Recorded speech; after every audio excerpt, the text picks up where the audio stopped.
No. Score.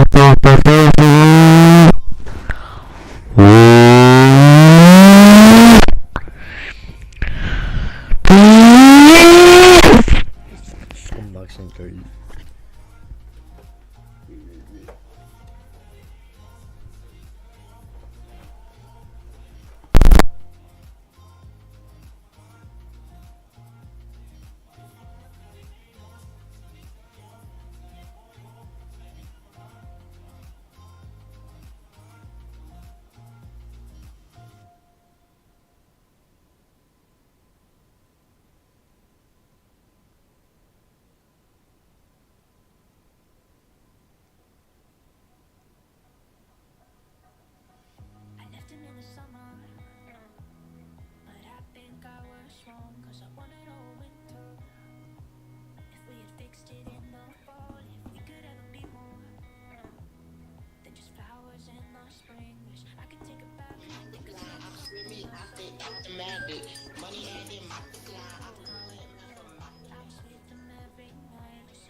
Flintstone, hier, zo kat.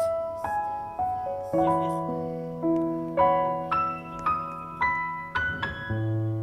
Niet zo met Flintstone. Hier, ik zo die kat.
Alright, stream should be ready.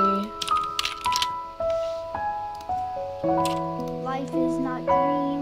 Life could be dream. Why does it say there's 3? Why is there 3 currently Hitman 3 streams? What the what is going on?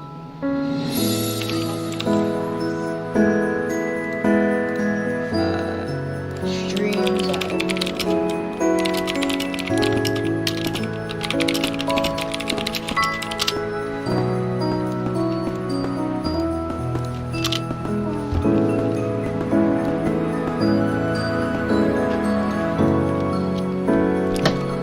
Alright, let's turn down this. Oh my goodness. What is bro doing? Alright.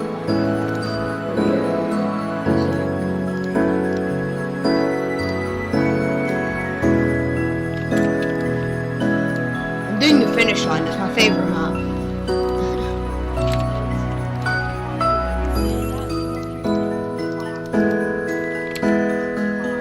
Miami.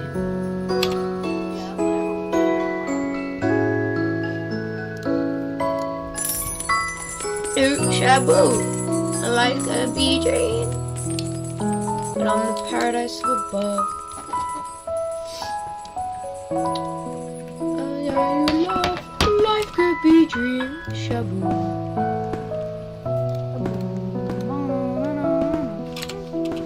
I got someone with the name Button and he wouldn't What's good, Finn? He's now a 15-year-old kid. He joined 2007.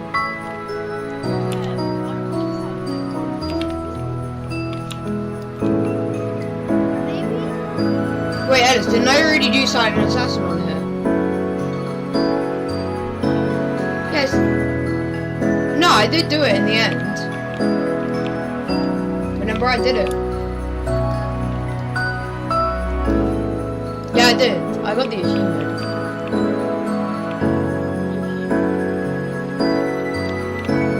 Do you reckon if I throw the didgeridoo whilst blending in, I would die? Nobody noticed it because I was blending in the crowd. I'm gonna go check if he's alright, guys. Sir! Sir, you alright? Sir! If I take his disguise, are you not gonna see it? How did they... Alright, we ain't gonna talk about how they did not notice that.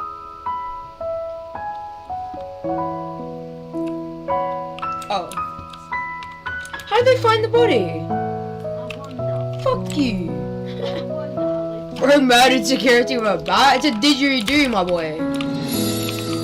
Do not mess with me when I have a didgeridoo. Or in anywhere. Can I take his disguise? I can. Let's go. Shut up, woman.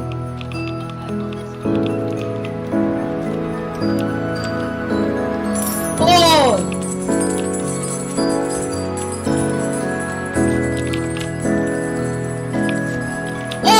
Oh! I already got him!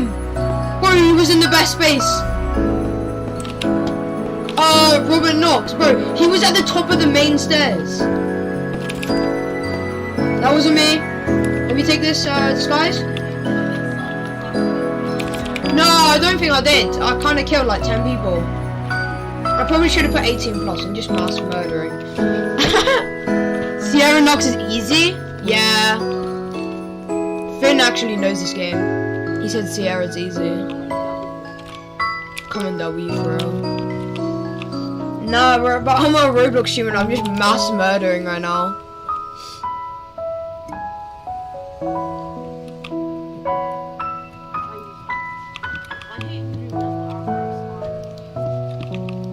Nah, Ellis, I totally got Silent Assassin.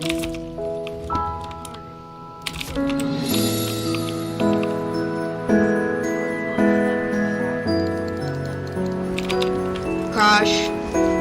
See ya. Fuck off. Bro, you killing machine for real, bro? I've killed like 8 kids.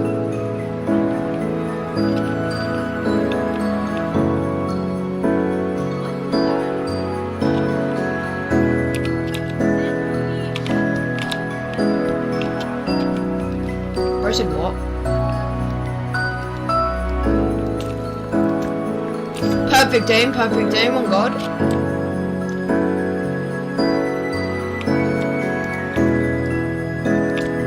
I stole your didgeridoo, sir. Oh, that was easy. Just shot an innocent old man? Yeah, bro, I'm devious. What are you looking at? Fuck you. Fuck you looking at? Fuck you then. Ah, boop, boop, boop, shaboom. Life could be a dream. I have such perfect aim. Life could be a dream.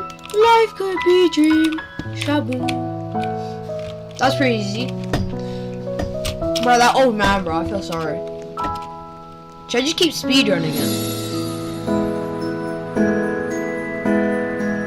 Yeah, I have done Silent Assassin. I've done so much on this map, bro. It's probably because I played it like 8 times. So much XP.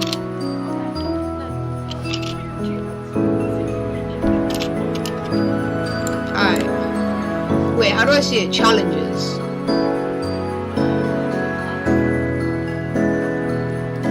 Yeah, Silent Assassin.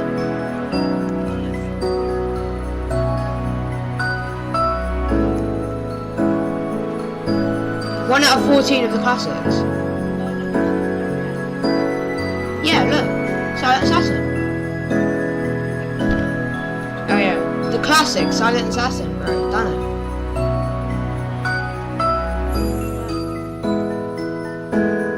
See? Yeah, I told you, bro. No, I did it with you. You showed me how to do it by taking that guy's disguise and stuff. And then also, yeah, and then also I put the picture of Robert Knox in the machine. Alright, I'm just gonna speedrun now. I'm not getting Silent Assassin, I'm just gonna speedrun it. All speedruns require Silent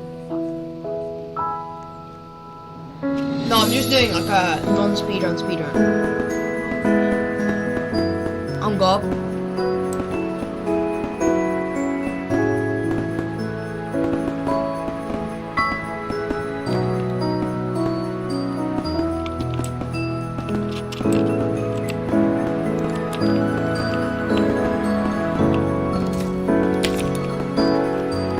Totally Silent Assassin, don't know what you mean.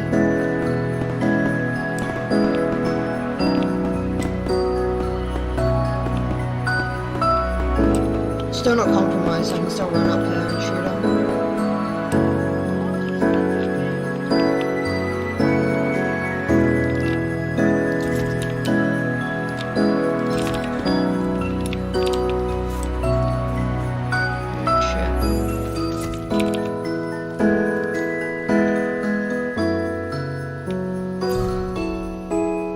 Fuck off! Chucking a grenade at me.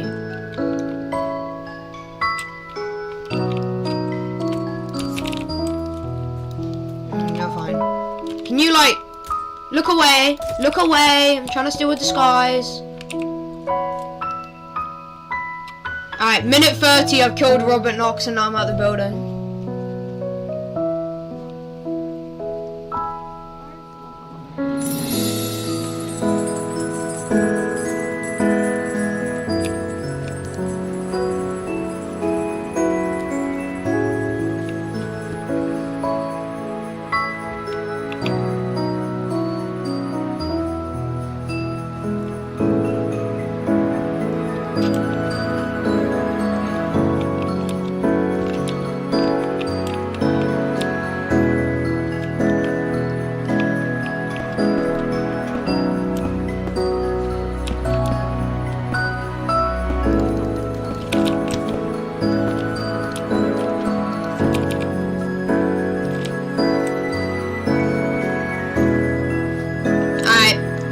Sub 3 minutes.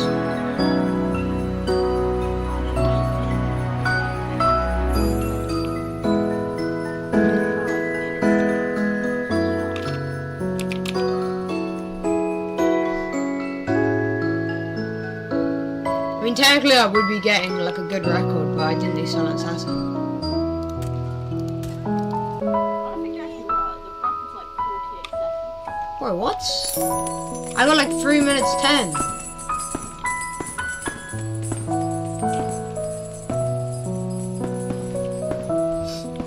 Yeah, I just got 3 minutes and 8 seconds. How did they do it in there? How did they do it that fast?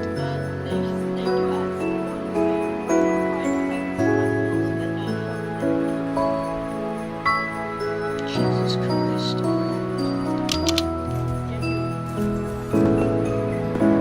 I did it in 3 minutes.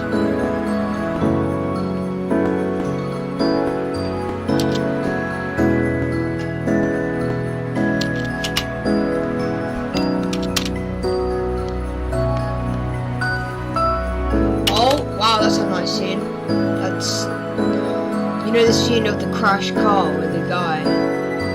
That's gonna get my stream good.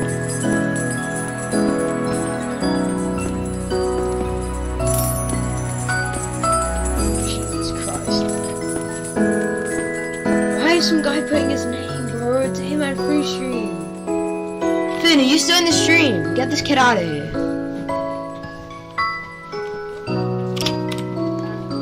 I'm trying to speedrun. I can't be asked.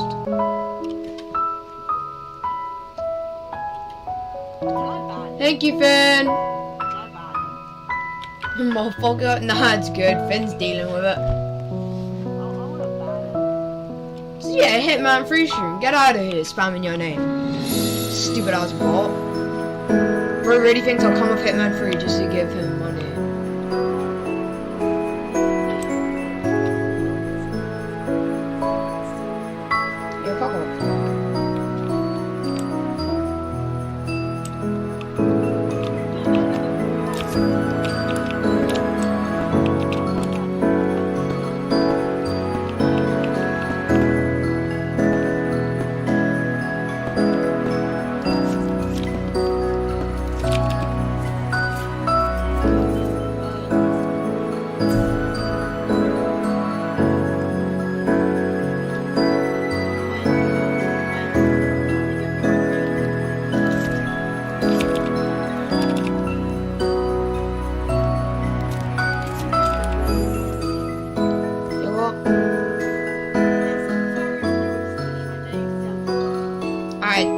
I saved 10 seconds. Silent assassin on wall. No, I want to. Bro, I'm gonna have to follow the storyline. It's gonna take so long. What? Then how the fuck am I supposed to do silent assassin? Oh god.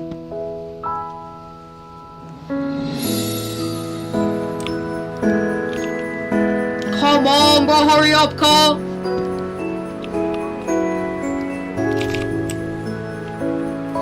I didn't have to kill that guy, I just felt like it.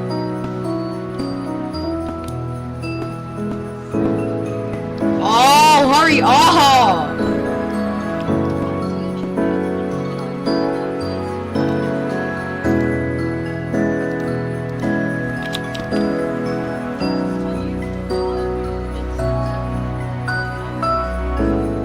Have I missed what?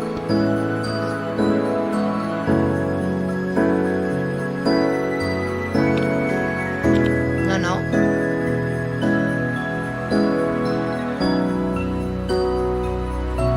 Fuck! I got stuck on it! Go. Faster than before. Under 3 minutes. Ah! Go! Please! 2 seconds!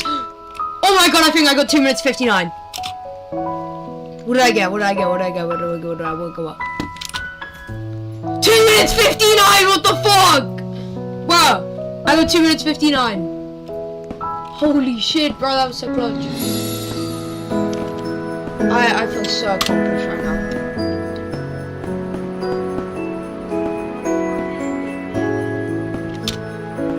Reached Miami level 6. I can start the stand.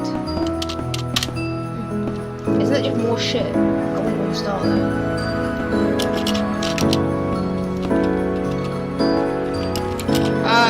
Where's that? Oh, what if I just click? Alright, campaign.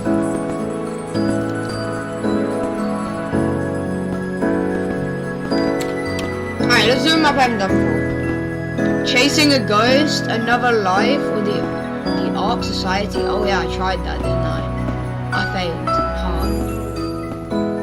Alright, let's try chasing a ghost, because that's the next on the storyline.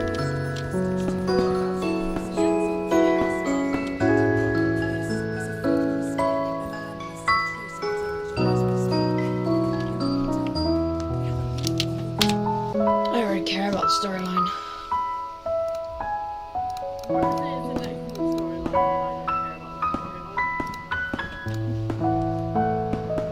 I need to kill Vanyasha and Dawood Rangan.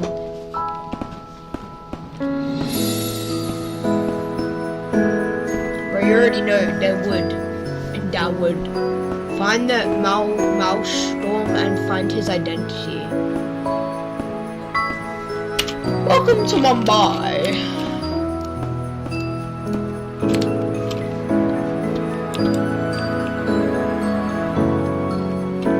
I'm gonna guess yellow's an early ride. Bro, how are you supposed to get Silent Assassin on here, bro? It's so crowded.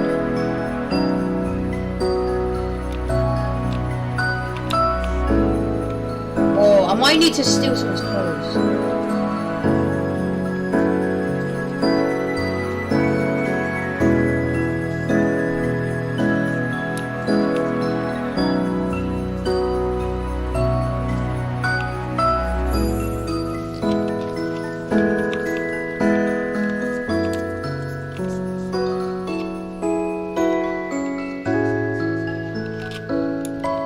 Like, you just have to listen to him.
Messed up my Silent Assassin.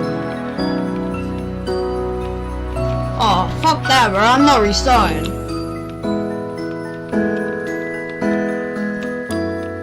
What's down here? How do I get up there then?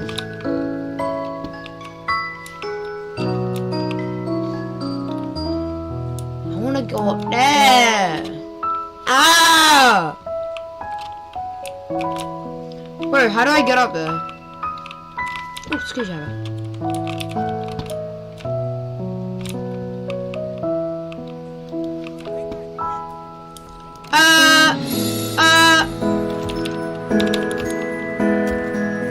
Yeah, fuck you.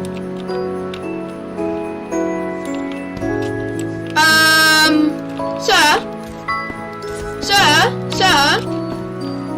Ah!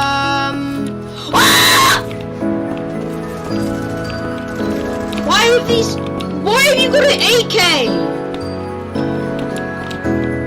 Oh, fuck.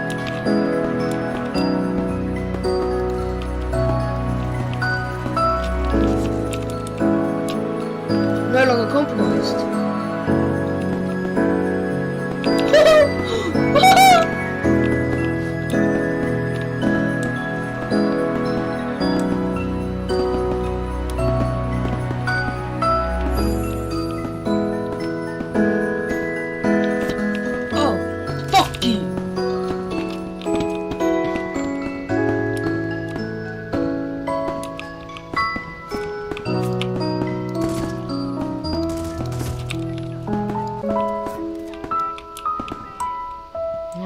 cares about you.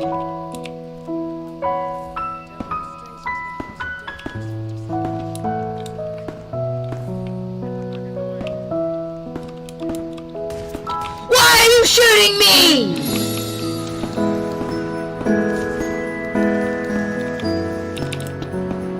Random. Ow. That hurt.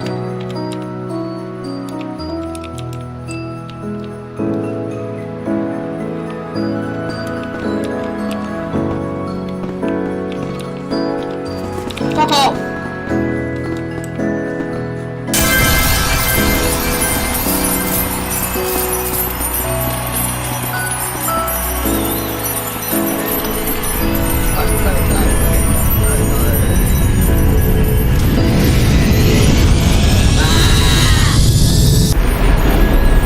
Oh, I'm finna die.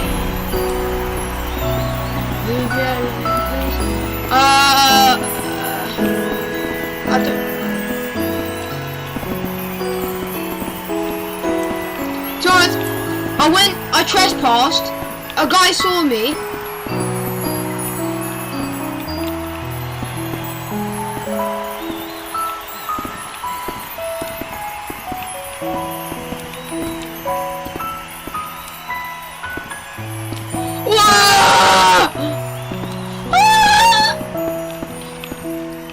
Fuck you.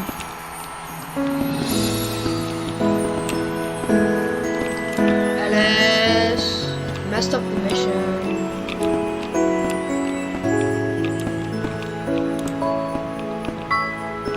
Fuck you.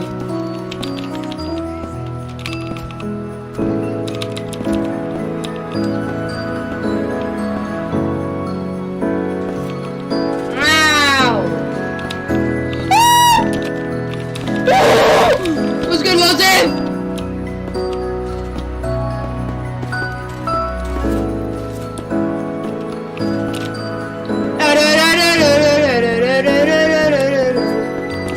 How the hell am I not dead?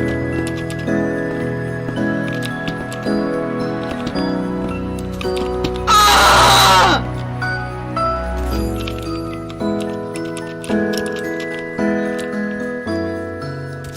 I don't care if you're on the verge of finding a goal. Perfect aim.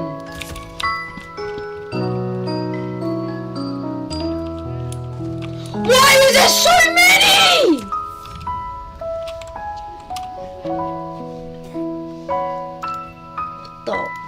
What is this fucking map?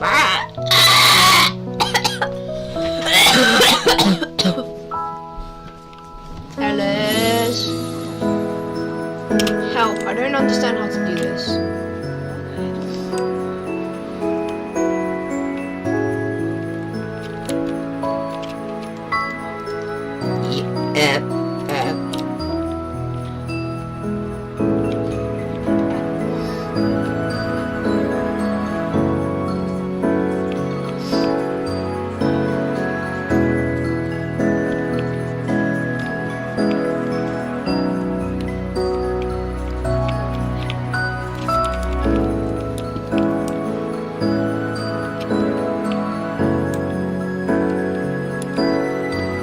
That wasn't me.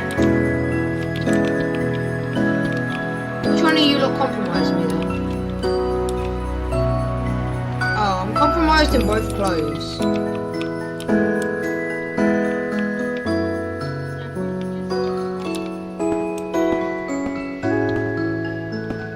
Oh, now they're searching.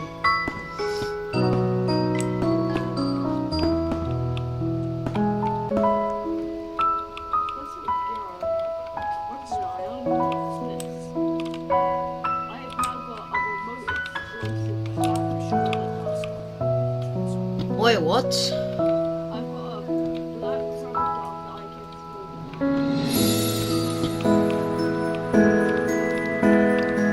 can. No, you don't. Now you're dead.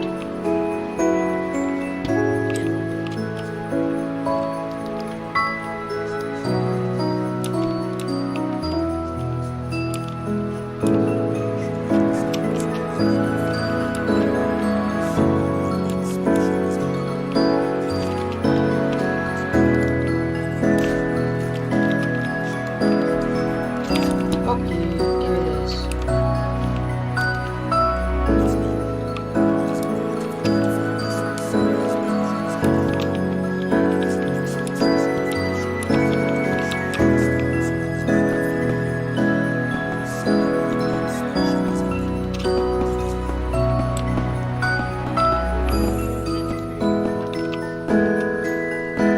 Is it easy?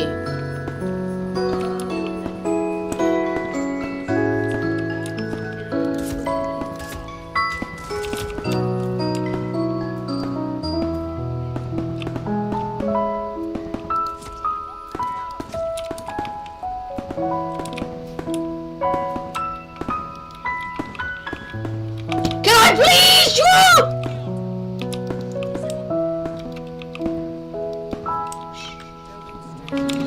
Shit, you don't see me.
I don't know any maps off by heart, bro. I don't play this game.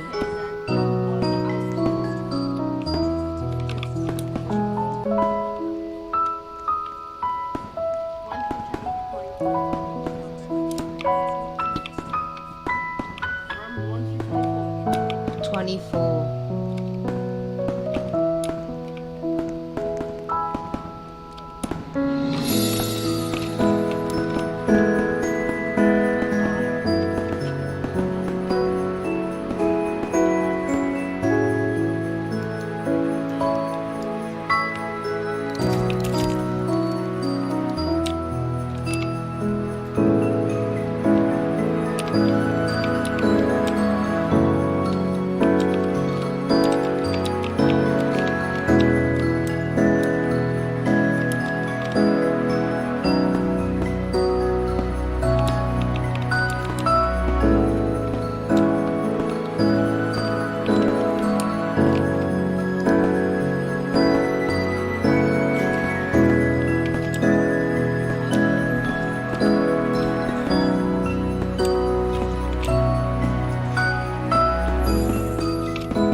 There's people shaving faces.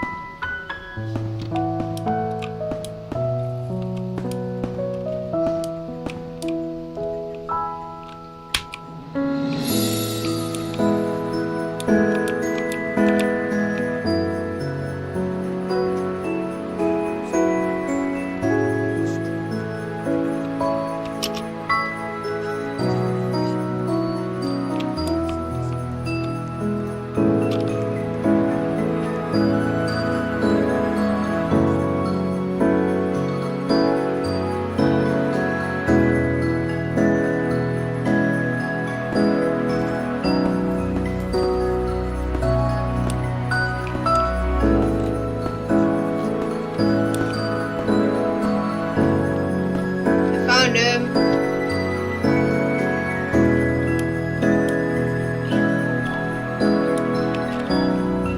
I killed him with the hair.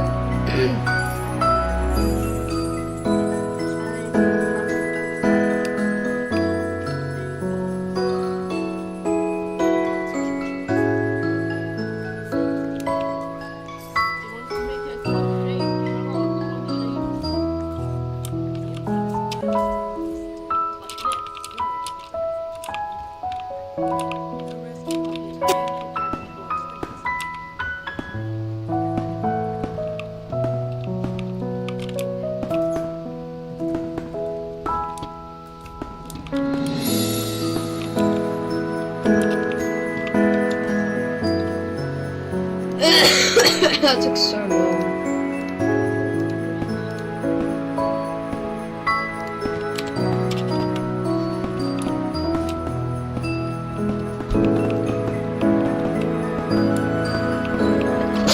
Jesus Christ.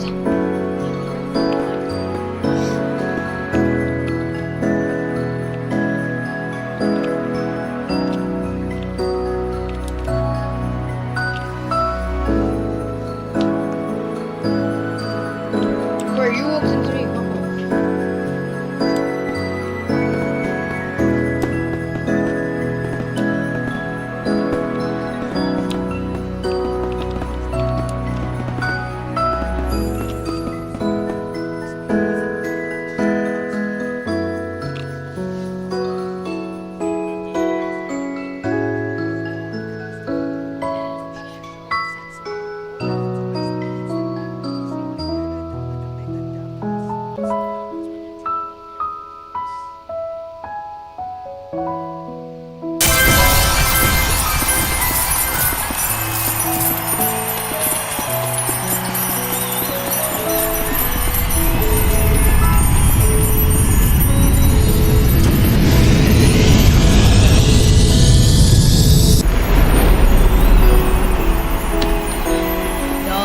Disguise yourself as the tailor.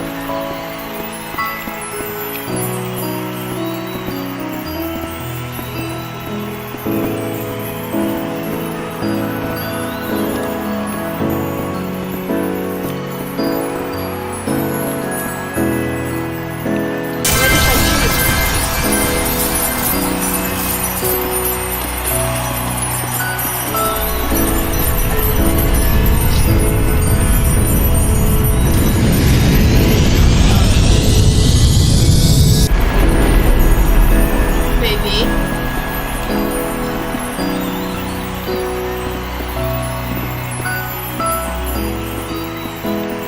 Oh.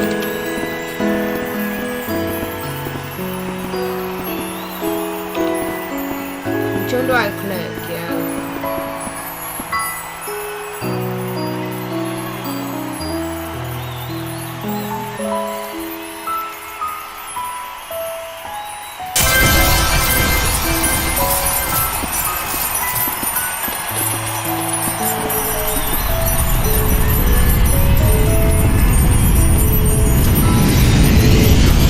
Nice, right before the Bible.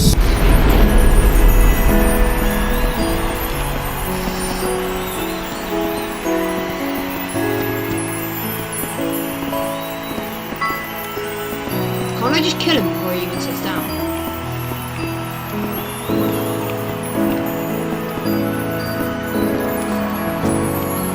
No.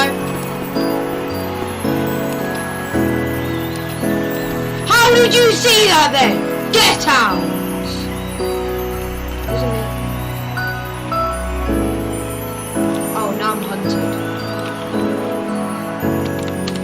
You know what? We're gonna end stream here. I hate this game. We're gonna end stream. Bye bye.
We are live. What is going on, everybody? This is one of your hosts of the Xbox Duke podcast. I am Randolph419, the man with the million, and with me, as usual, doing a second podcast back to back. The reason why we're late, the reason why we're 5 minutes late, but people will blame me for it. Jez Corden of Windows Central. What's going on, man? What? We're not late, are we? Oh, we are a little bit late. Sorry about that, guys. Although, I was here on time, so I'm going to blame Rand. No, you weren't. You're late. Yeah. No. We're here now. That's the important thing. And let's not play the blame game, Rand. We get to do that later with 343. Yeah, I'm sure you've just been biting at the, I'm sure you've been waiting I'm going to say all week, but literally since yesterday to talk about 343. Because they're your favorite Xbox developer. They're up there, man. They're up there, baby. I don't know. It is what it is. It is what it is. I have no idea and all that stuff. Oh man, I'm just a happy camper today, Rand. I got loads of caffeine in me, so let's go for a 5-hour show today, Rand. I don't know if I can do a 5-hour show. I don't know if I can. I've been running on like not a lot of sleep because my bed was sort of broken, so I had to buy a new one. Oh right. I was telling you about, so it's like I could only like sleep on my left side, which I can only sleep for like an hour or two before I wake up. So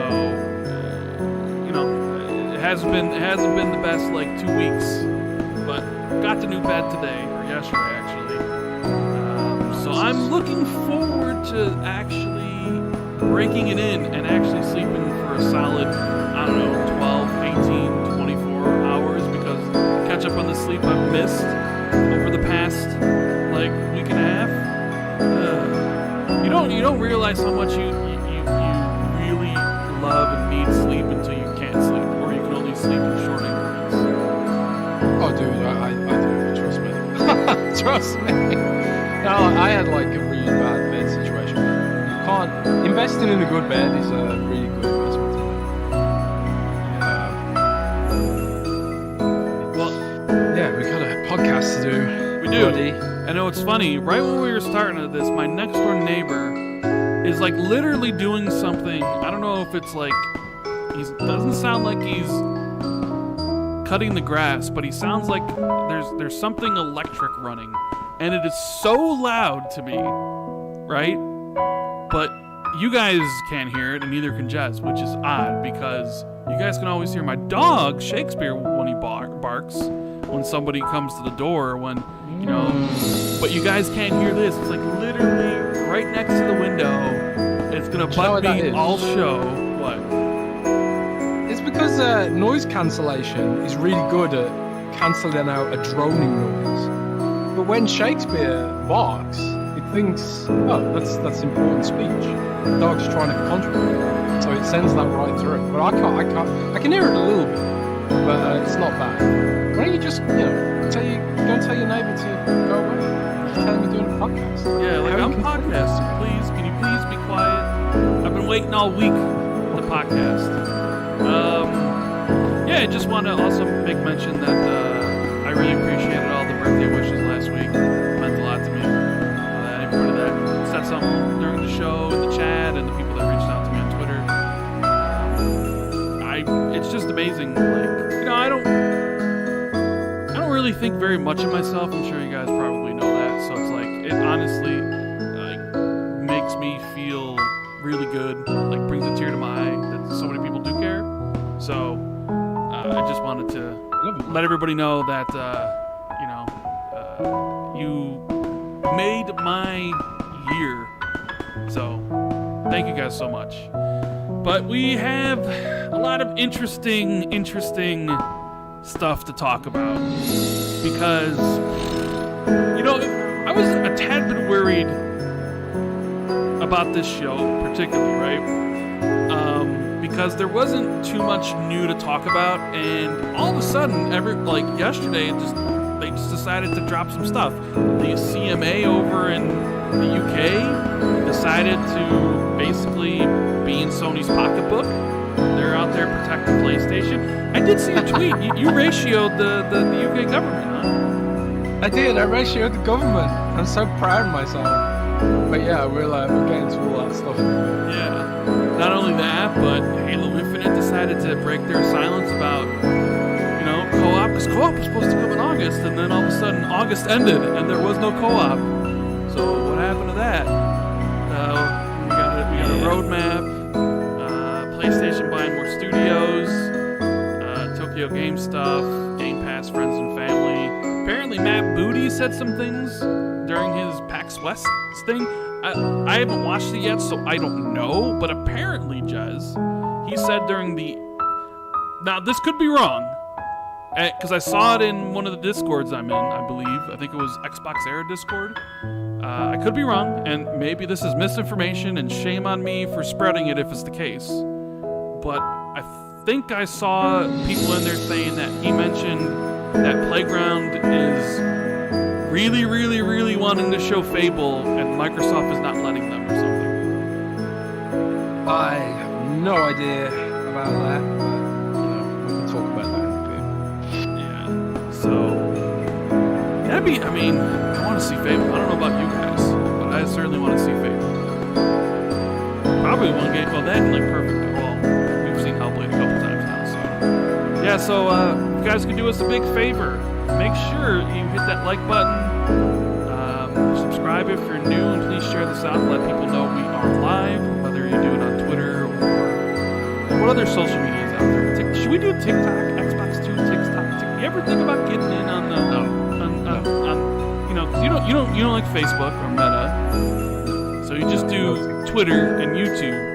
But people, saying like you gotta have the talk. You gotta be there.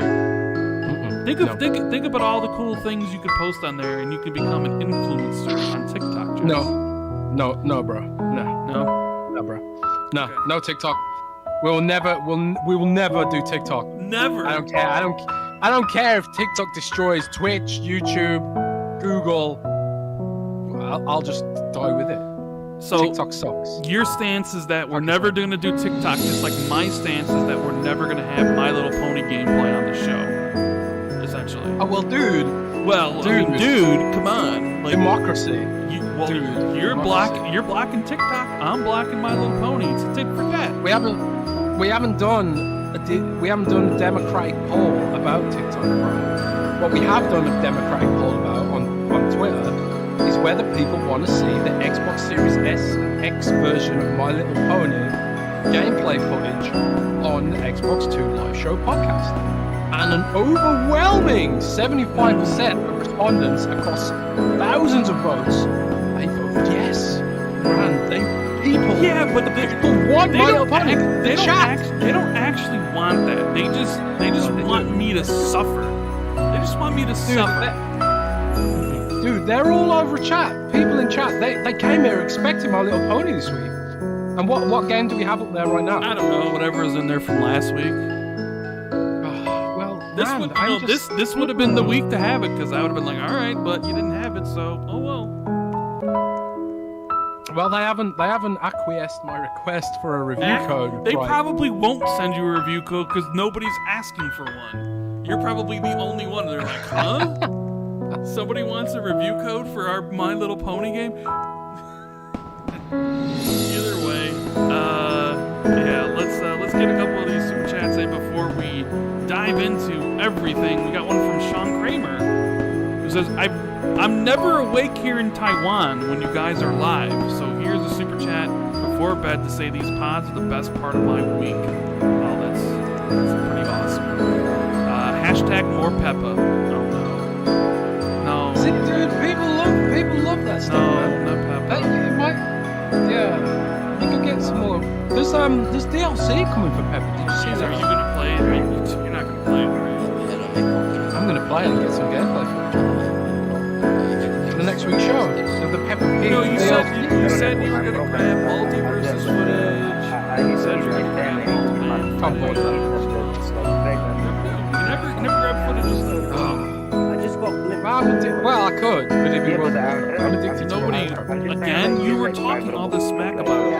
just Now said, you're addicted to it I again. just said, I'm Dude, broke, I have what? zero. You can I talk just smack got about it zero. while also being addicted to it. I I am suppose. broke. I I am suppose you broke. could. World of I have War- zero. I cannot World of grow Warcraft is funds. in its Okay, I have- one of its I worst have- states in history, You- but I still Holy can't shit. stop World playing. of Warcraft is horrible. I still play it It's 20 horrible. hours a day. I can't stop playing it. You sound like my friends I when missed they, when they were going through like Destiny, like, God, Destiny's horrible right now, but I can't stop playing it. Gotta grind. I saw Mr. Matty Plays on Twitter. He said to me, Jez, sell me on World, because I was tweeting about World of Warcraft. He said, like, I wish I could earn a living writing about World of Warcraft. And Mr. Matty Plays was like, Jez, sell me on World of Warcraft. And I was just like, I can't. I can't in good faith recommend it right now to anyone. It is nostalgia driving a lot of it. Oh shit. But man, it's the next expansion looks really good. I got that hopium round. I'm sipping that hopium, puffing it, you know, like the Halo fans right now. Well, actually, I think Halo fans are giving up on hopium. I'd like to say, like, as bad as World of Warcraft is, or the state that it's in these days, I'm glad it ain't Halo. Dude, don't rub it in to the Halo fans that are in chat. I'm sorry. Don't rub it in. It's Sorry. bad enough for the Halo fans out there that the franchise is in the state that it's in. You don't need to rub it in to make fun of them. Can I just, what Make can I fun do? of them, you know? It's bad enough. Because I just tried to... Supernova in the super chat says, Jazz for CMA 2024, hashtag let's go. I don't mind. You Yeah, you should apply there. oh, If I I know. was if I was part of the CMA, this deal would have went through already. Okay, wait, let me see if this... Yeah, same. But you know, British government's not the most honourable government out there, so Microsoft just needs to, you know, do what Sony's doing, grease the wheels in the right place, you know, slip some of those MPs back They were yeah, you know, that's how British government works. So, that allegedly that's how it works. Outbreak Podcast, thanks, buddy, for the super chat. He says, Rand, have a great show. Everyone hit the like button. Indeed. Make sure you do what he says, hit that like button. Flame says, you guys want to hear a joke? 343 still making Halo. And the Halo slam, although pretty deserving. So, Second Coming says, rip Halo. Jeez, Halo stuff is here. Halo. Super chats we're gonna have throughout the show. Solus Curve says, I'm off early to listen live. You're all awesome. Thank you. You're awesome. Panda Man says, where's My Little Pony? What the F? Well, I mean, ask Jez. I don't think, is the game even out? I don't think it is. Thank you. It is out, but it's the PS4 and Xbox One version. Oh. So what's coming soon is your boy X 4K My Little Pony. 4K ponies, man. Just 120 hertz ponies. Oh, see, being corrected in chat. So I was spreading misinformation. Apparently, Matt Booty wants to talk about Fable, and Playground is saying no. So it's the other way around. Where's this So I don't know why people were saying it was the other way in the Xbox Era Discord, but you know, maybe they take after Nick when they. They do. Thank you so much for the donations. Thank you. Maybe I should have. Yeah. M Solo, thanks buddy for the super chat. Yeah, that's kind of funny. Like, Matt Booty's like, can we show Halo? And Playground's like, absolutely not. Oh my Like, god. okay. Absolutely not. So, I've been playing a little bit more Saints Row Jazz. And, Oh yeah. man, I don't know about this game. I don't know about it. Oh my god. I am pretty much right now Thank in you so much. line with the reviews. Oh Like my I god. like to me, I get No the way. same. Like I feel the same playing it as I did playing Crackdown 3, where it's just like it does the cardinal sin of being boring, Really appreciate it. And I forgot right? Which is what I thought Crackdown 3 was. Like it's just This is boring, right? The humor's not funny. The main missions aren't interesting or over the top. And like the city is just a blob around. Like I don't know, man. Like it's just kind of it doesn't make me want to continue playing it, which is unfortunate. I mean, I usually finish everything I start, so I will, but I just what can you do, right?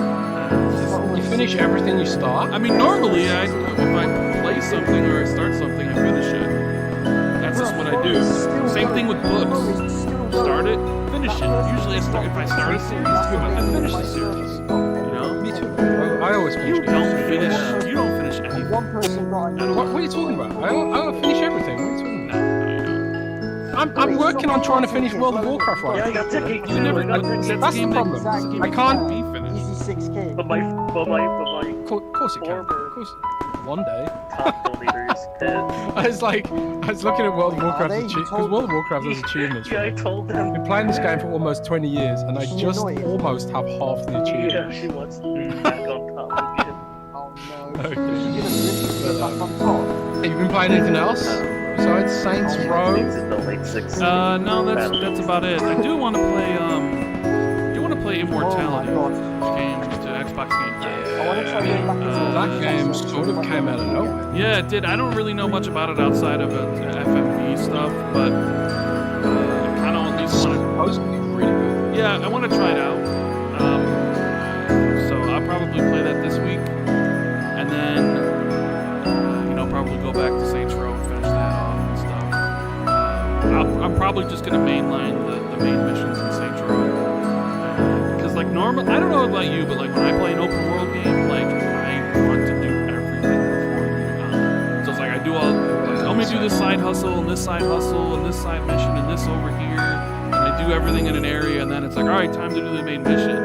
But like with the game sort of just being boring, it's kind of just like, well, let me just do the main mission so I can, beat it essentially, which isn't. Kind of did that with Dying Light, man. I was enjoying Dying Light 2 a little bit, and then I sort of hit this wall where it's like, man, I'm just kind of tired of these kind of games. So then I just started burning through the main missions to get to the end, I don't know what it is about open world games these days. I kind of just there needs to be either a spike of innovation in that sort of genre, or maybe a going back to basics even. Because I feel like they've become a bit bloated. And maybe Ubisoft agrees because, we'll probably talk about it later, but one of the other big news features of the week was the big leak of Assassin's Creed Mirage, which supposedly takes the franchise back to its stealth and up roots and less RPG bollocks. Interesting. That actually sounds leaked and then announced really quickly. Yeah. George, he says, here's 5 to 3 years for campaign, multiplayer, wars, Wars are at 5 to 3 years.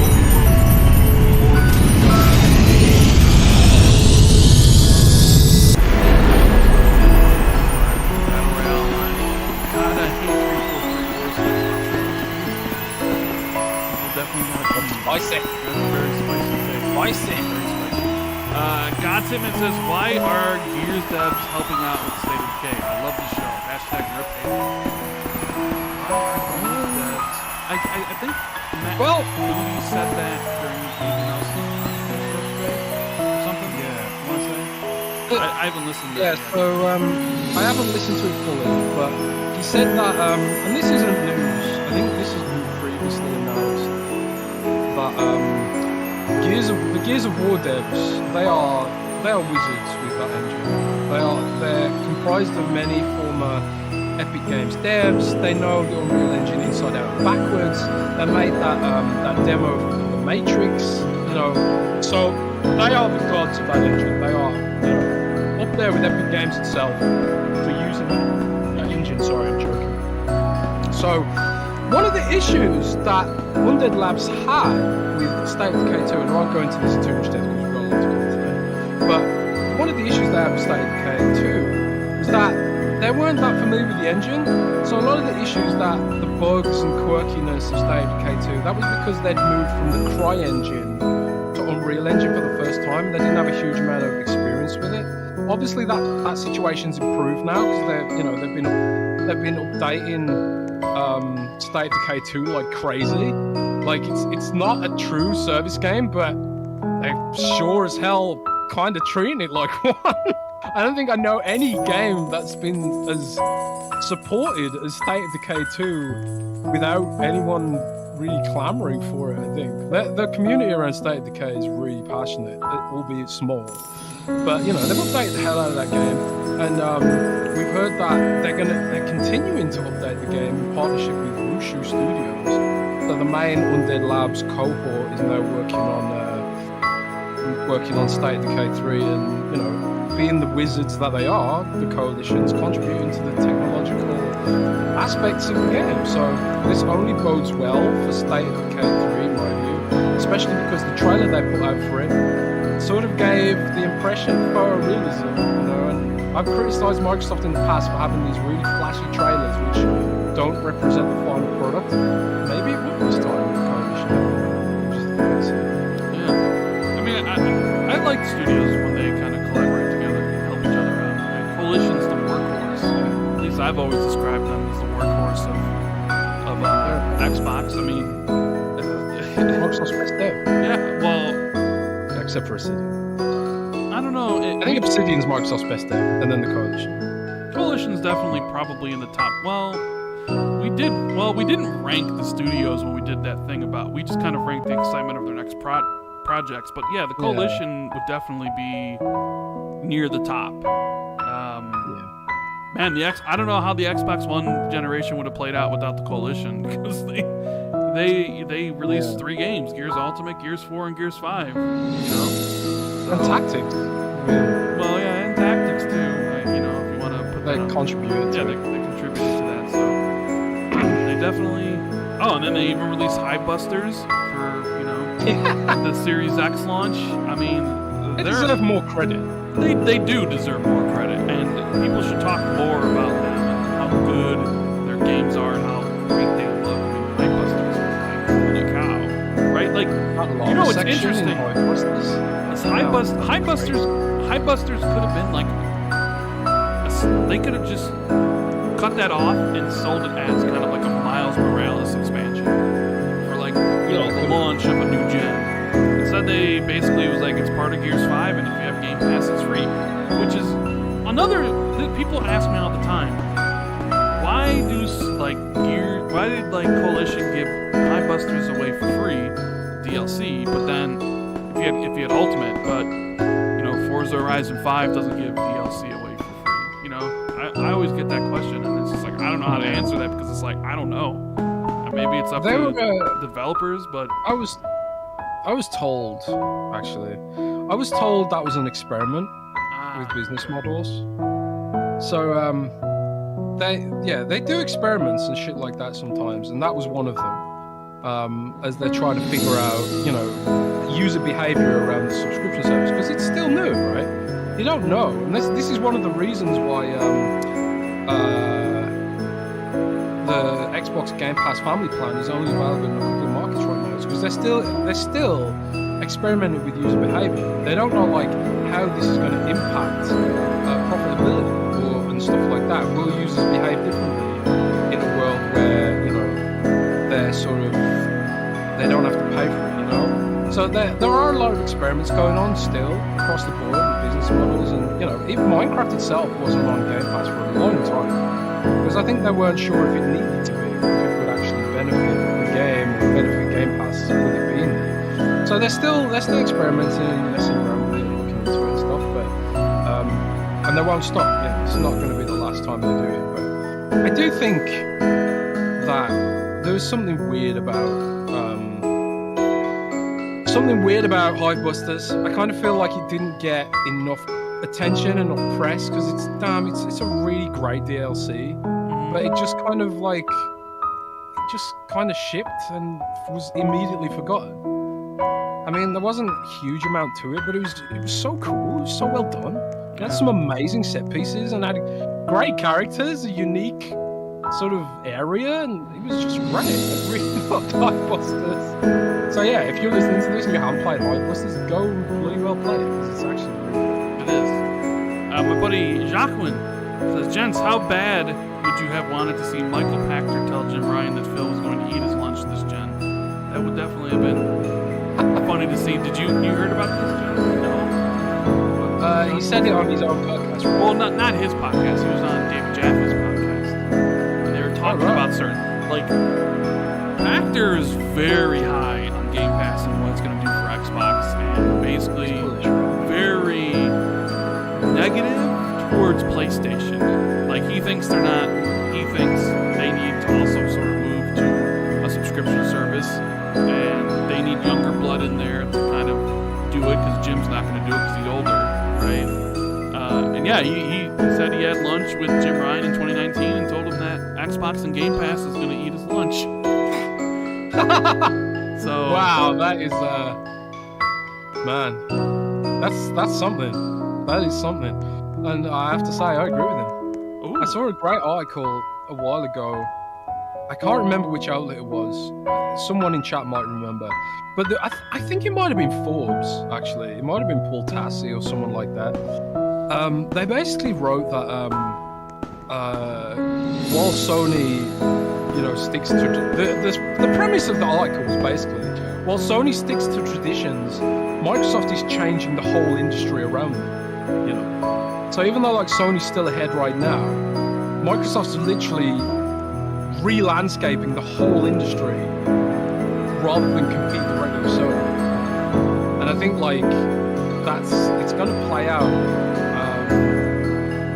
very interestingly in the next few years. But maybe Pact is wrong, maybe that article's wrong, maybe I'm wrong. But somewhere there, I saw the future of Gamescom. You did see the future. You got to play Xbox Cloud streaming on the Samsung 2022 TV.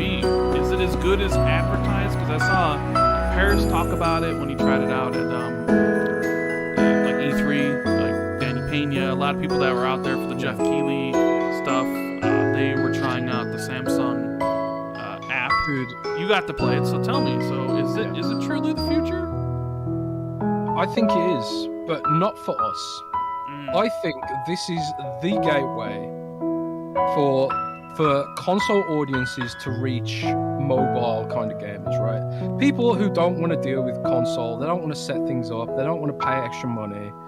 But if their kids can get Fortnite on a TV without having to go through any of those extra hoops, or Roblox or anything, this is going to be huge. It's going to be huge for that casual, non-console audience that right now they just sort of, they don't really care about console gaming. They never will. This is how you get those games, right? I don't think it's going to become the main way we play games. And thankfully, because all this is based on Xbox hardware, it's never going to replace home consoles, because it is home consoles. All those users are Xbox users at the end of the day. It's just their Xbox is in Microsoft server farm, not at their house. And it worked really well. It worked really, really well. Was it flawless? No. It had a few skip frames here and there.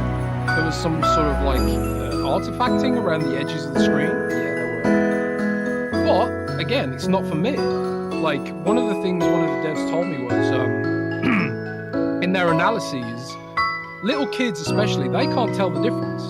They literally just can't tell the difference, because I think, kids have a lower threshold for quality. They don't care if something's absolutely perfectly flawless. Are they having fun playing Forza or Minecraft? Yeah. They don't care if there's a drop frame. They're not looking at the artifacting and going like, oh, what will Digital Foundry say about this? They don't care about any of that stuff. They just want to play and have fun, and that's who it's for, really.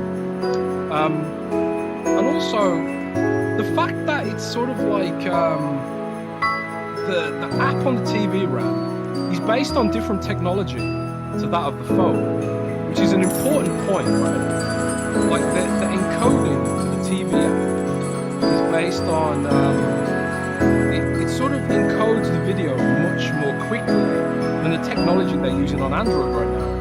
And I've been told that the technology that they're using on the TV will eventually come to Android, but it's not there right now. So it was also just faster and less susceptible to network fluctuations, of which there was a lot at Gamescom, because we were sharing the internet with everyone at Gamescom. They were just running this off Gamescom's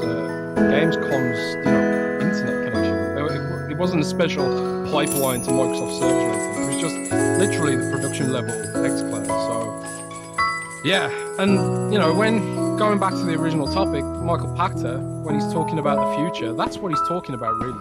It's about finding those new to Xbox gamers. It's not about replacing your console or my console. It's about finding new users, bringing more money to devs, and ultimately more games to devs, more innovation, more business models.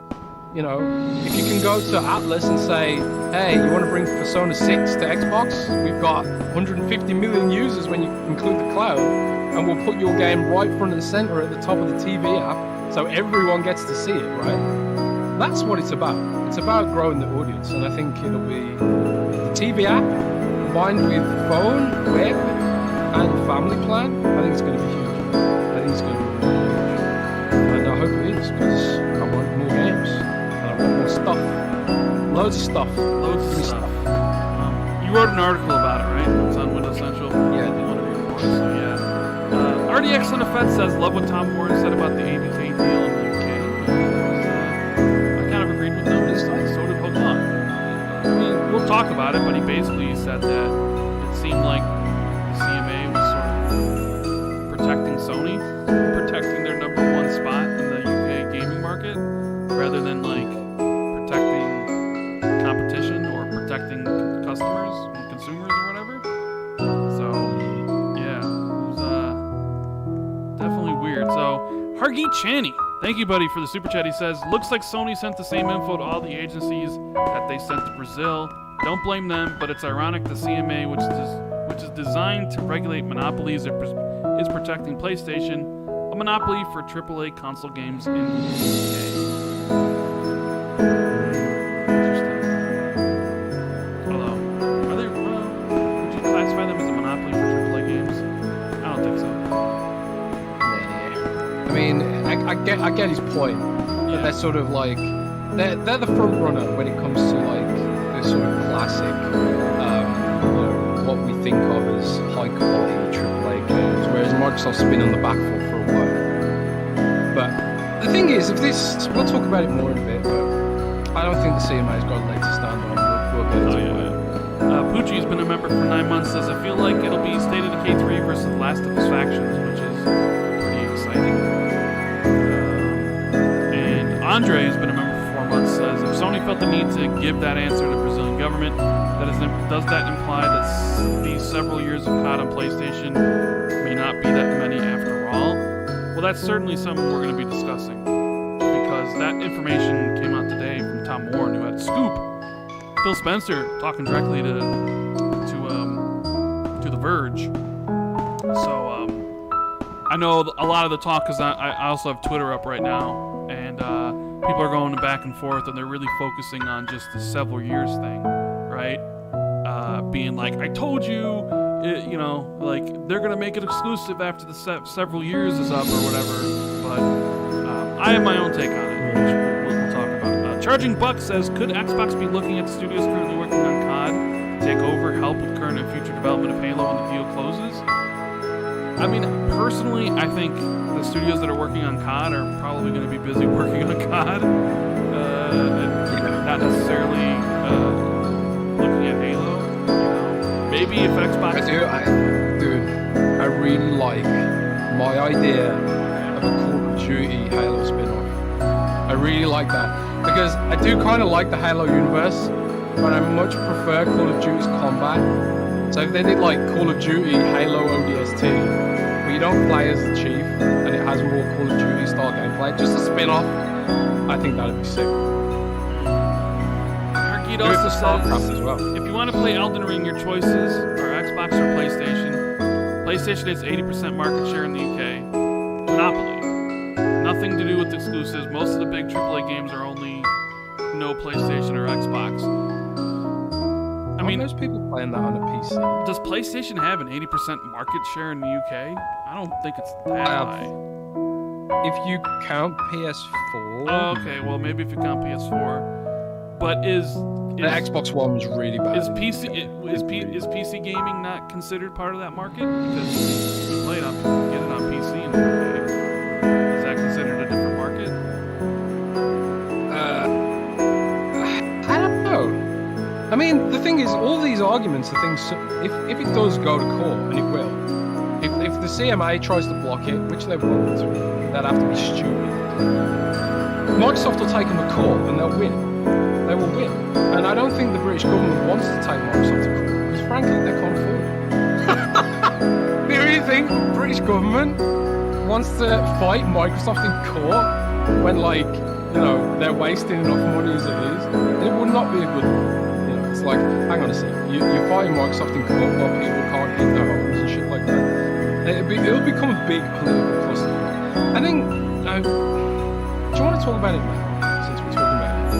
No, not right now. We'll get more into it. A whole bunch of other stuff, and we'll eventually get there. Forte, my brother, we had a nice conversation. He called me, while he was working at GameStop yesterday.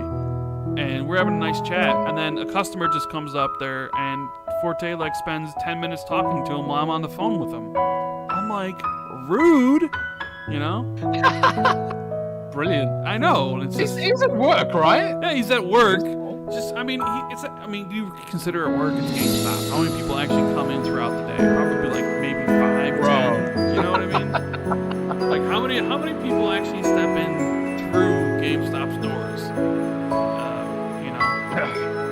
Game of Forte, what's a GameStop? Oh yeah, he's is he a regional manager? I forget. What's your title there? I know he runs the store. I don't want to say he was a regional manager, but Forte brings his PlayStation, his Xbox there. He's got his chair. He's just sitting there, plays his games, plays Destiny, grinds, and then every 2 hours somebody will come in there looking for some Switch games, some Pokemon stuff. He sells it to them, and then it's back to just chilling and playing games, right? Isn't that what you do at GameStop, Forte? But he says everybody's worried about Sony's pocket. Just because you lose the marketing deal, your world won't end. Well, apparently, they're sort of feeling that way. See, we'll talk about it in a bit. The Chiefman says Armored Core probably not Xbox exclusive after all. Well, I never thought it would be Armored Core would be Xbox exclusive. Anyone think that? I mean, I think some people thought so. There was that Miles Down PA article a while back where he was like, a sci-fi from software game might be exclusive to Xbox, and that's my Miles Down PA voice. That's a very interesting take on this one. It's funny. I was talking to him earlier, and he invited me on to Chatterdays tomorrow, and I was like, I can't do it. And then Gaz invited me on Go Live, and I'm like, I can't do it either. I'm sorry. So Miles is going solo. Miles, I can't even do it either. It's off. Because Rand, I have to tell you something. What? We're probably doing a Saturday podcast next week. A Saturday podcast next. What is this, man? We were getting into the groove of Fridays, and then you went to Gamescom. So why? What's going on next week? Why are we doing? I'm hitting the beach. Saturday? The beach. I'm hitting the beach, man. I'm going on vacation. Can't you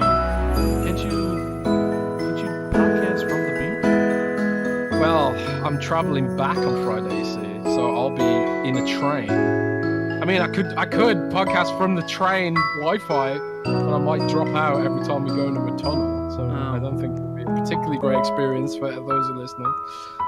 But yeah, we'll probably be on Saturday next week. Maybe even Sunday. No, we don't do Sundays. We have done Sunday. No. Sundays is a no-go. It's Fridays or Saturdays. Oh yeah, we've done Monday. And Monday. We could do Monday because no. We'll do Saturday. Xbox news next week. We have to do the podcast because we're sort of kind of required to. So we're contractually obligated.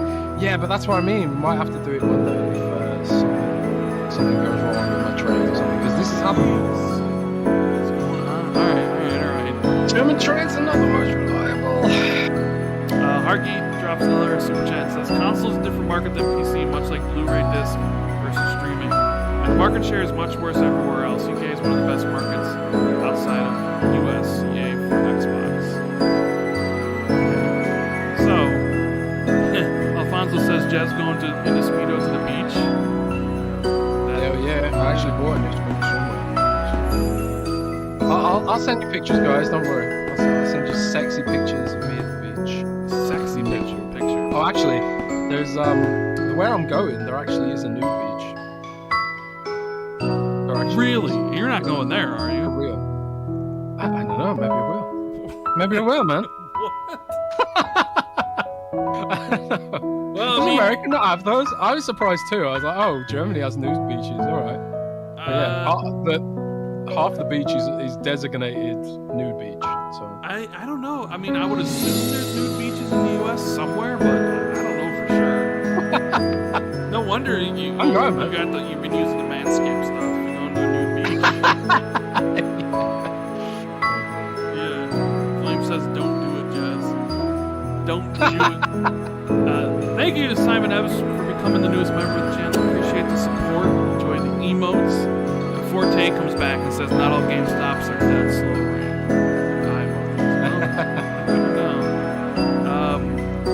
But you know what? Let's talk about Halo first. Halo. Yeah, my we'll talk about favorite Halo. topic. Let's talk about Halo because, man, oh man, oh man, oh man, the reaction online yesterday was something else, and yeah. So let me bring up my tweet because I tweeted it. This is why I tweeted. Halo Infinite really should be launching this fall. Don't you guys agree? Like, now that we have the benefit of hindsight on all this, an achievement says we need a Manscaped simulator game. You should make one, Jez. But now that we have the benefit of hindsight, it really does feel that, man, 343 sort of rushed the game out the door to meet the deadline, to, you know, kind of hit that 20th anniversary, have it out for the last holiday. But we didn't know at the time that it seemed like maybe they compromised their live service department. I don't know when the live service people, because man, it was slow on content. So it's like everybody rush, get this game out, but we didn't have like that 6 months of content that you need for a live service already made, ready to go, which is kind of standard for AAA development for these live service games, right? They're not just making like Season 3, finishing it and putting it out. They already have, when Season 3 comes out, like Season 4 and 5 already made. And they're working on Season 6 when Season 3 releases. Usually not how it works, Jazz, right? Yeah, something like that. So, people were wondering, hey, what's going on with Halo Infinite? Because, in their original Halo, so back to my tweet, because, I said, does anybody remember when co-op was delayed the first time? Which, this was a kind of stickler when they originally announced that Halo was not going to ship with co-op. It was going to come in March. And there were some gamers that wanted it to be delayed, to launch feature complete, but others said that those that wanted it delayed were selfish. You remember this? I remember. Pepperidge Farm remembers. Pepperidge Farm remembers. Because there was this whole thing. It was like, no, the campaign and the multiplayer are ready to go. Don't hold it up for co-op or Forge. Just release it. And then people were like, well, what about releasing a feature complete product with everything like all the Halo games had? It's like, no, man, you're selfish. You're only thinking about yourself. I want to play the campaign today. You know what I mean? And I agree with you. Here's Paris in the chat trolling me. He says, I'm right here on time. Rand wants everything all at once. I mean, I broke my rule yesterday, Paris, because one of my favorite things is Lord of the Rings. So, just like with Wheel of Time, which which is my favorite book series, I watched that week to week, and I had to watch Lord of the Rings. I watched the 2 episodes yesterday, so I broke my give me everything all at once. So you admit it's better? No. Oh, it certainly isn't better because I want to watch the next 6 episodes. I only broke my rule because Lord of the Rings is that important to me and I wanted to watch it. So now that Paris is here, though, I kind of feel dirty for doing that because now he's going to hold it against me. Rip. You know? So, I don't know if I've ever said this on the show, but I read Lord of the Rings in high school, loved it, right? And then when the movie came out, a very long time ago, when the movie came out, Fellowship of the Ring, you're not going to believe me, but I literally saw Fellowship of the Ring at the theaters 20 times. What? I literally Are you serious? went and saw Fellowship of the Ring because it was such. So I remember going with my buddies for the midnight, and then I loved it so much, it touched me. I was so emotional. Like especially I always say I would stop going when Boromir's death scene didn't affect me. Like I didn't get emotional, right? So I went with my friends midnight, and then I took my other friends who didn't go during the week, and then I took my sisters to go see it, and I took my brother, and then I took my rest of my family, my mom and my dad. Then I went with took my sister and her friend to go see it, and then I went with a couple of my friends who hadn't seen it. I was in love with that movie, and I had seen it. Like I said, I saw it 20 times at the show. I've probably seen it I've watched the extended edition of that one 5 times. If you ask me what my favorite movie of all time is, I'll tell you it's Lord of the Rings. Okay, we get it. You like it? Yeah. You know what? Are you saying I should stop talking about it? No, it's my podcast. I'll talk about whatever I want. But Rand, it's not even that good. Shut up. No, it's better. What? Matrix is pretty damn good too. It's the big argument at my school. I was like a little teenager when it came out. Everyone was like, "Oh, the Matrix is bad," and everyone's like, "No, the Lord of the Rings is bad," because they sort of came out similar sort of time. Josh wants to know, how does the Lord of the Rings follow from the films? It doesn't. It doesn't have anything to do with the films. They're legally, contractually obligated not to have anything to do with the films. So. Oh really? Yeah, they can't mention anything from the films or anything. So.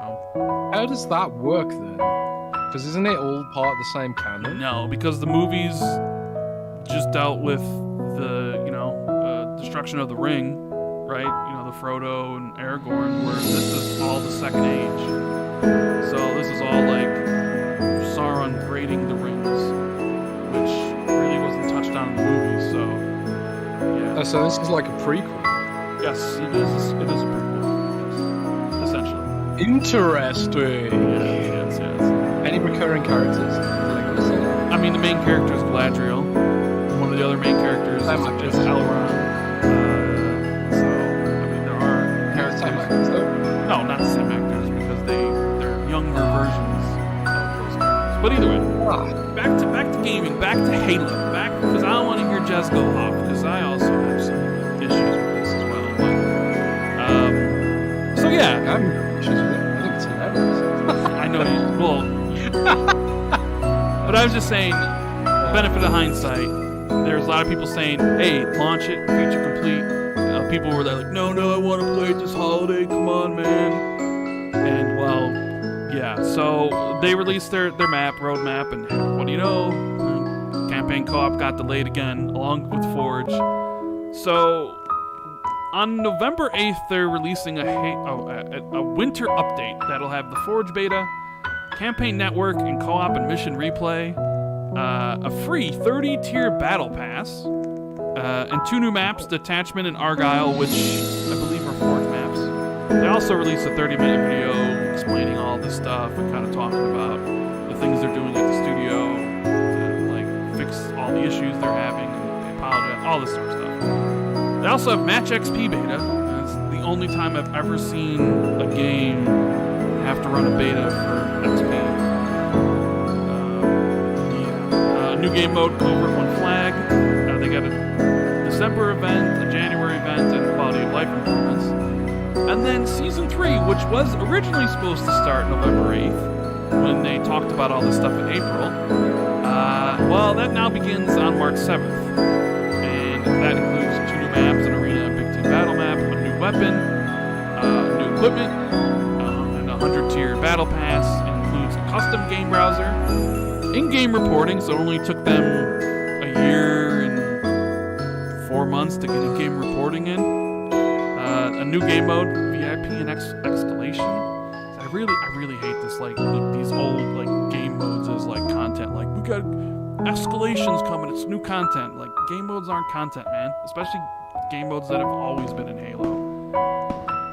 They got a new Fracture event, a new narrative event, an update to Forge, and more quality of life improvements. And also, because of this, they canceled split screen co-op campaign. And yeah, so you know what? Give me your thoughts, Jez, and don't hold back. Say what you mean. Say what you mean from your heart. Because you know what? I did see some people on Reset Era that in the Xbox thread, the only thread that's worth reading on that website, they weren't too happy with you because they felt like you were sort of damage controlling all this stuff. They feel like you lately you've been making excuses for the bad things Xbox has been doing. So address this. Well, first of all, hoo-hoo. Second of all, I don't damage control Halo because I don't care about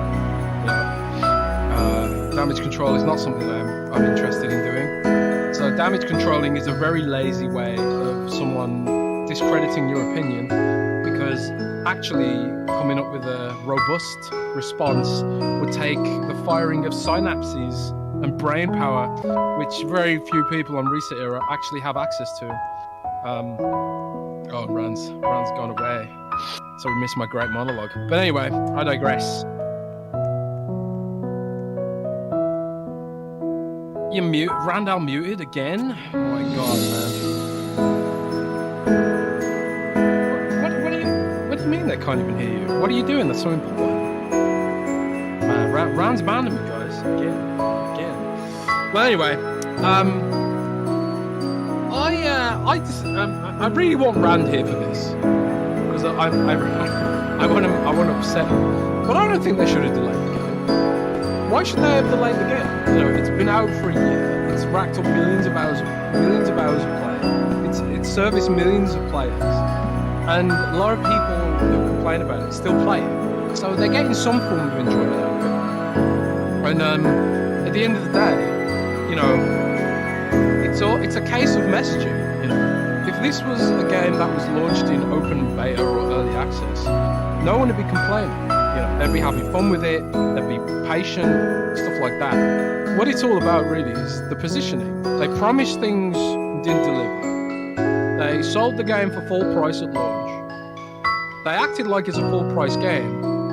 But if this was like Grounded and they branded it as early access, and that had been the messaging all along, nobody would be upset about it, you know?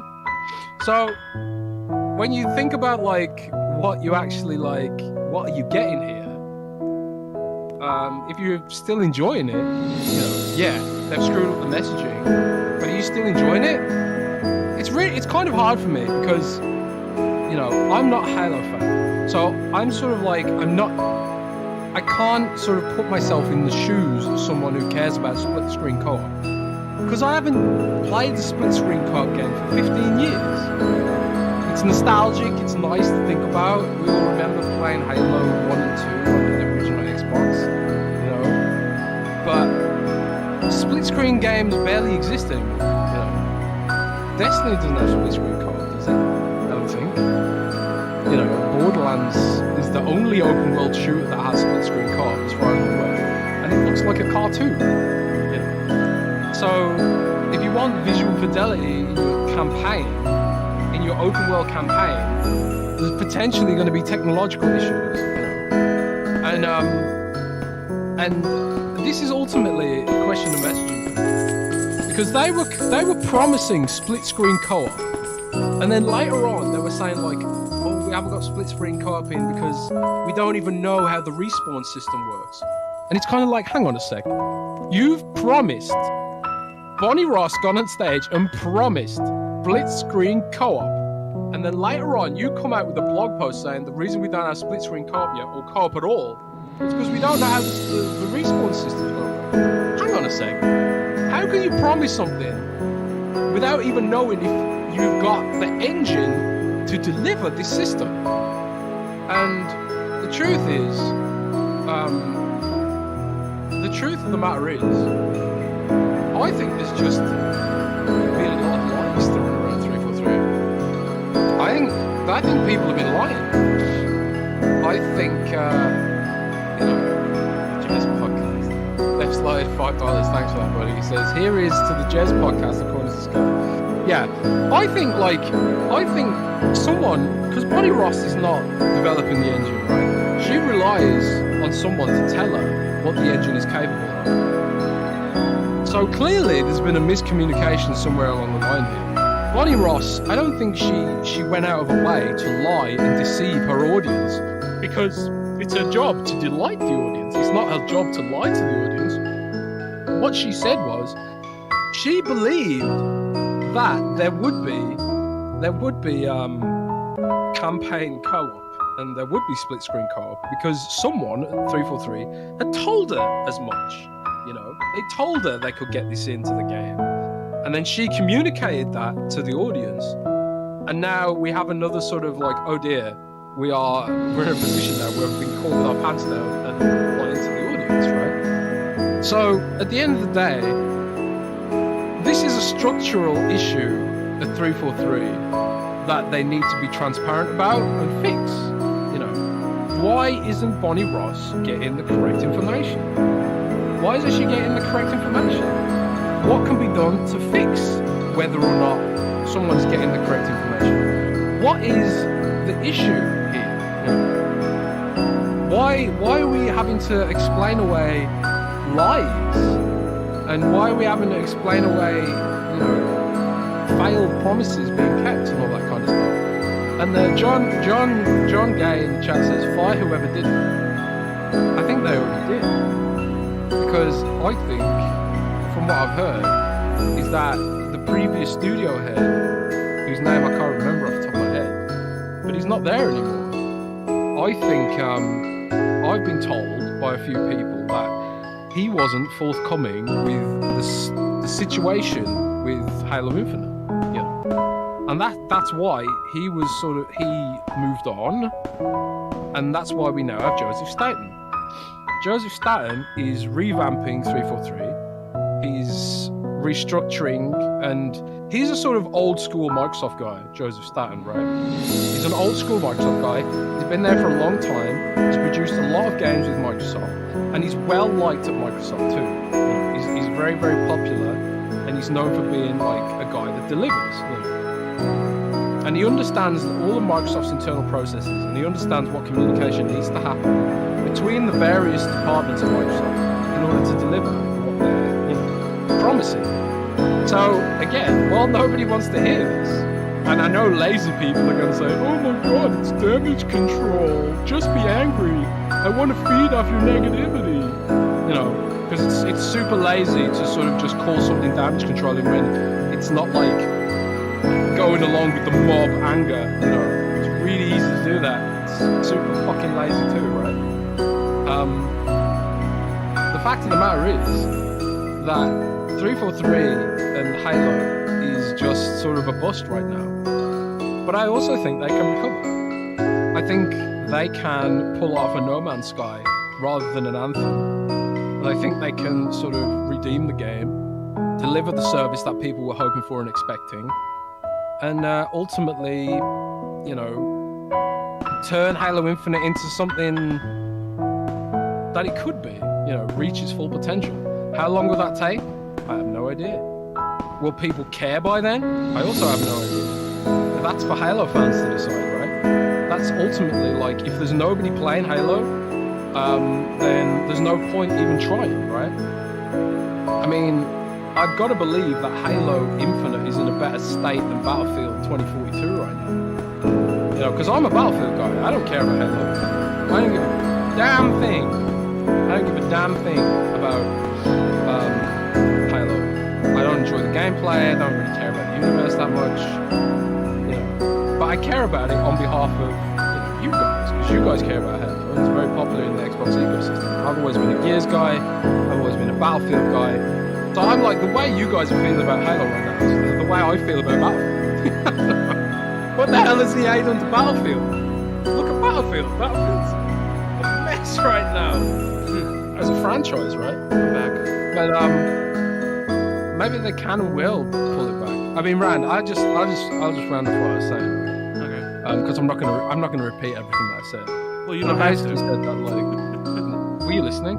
No, I had to go upstairs. Well, I just, you know, for the sake of the discussion, right? I was basically just saying that, you know, in a sort of roundabout way, that I think there's been miscommunication at 343 internally. I think the former creative director, whose name I can't remember, is it Chris? Chris Lee's yeah. He's the former one, right? Mm-hmm. Now, from what I've heard, is that there were promises being made that sort of got miscommunicated, lost in translation during the COVID stuff or whatever, and that led to promises being made that ultimately they didn't even have plans in place for, like split screen co-op. The engine was never designed for split screen co-op. They didn't even have a plan for co-op. They didn't even know how the respawn system would work, you know, and all this kind of stuff. So they're promising things that they didn't even have a plan for. So there's been miscommunication, and now also like. We're in a place now where Joseph Staten's in charge, and basically, Rand, in a roundabout way, I was just kind of saying, like, I think that they're heading in the right direction, and that Halo Infinite can eventually do a No Man's Sky and sort of rise from the ashes and become the game that people want it to be. But you're not allowed to have any sort of positivity about Halo, or you're damage controlling, because all the YouTubers have spoken, right? Every YouTuber now hates Halo. And you've got to be angry. We've all got to be angry, guys. All of us together, we've got to be angry. Non-stop anger, anger, anger, anger. Every clickbait title, every editorial has to be angry or negative.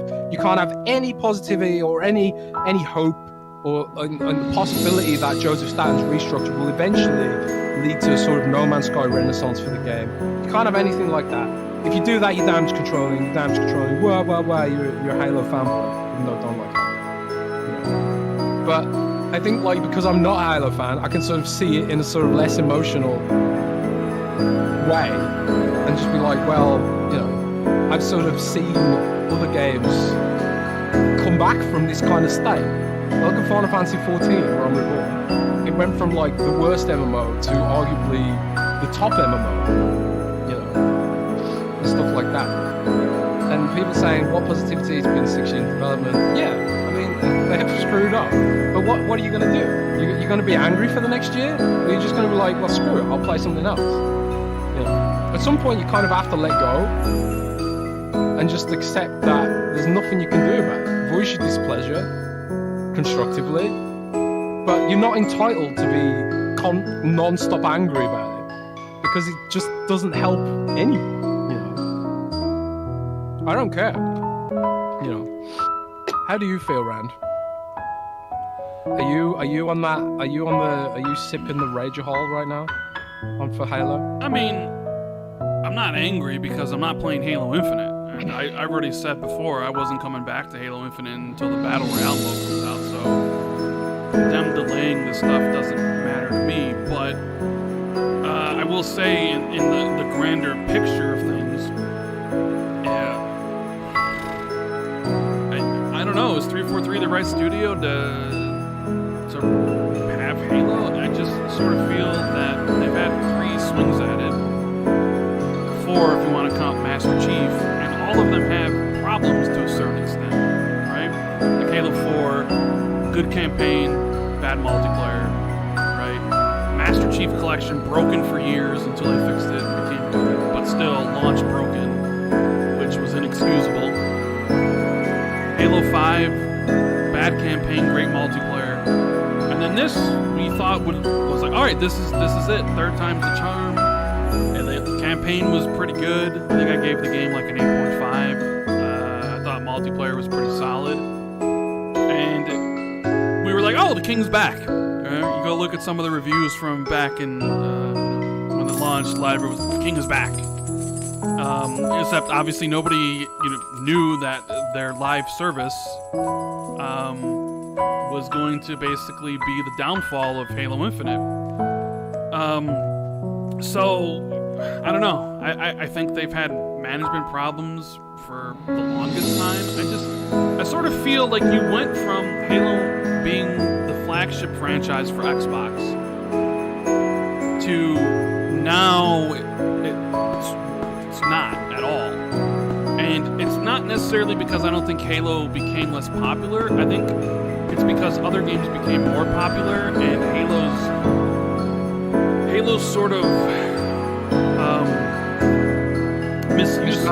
mismanagement over the years has, deflated it in people's eyes. I mean, I'm not going to say Minecraft is Xbox's flagship because Minecraft's everywhere, right? And I'm not going to say Call of Duty will eventually be Xbox's flagship because that's going to be everywhere. So like a game that is only on Xbox, what is the flagship now? Forever it was Halo. I mean, Phil Spencer even said in 2011, we lose our way with Halo, we lose our way with Xbox. I mean, it certainly just seems like they've lost their way with Halo Infinite. And what are the problems with Halo Infinite? Was it, is it a tech problem? Is the engine that bad? I mean, we'd always heard stories about Destiny, like Destiny's engine was really bad, and it was one of the reasons why they couldn't really make a lot of content quickly, so they had to shelve it to move to Destiny 2, so they could actually work on it better. Is Slipspace's engine causing a ton of problems? Was the management and the scope of the game not pitched well to everybody working on it? Obviously, the pandemic doesn't help, but I don't know, like, it certainly seems like other studios have managed well with their live services in a time where, I mean, you're going to be sitting here a year and like a few months after the launch of Halo Infinite, and you got, 6 new maps, 4 of them Arena, 2 Big Team Battle, but 2 of them Forge maps. It's like, are people doing a post-mortem on what exactly went wrong? And if the people responsible for what went wrong, if they're still at that studio, then they got major problems. Like, anybody who is responsible for the way Halo Infinite is right now needs to be, I think, shown the door. Because, I mean, how many chances do you get to basically have to... Because it's like every time that 343 gets a hold of Halo, it's like it was really popular, and now it's probably at its least popular point. And the whole reason for going to free-to-play was to sort of bring it back up to the popularity it used to have, and that didn't work out at all, right? Nobody plays it on PC. That was supposed to be the big thing. Oh, it's PC and it's free-to-play, but it doesn't really seem that worked out at all. So I don't know. I'm flabbergasted that this has gone on as long as it has, right? To a franchise that arguably should be bigger, right? And it's just to a studio that is, Microsoft's biggest studio with the biggest budget, and it doesn't really seem that way, right? It doesn't seem like they're the studio with the biggest budget. It certainly doesn't seem like it when you play Halo Infinite. So it just makes you, like, scratch your head. Be like, what happened with this game? And then you have the promises, like, okay, split screen co-op being canceled, right?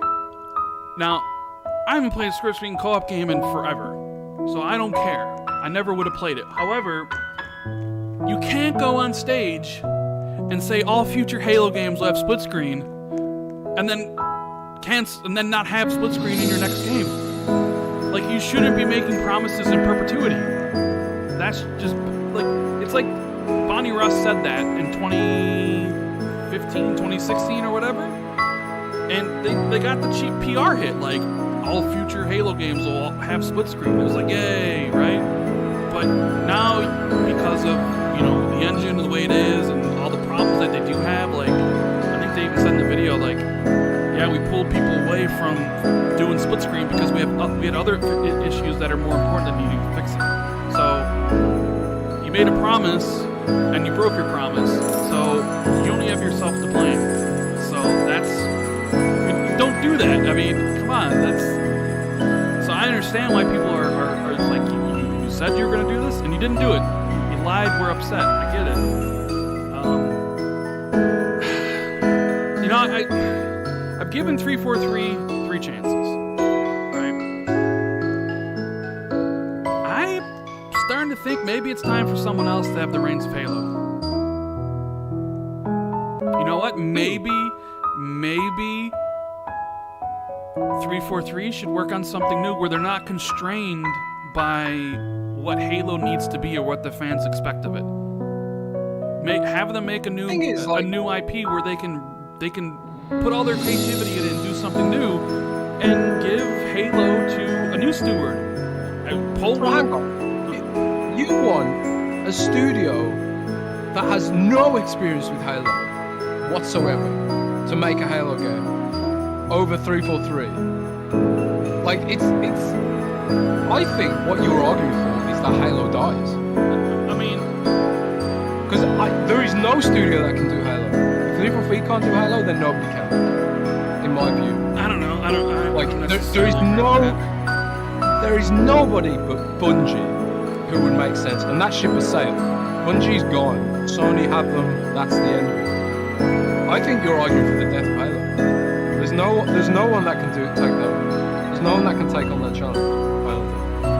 I think like if 343 can't do it, then maybe the fact of the matter is Halo's just gotten to a point where it can't meet the expectations of its fans, and it can't adapt to meet new audiences and find new players.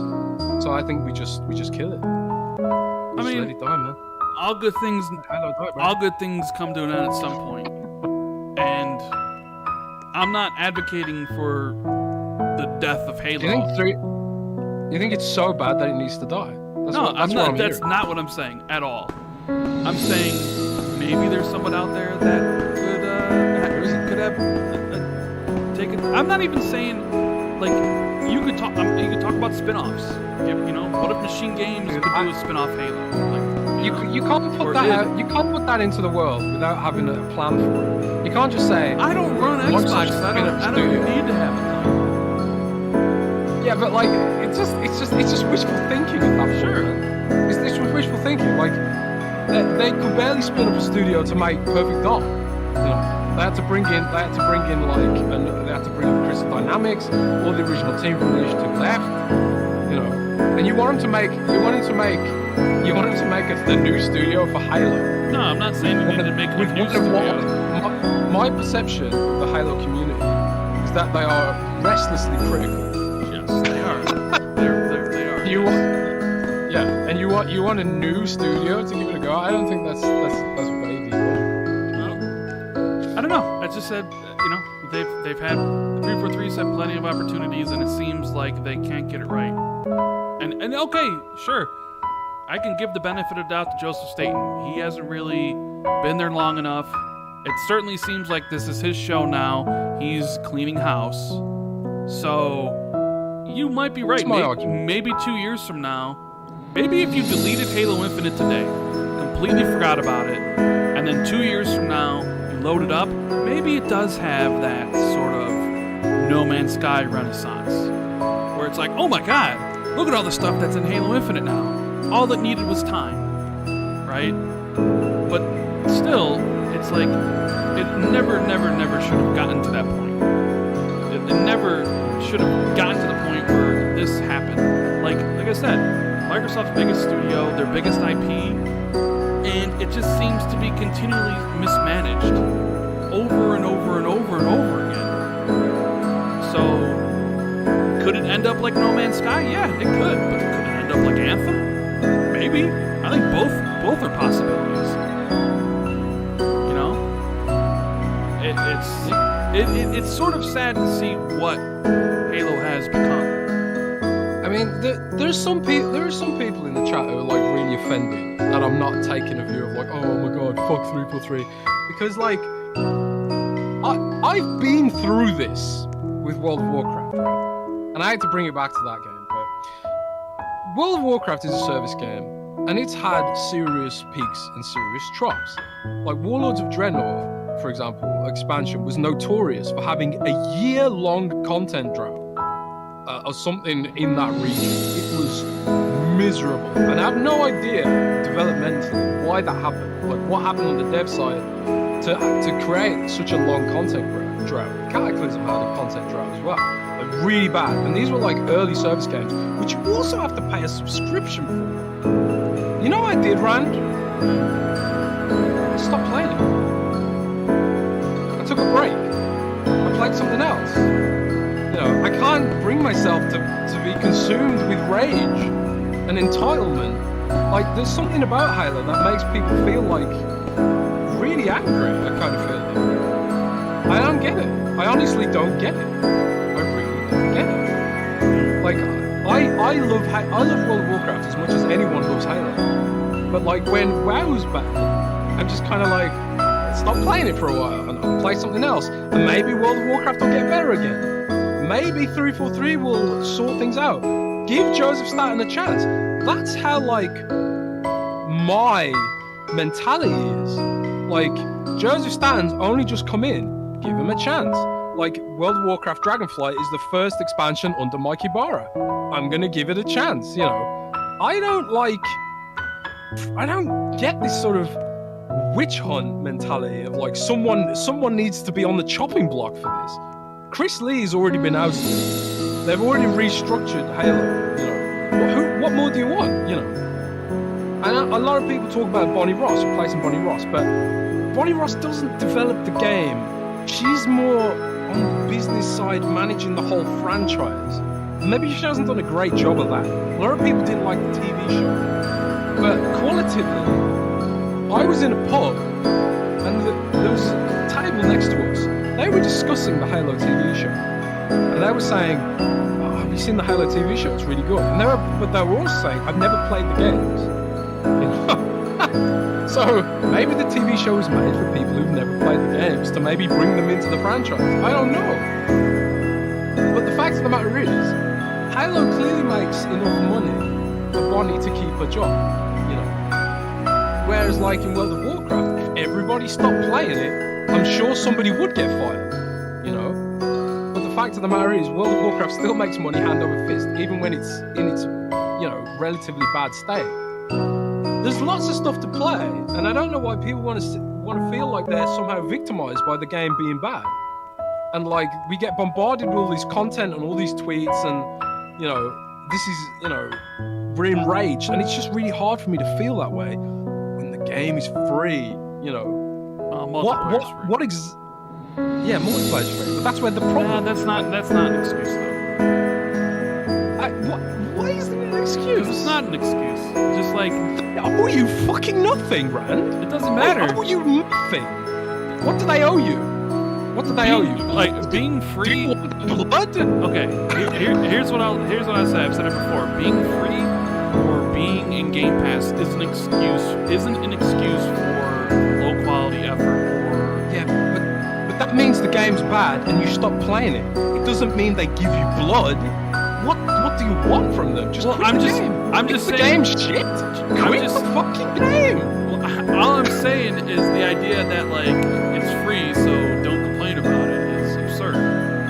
You know? Yeah, but like, Do we need a year? How many podcasts have we done about Halo being shit? Well, Just and quit. To Just be quit fair, playing. If a game's shit, quit playing it. yeah, I'm just tired of this. I'm just tired of this shit. I don't know. I don't like that mentality. Just like, oh, it's free, so what do you expect? It's back, whatever. Yeah, Like, but call it shit. Make your point that it's bad. But that's think- that's the end of the discussion. If Halo is irredeemable, then why even bother with it? Why does Halo get this? Like I just saw today, what's that game called now? Splitgate. Splitgate development has ended. That was supposed to be a service game, and development on that has ended because nobody wants to play it anymore because it's boring. Nobody's screaming about that. Everyone just quit playing it because it was bad. yeah, Now, because if everyone quit playing Halo because it's bad, people would lose their jobs, and then things would change.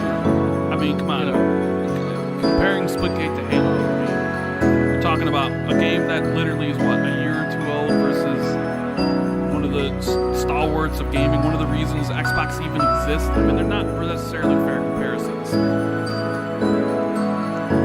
I'm just saying, like, do we need a year rage session about Halo being bad? I just say, this has happened in other service games. We don't need to care this much, you know. Well, like I said, I don't particularly care. What do I'm not going to people play want? it. I'm not going to play it until the Battle Royale comes out. I'm disappointed in what I see as a studio that seems to constantly have management problems or what have you, leading to the decline in Halo overall. I think that is something Xbox should have nipped in the bud and fixed a long time ago. And, I mean, nobody forced Halo Infinite to be a live service. They decided to make it a live service.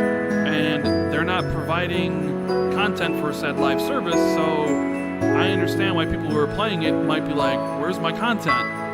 And you know what's even funnier is that none of the content that we're really doing is really like any different than any of the content that came to Halo 5, 4, or 3. You know, it's map packs within a certain time.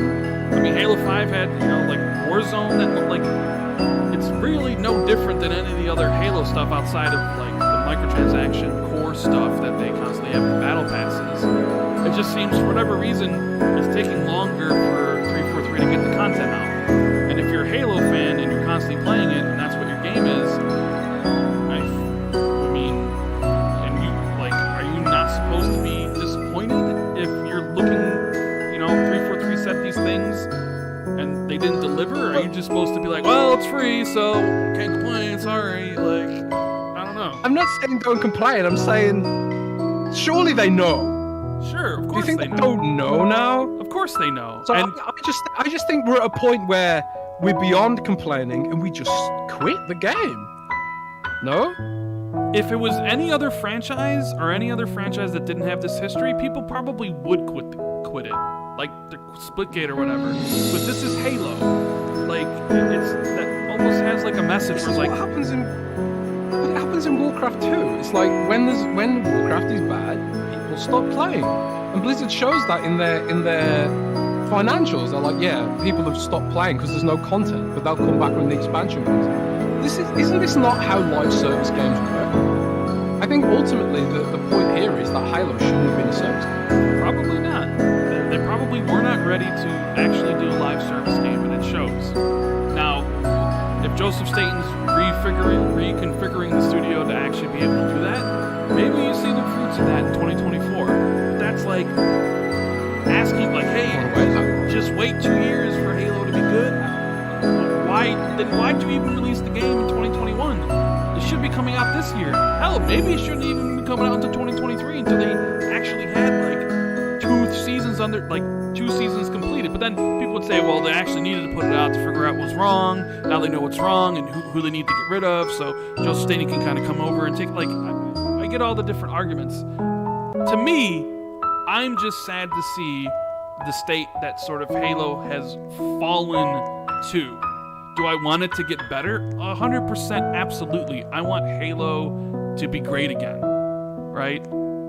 will that So happen? what? I hope For the so. I hope in 2 years we can do a show, you know, and be like, hey man, look at Halo, look at the resurgence. Man, Joseph Staten was the right guy. They have proper leadership in that 343. Now I'm excited for the future of Halo under the leadership of Joseph Staten. That is something I think everybody in chat and everybody on the internet and me and you would be like, that is the hope and the dream, you know? But do they make it to that time? Because this is a very competitive market. There's plenty of free-to-play games, more free-to-play games coming out. Maybe nobody comes back to Halo. And you mentioned, like, well, Bonnie Ross must be fine because Halo makes enough money. Are they making enough money? Because I think, if I had to take a guess at this very moment, they're not hitting their player counts. And if they're not hitting their player counts or their projected player counts of where they were at, they're probably also not hitting their projected revenue either. Right? So, who knows? I have no idea. Who knows if they're making the money that they should be making? Either way, How much was the Halo deal worth to Paramount? You know, it's not just that. It's not just the game. It's like it's a whole business. I think there could be an argument made that Halo is, in fact, I wouldn't even say it's an argument that could be made. Halo is being mismanaged. yes, You know, 100%, 100%, completely mismanaged and been mismanaged for a long time. Like, Yes, but it's also kind of like, okay, we all know this collectively as a group of people. We know this. And I think people are kind of like, they won't let it go. They don't want to let it go. But we've been you said we've been through this for 3 games now. And people still won't let it go. I feel like if World of Warcraft had 3 bad expansions, that'd be it. because Halo means a lot to a lot of people. You know? At least that's what I'll say. I've sort of moved away from the multiplayer that Halo is, and I'm looking like, hey, Battle Royale or nothing, baby. You know? I don't know what else to say about it. I'm kind of, we've probably talked about this a lot, so maybe we're just running over the same old points again, but There's a lot of emotion wrapped up in it. Sure. But I feel like it's gotten to a point where there's too much emotion. but the thing is, I'm not people emotional. come to me making, I'm not emotional. but about people it. are on Twitter and stuff. yeah, of People come course. to me making arguments that makes no sense, and people tripping over themselves to say that I'm damage controlling for 343. I don't give a crap. If 343 was shut down tomorrow, I would not feel a flicker of emotion. I feel bad for the devs who are losing their jobs. But if Halo disappeared tomorrow, I'd be like, oh good, now Gears can get more money. I don't care about Halo at all. So this is not damage control. This is me attempting to have a slightly different perspective that goes beyond the borders of mob rule, which is honestly, as someone from the outside, that's how I perceive a lot of the Halo narrative and a lot of the Halo discourse. Honestly, feels like it revolves around mob rule. You know, when I compare it directly to like the way people talk about Overwatch or World of Warcraft or communities that I am invested in, it's very different. And maybe that's just because like the only people left playing World of Warcraft and Overwatch are people who've been so abused by it that they don't know any better anymore. I certainly think that's probably the case of a lot of Blizzard games. But I think it's kind of like that. People want it to be better. They want to feel that, you know, the franchise they're invested in is hitting the potential that it can hit, and I totally get that. But it's also at a point where like, well, what do you want though? You know, what do you actually want that's realistic, that can happen right now, right this minute? You know, you can choose to be angry about it for the next 6 months while you wait for season 3, or you can just play something else. Because, like, speaking completely in terms of practicality, 343 knows how pissed off everyone is. You have to believe that. So no amount of attacking their devs on Twitter is going to help at this point. You know, and at that point it's kind of like, well, you're just choosing to be angry still? Like, I don't get that mentality. If it's me, I just like stop playing the game. That thing's bad now. And I think, honestly, if you really want to send a message for 343, you've got to stop playing the game. Because the only thing that will really move the needle is the pocketbook, right? Stop buying the microtransactions. Stop participating. Reduce those monthly active users. That's how you really send a message to the big wigs at Microsoft. It's like, hey, you are killing the franchise here with the strategy, and we need to go in a change of direction, right? Because that's ultimately like, that's why Mike Ibarra is now running Blizzard. Is because the previous CEO of Blizzard was ousted for his part in the inaction over all the scandals and stuff. So I don't know. I think like the frustration on my part is just like, what do people want? Speaking completely practically, you can't magic content out of thin air. You can't do it. So at that point, you're just choosing to be mad. That's how I feel about it. Because we've known for a year that the game's almost a year that the game's in a bad state of the live service. It's not news. I don't know. Whatever. Alright, well, that's the Halo talk. Let me get some of these super chats. What's chat saying about all this? Chiefman says they need to move MCC devs to Infinite for content. I don't think there's many devs on Master Chief Collection. I think there not that many, or at least from what I was told. Crabs Are Evil says, imagine fumbling as much as 343. Please just speak to Phil, get him a plank sort of outmate. They know. That's the thing. They know. They know how bad things are. But it's just time, really. Dan Arrow says, why does 343 get the blame but not Xbox Game Studios or Microsoft? Well, I mean that's a good point actually, because we've heard before that some of the issues with 343 is Microsoft's tax policies revolving contractors, which is actually an issue with an issue with Washington State, I believe, from what I've heard. So is there something Microsoft could be doing on its end at a structural level to improve the situation? Maybe there is. We don't know what it is. Without having a frank, on the record conversation with Bonnie Ross, we don't know how much Microsoft needs to blame. But for my money, I think they probably do share a bit of the blame, and probably less. They're not getting as much attention about it.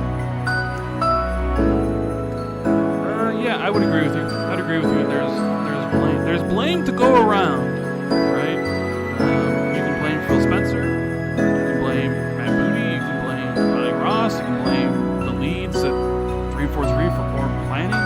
Whatever. I mean, I blame Rand. It's not my fault. It's definitely not my fault. You didn't make enough videos being mad about it. That's what it is. Yeah, if you'd have made 10 more videos about how terrible 343 is, the game would be in an amazing state right now. I don't really like to make mean-spirited content about something. You know what I mean? That's how, not necessarily everyone on mean. Twitter says you have to be angry to get what you want. Yeah, but the thing is, not how it works. I'm not angry because I don't play Halo. So I'm just disappointed to see one of my favorite franchises like fall from grace. Like, how is Forza Horizon 5 bigger than Halo Infinite? Halo Infinite's got a free-to-play multiplayer, and Forza Horizon 5 is paid for. Like, how did Forza Horizon become the flagship of Xbox? That is. You were asking earlier, what's the flagship of Xbox? It's Forza, and maybe it'll be Elder Scrolls when it comes out. Maybe I'm just saying, like, how did you get there? Like, a spin-off of Forza becomes bigger than Halo. And is more played than Halo. Look at the most played charts on Xbox. Forza is more played than. How is that possible? It just speaks to, my thing of like maybe 343 is not the one cut out to run to have the franchise.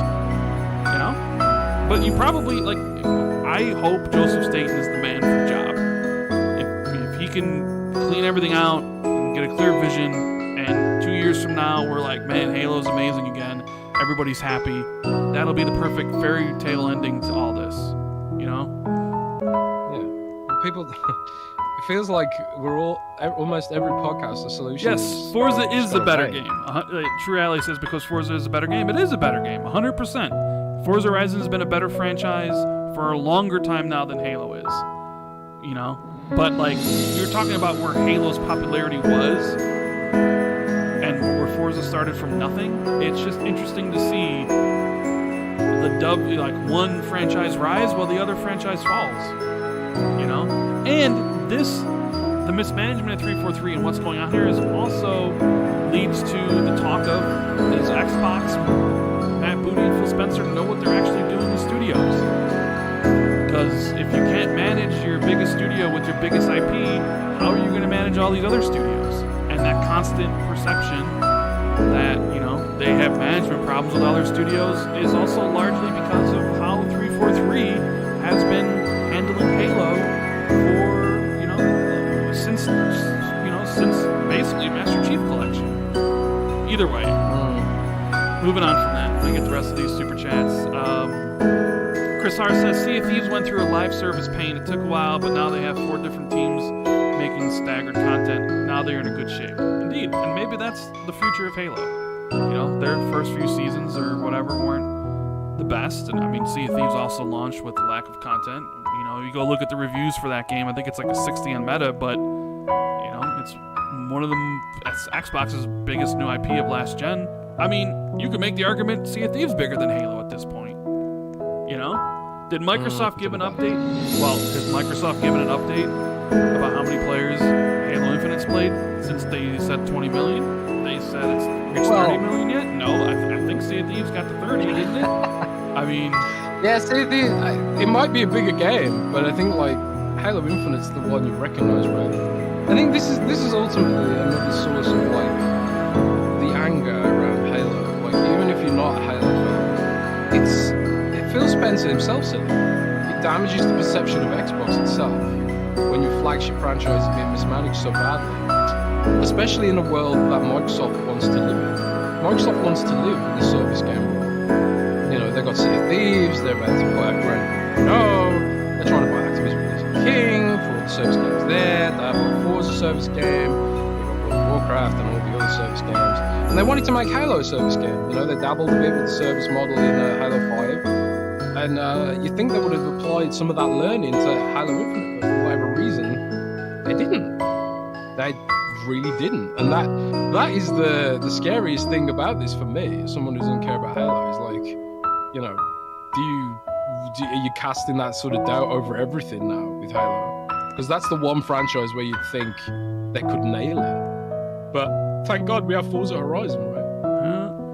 Achievement says 343 delayed the season not because it won't be ready by November, but to ensure that it's closer to season 4 launch and 3 months seasonal releases in 2023. They do need to get that 3-month release cadence. 6 months and 10 months aren't very, they're not good. They're not good at all. 3 months is the right spot. And they did say, it's like, kind of funny that Diablo Immortal came out in May, and it's already on season 4. I know it's a mobile game, but it's just like, how's Diablo Immortal, you know, rocking a better service than Halo Infinite right now? Depside says, here's to the Jez podcast, according to SkillUp. Laughing my ass off. Yeah. Did SkillUp, was SkillUp in? Did I miss SkillUp in the chat? So, I think he said it somewhere else. Okay. Andrew says, so is Bonnie Ross then 343's Putin? I don't know. I mean, she's in charge of 343. It's her baby, right? Gaston says, now that Rand is gone, Jez, can you talk about how awesome a turn-based Peppa Pig MLP crossover walking simulator with pay-to-win elements would be? Oh my god, that'd be so sick. In fact, put 343 on that. Oh jeez. They can't screw that up, right? Nah, man, if they did do that, like 343 would be coming out with some kind of like dev blog saying, oh, the season 2 of Peppa Pig free to play game has been delayed because of developmental problems. Oh god, can you imagine? Yeah. Metal Morgul says Ackman did a great video on the Halo downfall. Recommend watching. Miguel says Bungie was Halo. What? Ackman lost his channel, right? Yeah, but he got well, he was demonetized, but he was remonetized. Oh, that's good. Bungie was Halo, says Miguel. They gave Microsoft and 343 the blueprint on how to handle Halo moving forward. Mythologies, ODST Reach, for example. Toad Pack Secure says the studio that makes Splitgate literally explained their indie development because they were building a new FPS on Unreal Engine 5 with all the new talent and investments they've got. Yeah, they put out that statement earlier. That's fair. I was just sort of reaching for an example of a service game that just quietly shut down. I mean, there's loads like I don't know, like Ubisoft Battle Royale, you know, stuff like that. Yeah, it's because like nobody cares or feels invested in the franchise. But you know, if you go on like Xbox Live and look at one of the most popular games being played right now, Halo's still pretty high on that list. So like, it's kind of almost like, is there a division of opinion here? I honestly don't know. Are most people just playing Halo happily and ignoring all the drama surrounding it? A casual free-to-play audience, or you know, is there a serious problem with it? I honestly don't know. I'm just asking that question for the sake of discussion. JD Gamer says Halo Infinite is not a bad game. If it had launched as every other Halo launched, we would have celebrated it as the best Halo since Halo 3. It is a mediocre live service, lacking in content though. And Flame says I have more faith in Splitgate devs than 343. Just saying. Yeah, maybe Microsoft should buy that.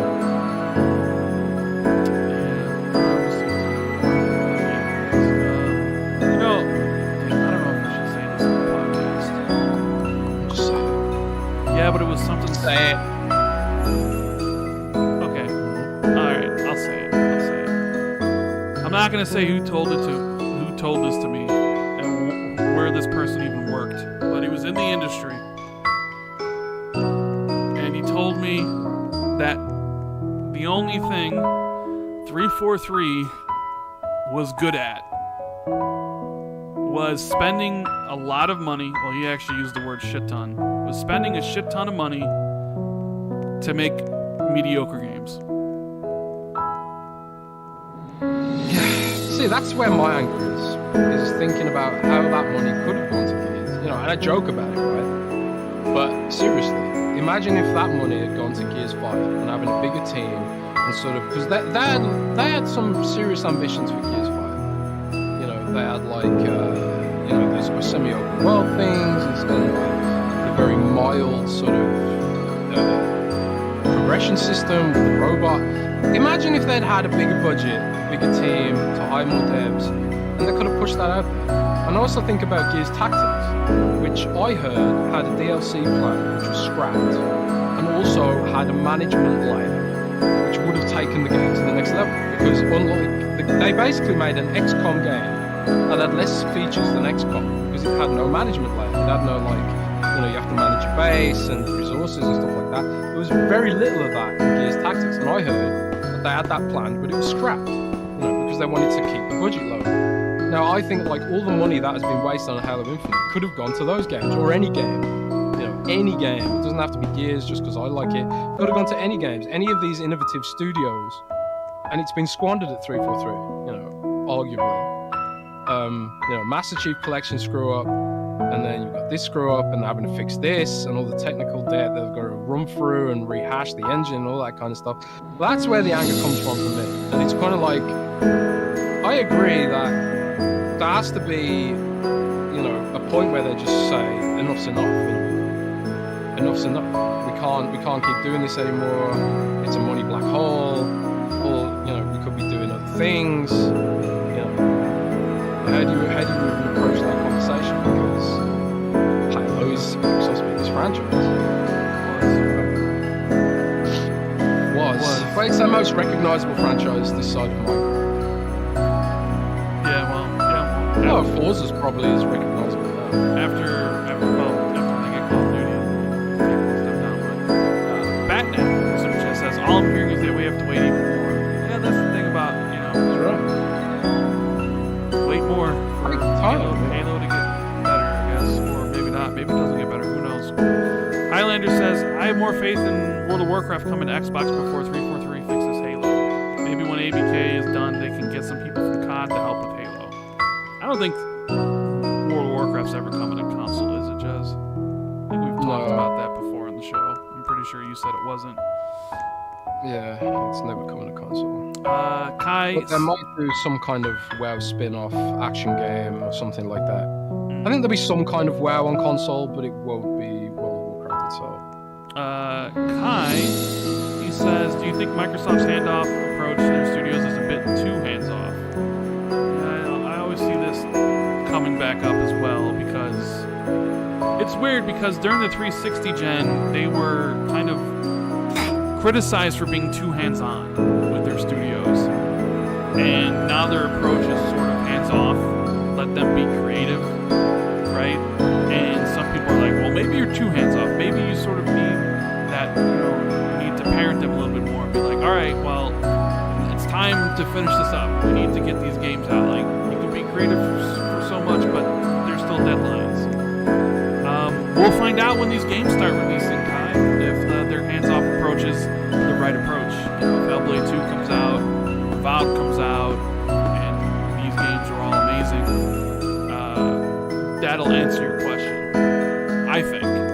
Because at the end of the day, what we want is great games. I personally don't want mediocre, boring, bad games.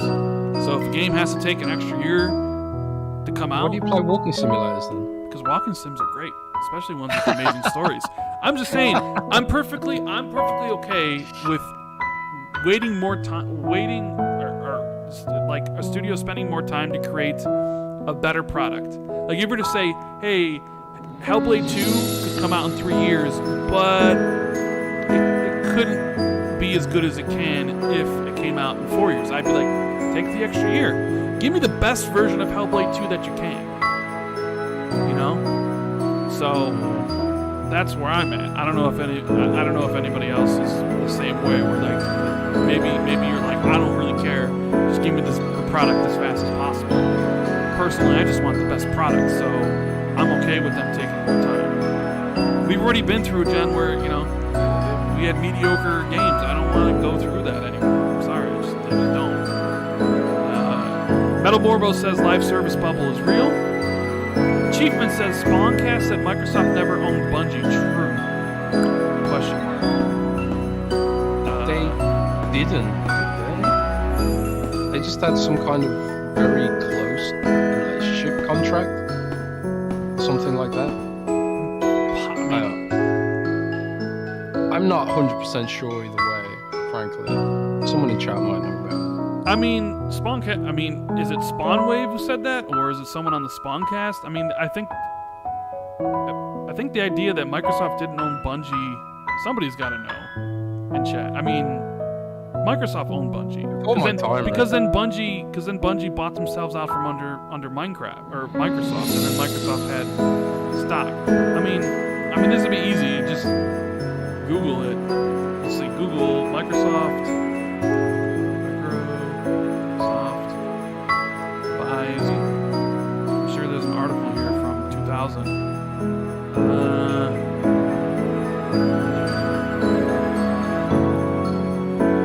Yeah, it says Microsoft acquired Bungie in 2000. Yeah. So that's really strange that they let them go.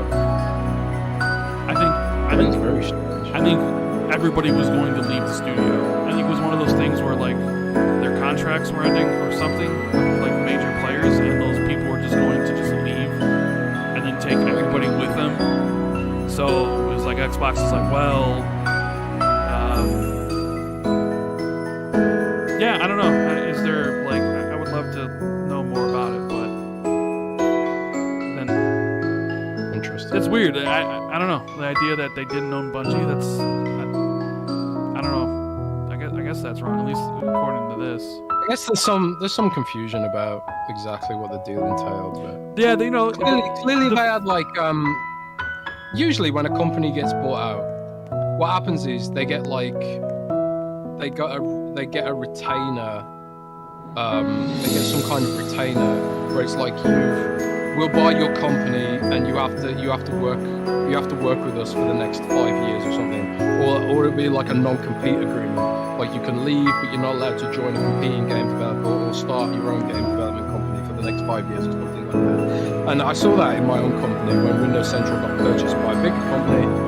A lot of our execs who became multi-millionaires overnight, not me sadly, they still had to work for the company for a little while to smooth out the transition and provide their expertise, because that's ultimately what they were buying, is their expertise and stuff like that. So maybe that's ultimately what happened. They bought the company and stuff like that, and they were just kind of like, well, our non-compete contracts are over now, and this is what we're planning to do. We're going to leave and make a new studio. And Microsoft probably thought, well, this is probably the best scenario in that situation, but maybe it'll happen again with Sony.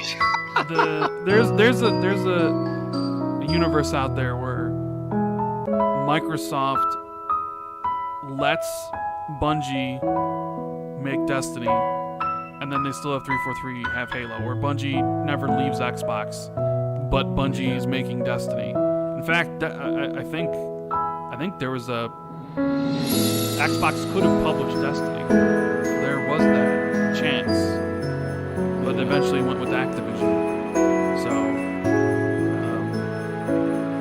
Yeah, I still remember reading that news. I think when that broke, it was like, Bungie and Microsoft have split up, right? Like Bungie bought their freedom back from Microsoft. I was like, excuse me?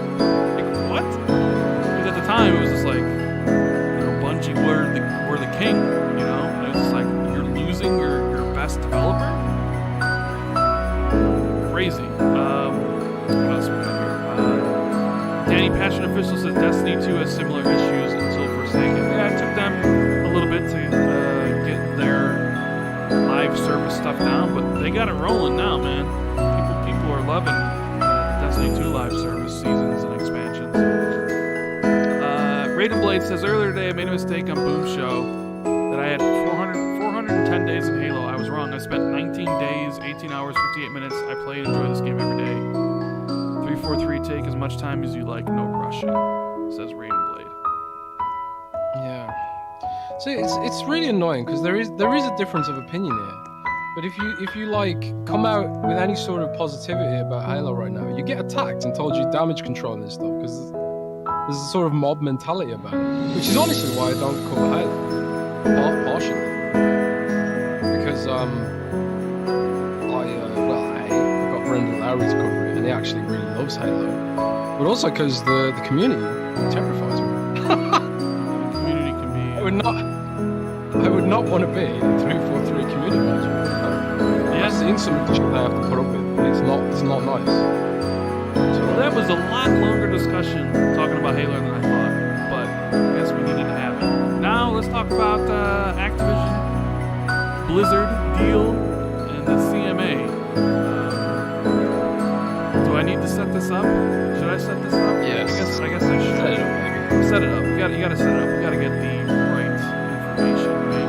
That's the whole point. So, obviously everybody knows Microsoft bought Activision, and all these government bodies are looking into it to see if it would harm competition in their local areas.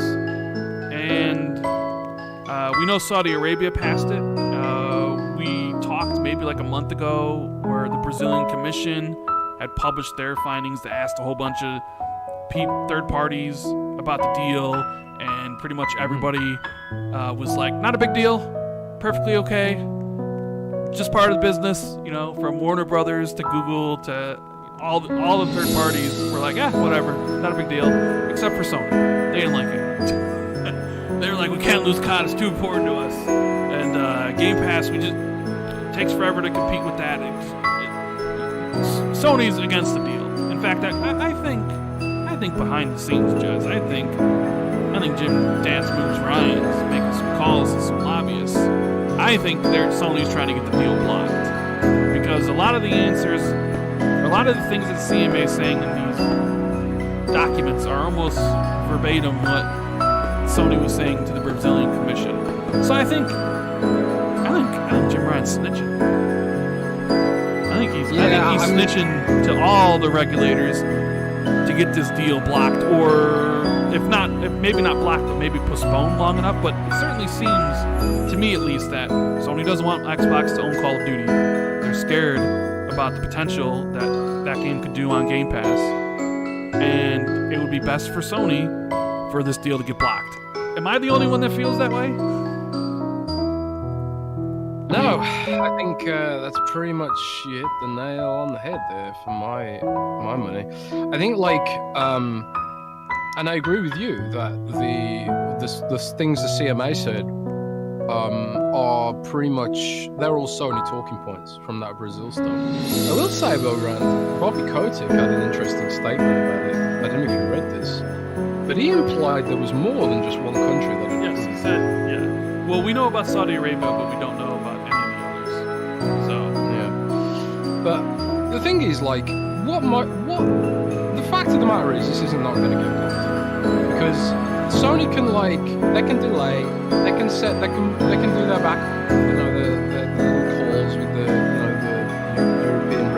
UK regulator, and frankly, the UK regulator is worth trash. The UK government is garbage, and the current Minister of Technology in the UK asked Microsoft at a hearing when Microsoft was going to shut down algorithms. Did you know this? shut down that algorithm. Yeah, the head of all technology in the UK, the minister, asked Microsoft when they were going to get rid of algorithms. The mathematical concept of algorithms. Apparently Microsoft has control over that. So I don't think the CMA knows jack shit. And everything they said is literally what Sony told them to say verbatim, like you said. And the fact of the matter is, if this goes to court, which it would, they would lose. They would lose hardcore style and cost the taxpayer millions of dollars, pounds, probably. So I don't think the CMA wants this to go to court. And as soon as they actually sit down with Microsoft and talk it through, they'll realise they haven't got a fucking leg to stand on, and they'll just let it pass. Because they don't want it to go to court. And I'll tell you why they don't want it to go to court. It's because the UK has no fucking money. The UK government has no money. And if it goes to court, it'll be a hell of a lot of waste of time, wasting everyone's time, because Microsoft's in third place. You don't regulate a company from being in third place. This is about competing with Tencent and Amazon and all these other companies. And this is about shareholders getting their right to a return on their investment in Activision, which ain't gonna happen any other way, because Activision's share price is never going back up to what it used to be under any circumstances. The only way they get a return on their money is if this deal goes through. And gamers want it to happen. Activision shareholders voted for it to happen. The only people who don't want it to happen right now is Sony, and they don't have a legal mechanic to stop this from happening, because it doesn't put Microsoft in first place. It doesn't harm competition. It enhances competition because it forces Sony to try harder. If Microsoft comes and says, well, we'll make Call of Duty $60, how does that harm consumers? While Sony's pricing its games at $70, and Microsoft can come back and say, well, we'll price this game at $60, that helps consumers. So how can they argue that it doesn't help consumers? It'll also force Sony to make more service games, to compete, in the spirit of competition. So, there's a slew of legal arguments, easy legal arguments, and concessions that Microsoft can make. So for my money, I think this is ultimately going to end with Microsoft putting it in writing, not just marketing, but some kind of, agreement that Call of Duty will remain on PlayStation for however many years after the fact. And they'll just put it in legalese for the regulators to understand. And then they'll investigate it and be like, oh shit, we don't want to take this to court, fuck that noise. And then it'll just sail through and that'll be it. That's how I feel about that. I have literally no faith in any UK government institution to do anything for consumers right now. So even if there was a vague competition's risk right now, they wouldn't block it. So ultimately, it's going to be about what benefits them, the competition's body, and for them, the benefit is not having to go to court. So that's why I'll go through. It's not about consumers. It's about how much money they can get out of it. And when they realise they can't get any money out of it, they'll let it go through. Because that's how the UK government works. So, I'll read some of the things here from their findings, just for people maybe haven't heard, any of the audio listeners, Spotify and iTunes, which, by the way, do us a big favor, make sure you leave us a review on Spotify or iTunes. 5-star review would be great. And if you're listening live here on YouTube, make sure you hit that like button, and if you haven't subscribed yet, please do hit that subscribe button. They said, CMA says, they're concerned that Microsoft could use its control of popular games like Call of Duty and World of Warcraft post-merger to harm rivals, including recent and future rivals, and multi-game subscription services and cloud gaming. They also go on to say that they're concerned that if Microsoft buys Activision, it could harm rivals, including recent and future entrants into gaming, by refusing them access to Activision Blizzard games or providing access on much worse terms. And that they've received evidence about the potential impact of combining Activision Blizzard with Microsoft's broader ecosystem. Microsoft already has a leading gaming console, a leading cloud platform, and a leading PC operating system, all of which could be important to its success in cloud gaming. True, I would agree with all that. However, I said this in my video, Jez, but does Microsoft really have a leading gaming console? Is being third place out of 3 entrants leading gaming consoles? Would you classify that? I mean, the PlayStation guys love to say that Xbox is always last place. Can you really say that Xbox has a leading gaming console in a market where they're dead last every single time? Yeah. I don't know. Sure, leading. It gets even more crazy when you factor in mobile. Yeah. They say they're concerned that Microsoft could leverage Activision Blizzard games together with Microsoft's strength across the console, the cloud, and the PC operating systems to damage competition in the nascent market for cloud gaming services. Okay, fair enough. I think everybody knew this deal was going to be scrutinized. I didn't think it should be. Should be scrutinized. I mean, it should. Yeah, you know. I didn't think it was gonna just pass willy-nilly. I didn't think this was gonna pass this year. I've been saying that since the beginning. There was a lot of people hopeful that it would. A lot of people hopeful that it would either pass in September or October. It doesn't really look like that's the case.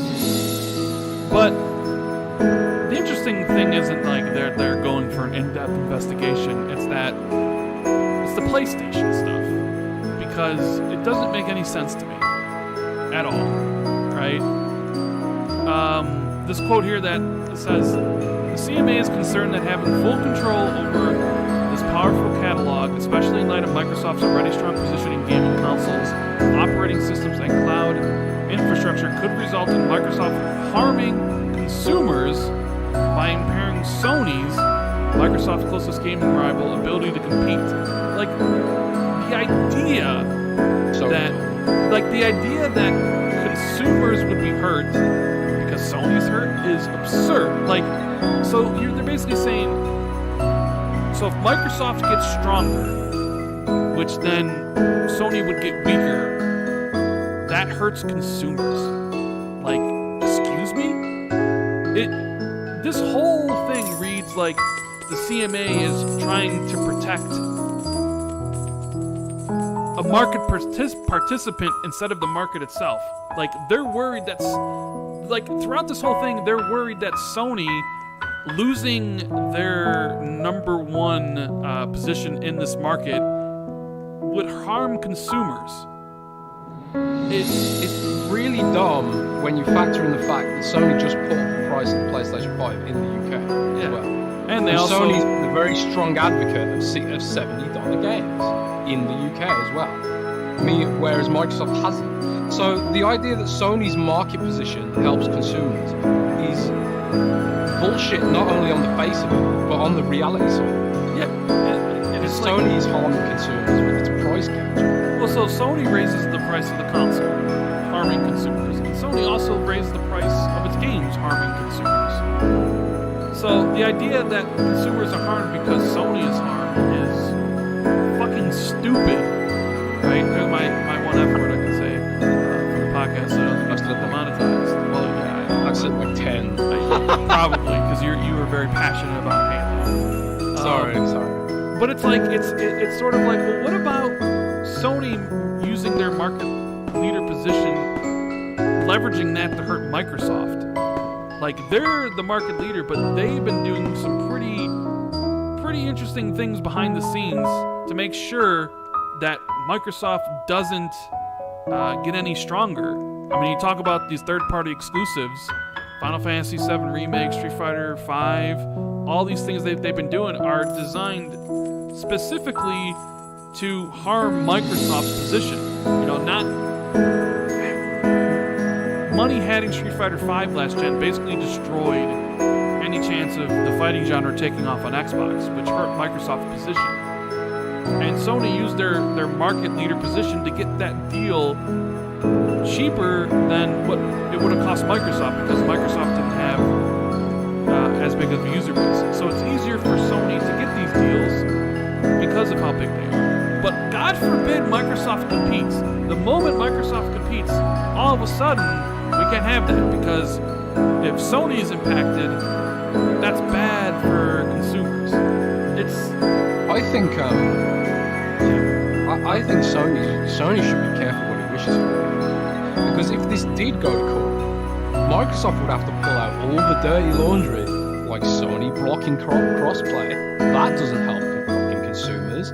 Like Sony charging a tax for lost revenue, quote unquote, for cross-play gaming, forcing consumers to buy the more expensive console to play with their friends. That harms consumers. So I think if this did go to court, Sony better watch out what it wishes for, because a lot of this shit might come back to bite them in the arse. In fact, part of me hopes that it does go to court, because I think it would be really funny. The drama would be hilarious if it went to court. We have another Apple Epic thing, but I want this deal to go through before Diablo comes out, so Diablo can be on Game Pass. I don't want this thing to drag out forever. Challenge continues. But look at this.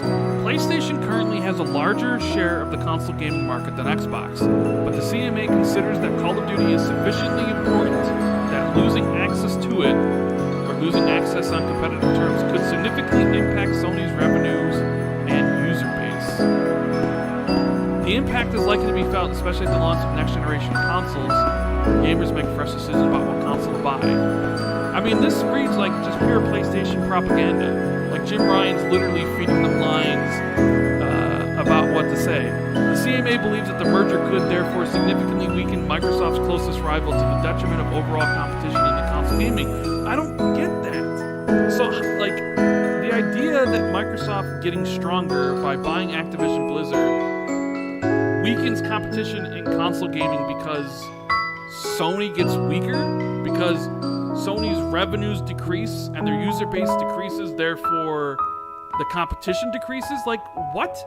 And, like, this idea here that not having Call of Duty is sufficiently important, right? Like they say here, CMA considers that Call of Duty is sufficiently important that losing access to it, you know, it would impact Sony's revenue and user base. Nintendo doesn't have a goddamn problem running their whole ecosystem and their hardware business and software business without Call of Duty. They sell more than PlayStation. There's no Call of Duty on that console. And you can make the argument it's doing better than PlayStation. How are they doing as well as they are without Call of Duty? You know? That's why, like, this is just delay / formalities. And all their talking points are Sony talking points. And when it comes down to like full-blown scrutiny, and they start to realize that if this did go to court, they would lose hand over fist. I think they'll just be like, oh yeah, shit, we're not touching this. And to be honest, I don't think Sony wants them to touch this, because Microsoft will go dragging up all the stuff about Sony harming developers and charging a premium and forcing gamers to buy that premium with their cross-play blocking practices. I think this is just a load of hot air, really. And they go on to say, as the market for multi-game subscription gaming service grows, Microsoft could use its control over Activision Blizzard content to foreclose rivals, including recent and future entrants into gaming, as well as more established players such as Sony. So once again, protecting Sony. But last time I checked, Sony is the market leader in the UK, right? They've sold the most. They make the most. Sony was the first one out with a game subscription service. PlayStation Now launched in like 2014, 2013. 4 years before Game Pass. Sony had first mover advantage on subscription services. And you know what? They completely screwed it up. PlayStation Now was an abject failure. And not only that, Sony had first mover advantage on cloud gaming because PlayStation Now was streaming. They had that in 2013. It took how many years? 5, 6 years before Xbox could do it?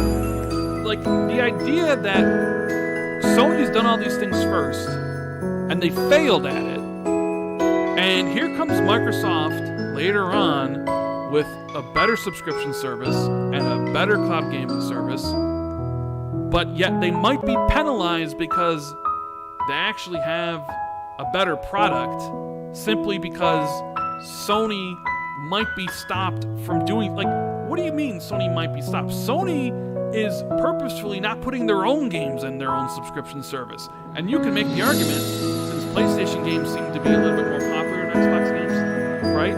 That if Sony were to put God of War on a subscription service, how many people would subscribe to PlayStation Plus, PlayStation Extra to play God of War Day 1, or Last of Us Remake Day 1, or the new Spider-Man 2, or any of these big AAA games, single-player games that they have?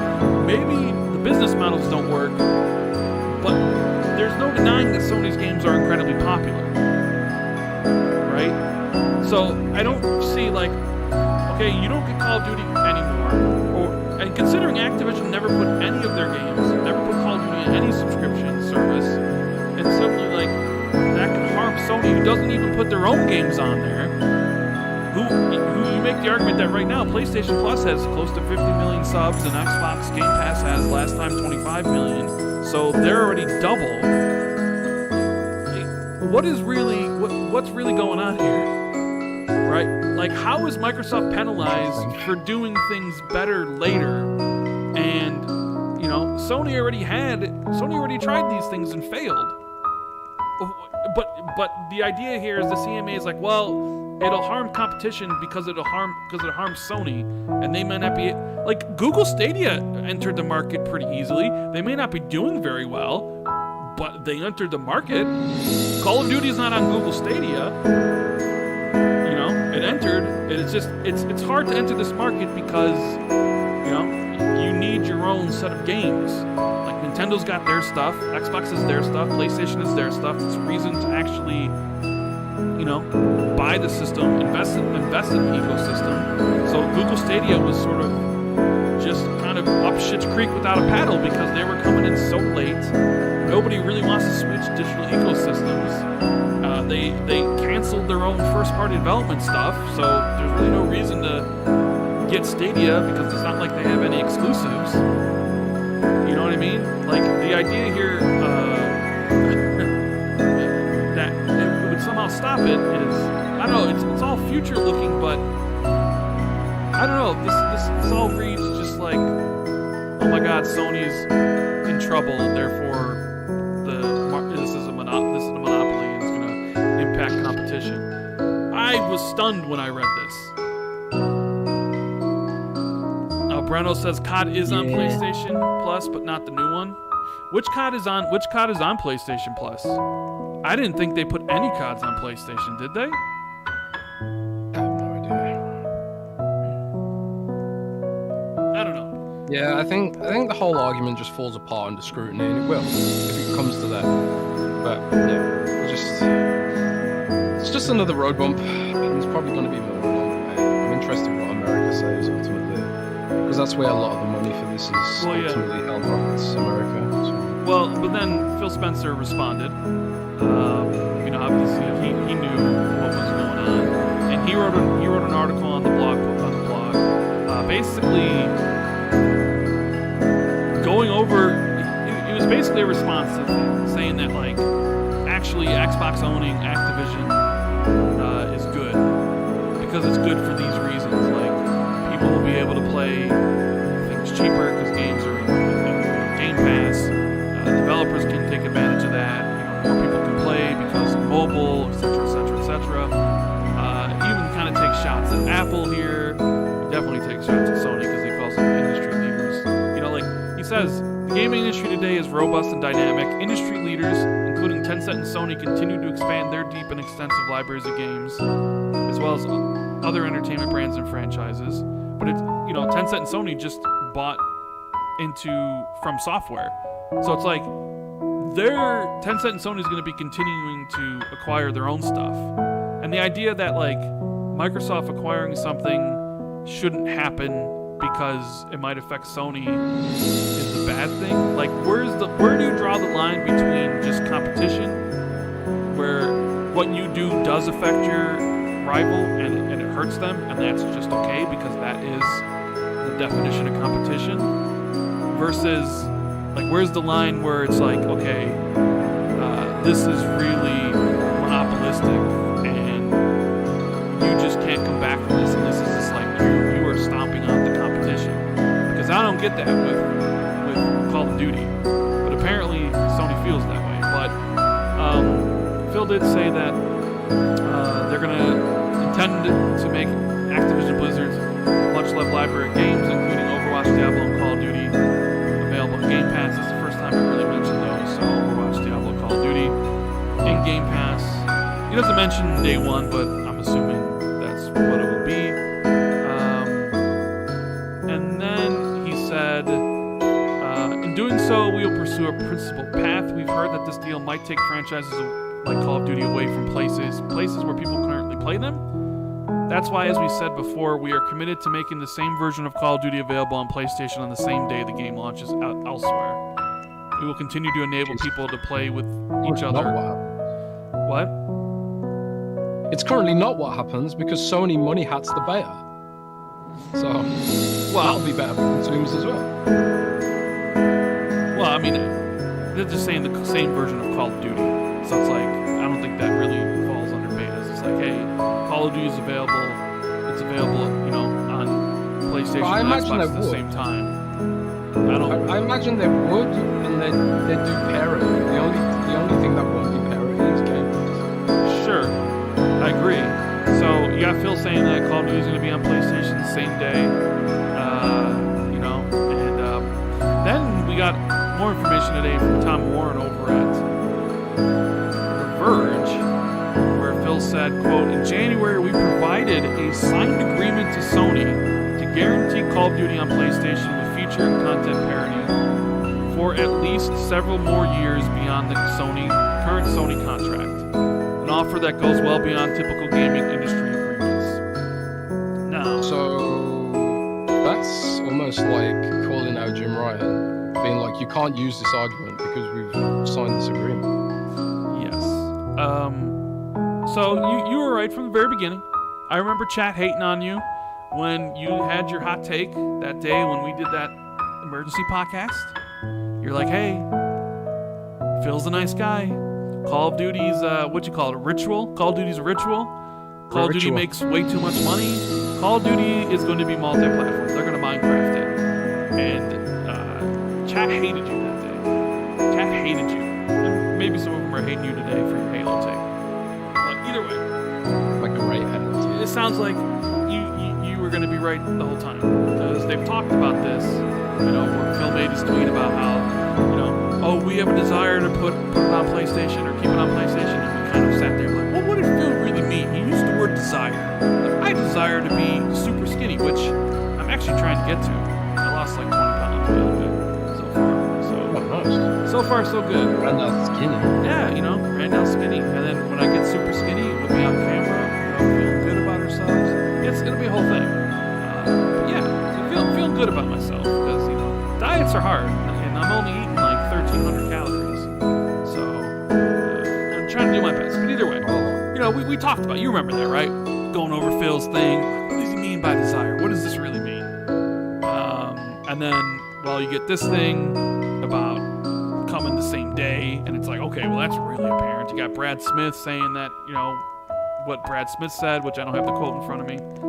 And now you have this one It where sort of mirrored what Phil said. yeah, now you have this one where Phil's like, we signed we signed an agreement with Sony back in January that we weren't going to do it. Now the hang up here people have is the quote here about that we've signed. So we provided a signed agreement to Sony to guarantee Call of Duty on PlayStation with feature and content parity for at least several more years beyond the current Sony contract.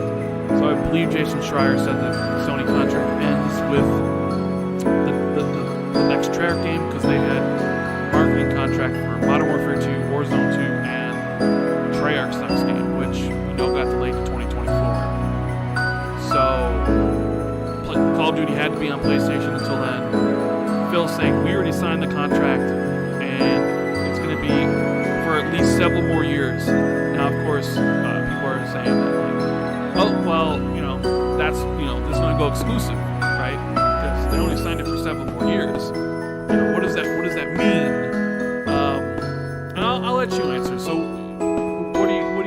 is this Phil's thing where, like, okay, you know what, Call of Duty remain multi-platform for the rest of the generation, several more years? Because to me, several more years, when I think of several, the number 4 pops to mind, right? 4. And I can't speak to how long he's talking well, about. I'm not saying tell me how long you think it'll last, but just give me your whole vibe on this. Are you more or less confident of Call of Duty remaining Minecrafted, essentially? Because, there are people kind of fighting about this quote. I want to know what you say. 'Cause Well, the reason Phil and co always speak in these terms of, for the foreseeable future or the next several years or whatever, they give vague timelines because they're a massive business that is subject to massive market forces. Nobody could have predicted the market turmoil that's going on right now. Energy prices in the UK have risen by like 100% and they're going to rise by even more. No one could have predicted that was going to happen. Well, they probably could have done if they'd actually looked further beyond the nose and the faces. But oh well, that's a whole other political discussion I'm too exhausted to have. But anyway, nobody could have foreseen some of this stuff, so they don't want to say like it'll be on PlayStation forever, because what if Sony goes out of business? What if Sony, offers them? Because right now, and a lot of people don't know this, but Sony and Microsoft are paying for the privilege to have Call of Duty on their system right now. They are paying for content acquisition. It's not just like Activision agrees to publish it on there for free. They're actually paying for it. Same with Fortnite, same with other games, So they're paying for content acquisition. Now, if Sony turns around and like, yeah, we're not gonna pay for this anymore, you just have to put it there for free. Even though the Call of Duty business model being as vast, the amount of developers that are working on it right now, part of that is because it's funded by the fees that Activision charges to this company. If Sony turned around and was just like, no, we're not paying for it, then Microsoft probably would pull it, Or if things between Sony and Microsoft got so hostile that they couldn't work together, then yeah, maybe they would pull it. But I don't think that's going to happen. And I'll tell you why I don't think it's going to happen. It's because Minecraft's still on PlayStation. And we even got to Minecraft VR, which is something that I didn't think would happen. Because I'd heard Sony was trying to get concessions for that as well. So, but they did eventually work out a deal, because ultimately, the idea is that everyone in the end will make money, because people will buy the games, they'll buy the microtransactions, blah, blah, blah, blah, blah. And I don't think there's a scenario where Sony wouldn't want to pay up to get Call of Duty on there. I don't think there's a scenario where Microsoft wouldn't want to pay up the fee for all the microtransactions on PlayStation. So when Phil speaks about several years, he's just being brutally honest. He's just giving it the facts that it is. He can't predict the future. He can't just tell if the world's going to explode. That people talk about like an act. Oftentimes in insurance claims, there's always like an act of God as well, isn't it, in insurance claims? Because and that's extreme, unforeseeable circumstances, which can break the terms of an insurance claim. Crazy volcano or a meteorite or something. If you took out a loan on a massive building or insurance on a massive building and it gets destroyed by a UFO or an alien spacecraft, how could an insurance company have accounted for that? It's one of those extremely unlikely scenarios. So when Phil's speaking about that, that's the terminology he's really speaking about. It's kind of like their act of God insurance claim.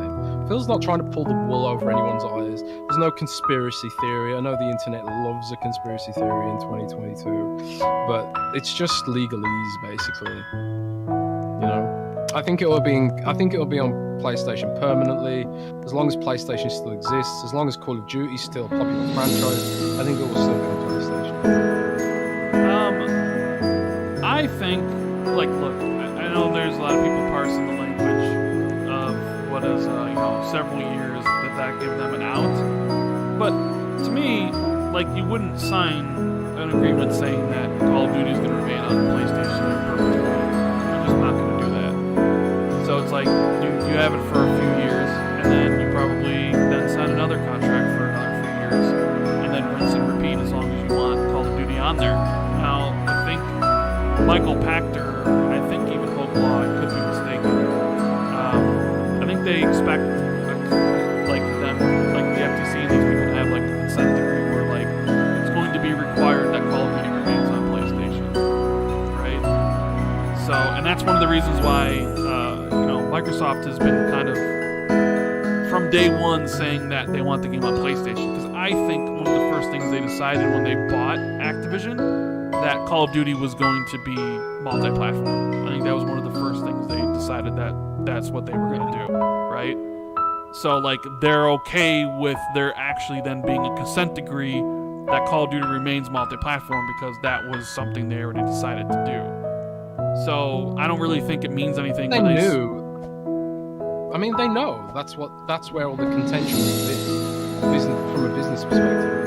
Revolve entirely around Call of Duty because that's where all the money is. Set with Fortnite, it's one of the major drivers of the entire console market. Outside of Nintendo, obviously. But for Sony and PlayStation, their entire business model revolves around the ritual that is the annualized Call of Duty. So yeah, but the thing is, they're using several more years because they're not going to sign a contract that says forever. Because who signs a contract that says forever? So it's it'll be whatever, 3 years, 4 years, and then you'll sign a new contract. Maybe then it's maybe you get Game Pass on there. I don't know. I'm just saying, it's not strange to me. I don't really think it means anything sinister. In 4 years, once these new consoles come out, oh baby, Call of Duty is going to be exclusive. I don't really think that's the intent. I think it's just you know what? Here you go. We're being forward with you, better than most, industry deals, right? Can you imagine if Xbox got an agreement from Square Enix where it said, hey, the next few Final Fantasies will come to Xbox, and then Sony would never been able to put Final Fantasy Remake and 16 exclusive, right? So Microsoft's just yeah, okay, for a few years, and then when that contract comes to time to renegotiate, they'll do it again. So I don't know. Is Call of Duty exclusive 20 years from now? Maybe that's a different story. Maybe at some point somebody doesn't want Call of Duty anymore. Maybe Xbox transitions so many people from PlayStation to Xbox to play Call of Duty that PlayStation doesn't want it. So when Xbox comes to renegotiate, they're like, we don't want Call of Duty anymore. They're like, okay, you don't want it, fair. We offered it to you, you don't want it. That's what it is. But I don't really think it means anything other than you're just not going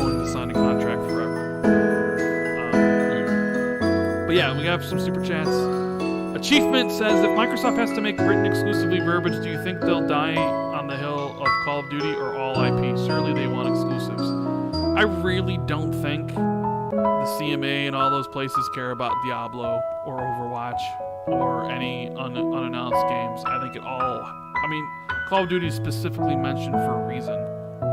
So,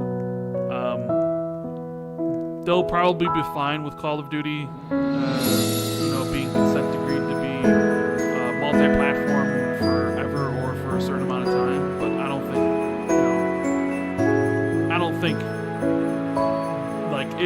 don't think you'll see the CMA or any of these places like, you know what? By the way, if you do make a Spyro game, that shit's got to be multi-platform too.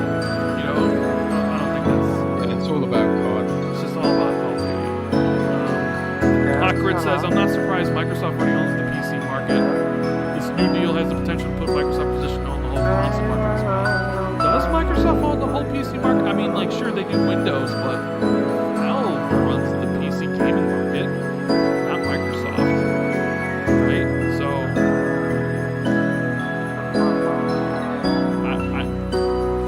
I don't really agree with that. I mean, like, sure, they own Windows, so they own the PC market, but they don't own the gaming market on PC.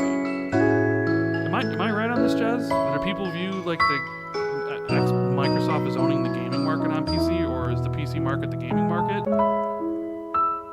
I mean, they shouldn't view Microsoft as owning the PC gaming market because they bloody well do not. Right.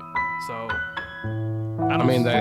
they're not going to start pre-installing Call of Duty on Windows, are they? I tell you what, they might pre-install though, Candy Crush. There's no mention of. I mean, it's already pre-installed on most Windows machines. And that's the whole thing. Like he says, potential. And that's just all this is. Like, oh, it might happen. But like even with Call of Duty and all this stuff, I mean, who even knows if Xbox would own quote unquote the console market? I mean, is it possible? Maybe, sure. But there's a lot of ground to make up between PlayStation and Nintendo for Xbox to like own the market, right? But yeah, Murky says, I feel like Sony's giving Microsoft enough power to say, nah, you don't play nice, so you don't get to play with my toys anymore,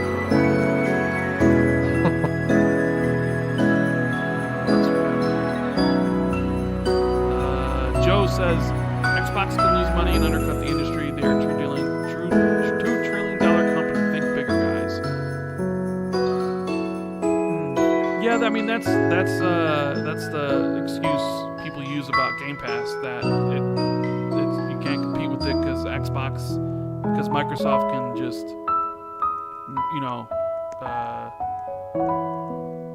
essentially lose money forever. But at the same time, how does that hurt consumers? If Xbox, it helps consumers. Yeah, like it hurts Sony. I'll agree with you on that. It hurts Sony, but it doesn't necessarily hurt consumers if you're offering these things for a cheaper price. Okay, maybe if you made a thing where like everybody gets the Game Pass $10, and then Microsoft's like, haha, Game Pass is $40. Okay, maybe you would have a point there, but I don't necessarily think that's something that's going to happen. And it's sort of like you're presenting Sony as just like a helpless baby in all this, right? When they've been the market leader like 4 of the last 5 gens. They've dominated. They aren't some mom and pop shop, right? Like a lot. They're literally $1 billion corporation that has, next to Nintendo, the biggest worldwide gaming brand. I don't know, this idea that, Sony lost Call of Duty. Oh, well, guess what, guys? Sony's out of business. I just find laughable. Or the idea that, well, Microsoft's got Call of Duty, now Microsoft is this behemoth. I also sort of find almost as crazy, you know? It seems like it seems like people are not giving enough credit to PlayStation for the business that they've built over the past generations. To say, well, they can undercut everybody. Sony's fucked. What are you gonna do? Am I crazy? Nah, you're right. I think like Call of Duty could leave PlayStation entirely. I think they'd be alright if they sort of pivoted a bit more to casual audiences and stuff like that, and they do eventually come out with a Last of Us service game that actually is really good. I think that's going to be that could be a potentially big difference maker for Sony on that level. But in the short term, I think it's all just on there. Breno says that was like Amazon price hikes. Yeah, but everything goes up in price. Netflix raises their prices. Amazon raises their prices. Nothing stays the same price forever. You know? Like, it's just normal course. Yeah, things rise with inflation generally. Like, generally speaking. Like, Xbox is like almost an outlier. Where I feel like Xbox does price rises less than some of the other companies out there. You know, Microsoft's still holding out on $60 games. And we both discussed the idea that they could eventually go to $70, but they've held out so far, you know, for whatever reason. Yeah, I don't know. I think it'll all come down to like what's provable and what isn't. And Microsoft has a hell of a lot of examples to point to, Minecraft and shit like that. So. Yeah. MDR Mitten says, I'd be fully invested in the televised court case. Sony stepped on a beam. Oh god, no. Oh man, can you imagine if they're televised that? Oh, that would be... Oh, that would be a nightmare for players. Raiden Blade said if Sony causes the deal to fail, watch Microsoft go to every third party and buy exclusive for all of them for 20 years and keep them time for 2 years. Keep poking the Xbox. But I don't think the deal's gonna fail. You know, if it did, that would be Jim Ryan's greatest achievement. I'd say it right now. If somehow the deal got blocked and Xbox and Microsoft had to pay $3 billion to Activision Blizzard, and Activision Blizzard became independent again, I'd be like, that's Jim Ryan's biggest accomplishment. Getting that deal blocked. I'd slowly put that on Jim Dance Moves line Ryan. Yeah. Let's see. Darren says, even if PlayStation dropped to 5th, that shouldn't matter, especially to regulators, because competition with gaming would still exist, making 0 sense. Indeed it does, but gotta protect PlayStation at number 1 at all costs, because somehow, if they're impacted, it's bad for consumers. Somehow. Kiwi says, what if Sony sells to Amazon or Apple? I mean, Special Nick has been making the case that Sony's going to sell to Apple. But then again, Sony's a company that Japan really protects. Apple's a big bad American company, so they might be like, nah, you're not buying neither to Amazon. But who knows? Who knows what the future holds? Dan says, Jez tweeting hard for $1 trillion company.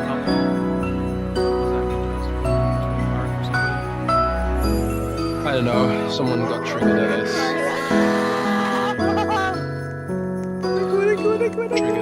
Triggered guy.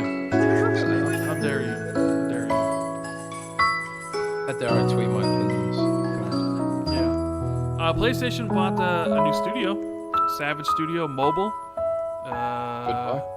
Yeah, and I saw you respond to Colin Moriarty and said something along the lines of, this is just them following the footsteps of Xbox 1-to-1, right? Mobile now, all these sort of things, PC, right?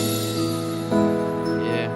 Makes a lot of sense. Mobile. There's a lot of money in mobile, so we saw Phil talk about one of the biggest reason they wanted Activision was for mobile, for King, and they didn't have a platform, so I'm not surprised Sony is going after studios. And you could make the argument after Microsoft acquires Activision Blizzard that maybe Microsoft should go after more mobile studios, although nobody in chat would like that, neither I or you would, because I want that Warner Brothers and that Capcom.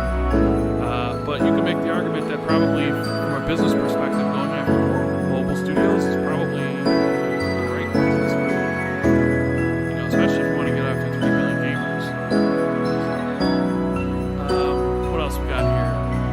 Game Pass Friends and Families officially launched in Ireland and Colombia, and I believe who's that Microsoft account that begins with A, Jez? Whatever. You know what I'm talking about? The one that always finds back end stuff on the servers. Adjuno Lumia. Yeah, he tweeted he recently tweeted that the Xbox Friends and Family is on the U.S. server, and I think it's been being tested since April. Is what he was saying or something. So around when I leaked it, if you remember. Yeah. So some of the info about the official launch of this is, let's see here, let me get the information. Yeah, with the Friends and Family plan, all 5 members enjoy the benefits of Game Pass Ultimate with their own unique access to all the games of Game Pass Ultimate, content benefits regardless of the device they play on. So there's like one person who controls it all, and he can invite 4 other people, but they have to live in the same country.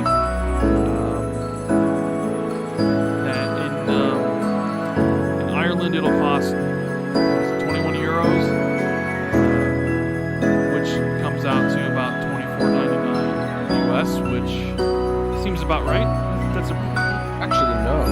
It's pretty much reached parity right now, but I have heard it is going to be $25 in the US. I actually heard that back when I originally leaked it, but I didn't want to add that information in case it was wrong, because I knew a lot of people would be like, "Oh my god, that's so cheap! That can't be true." It is a very aggressive price point. $25, considering Ultimate is $15, so it's not that much more. You can get 4 friends on it. Is it really that crazy? Because, for example, I bought a YouTube Family Premium today, and that's $17. Yeah, I bought it because I'm trying out YouTube Music instead of Spotify for a bit. Say I'm on the list. But because like I share Spotify with a bunch of family members, I was like, oh, I'll try YouTube Family for a bit. And it's only a little bit more expensive than just buying one YouTube Premium by itself.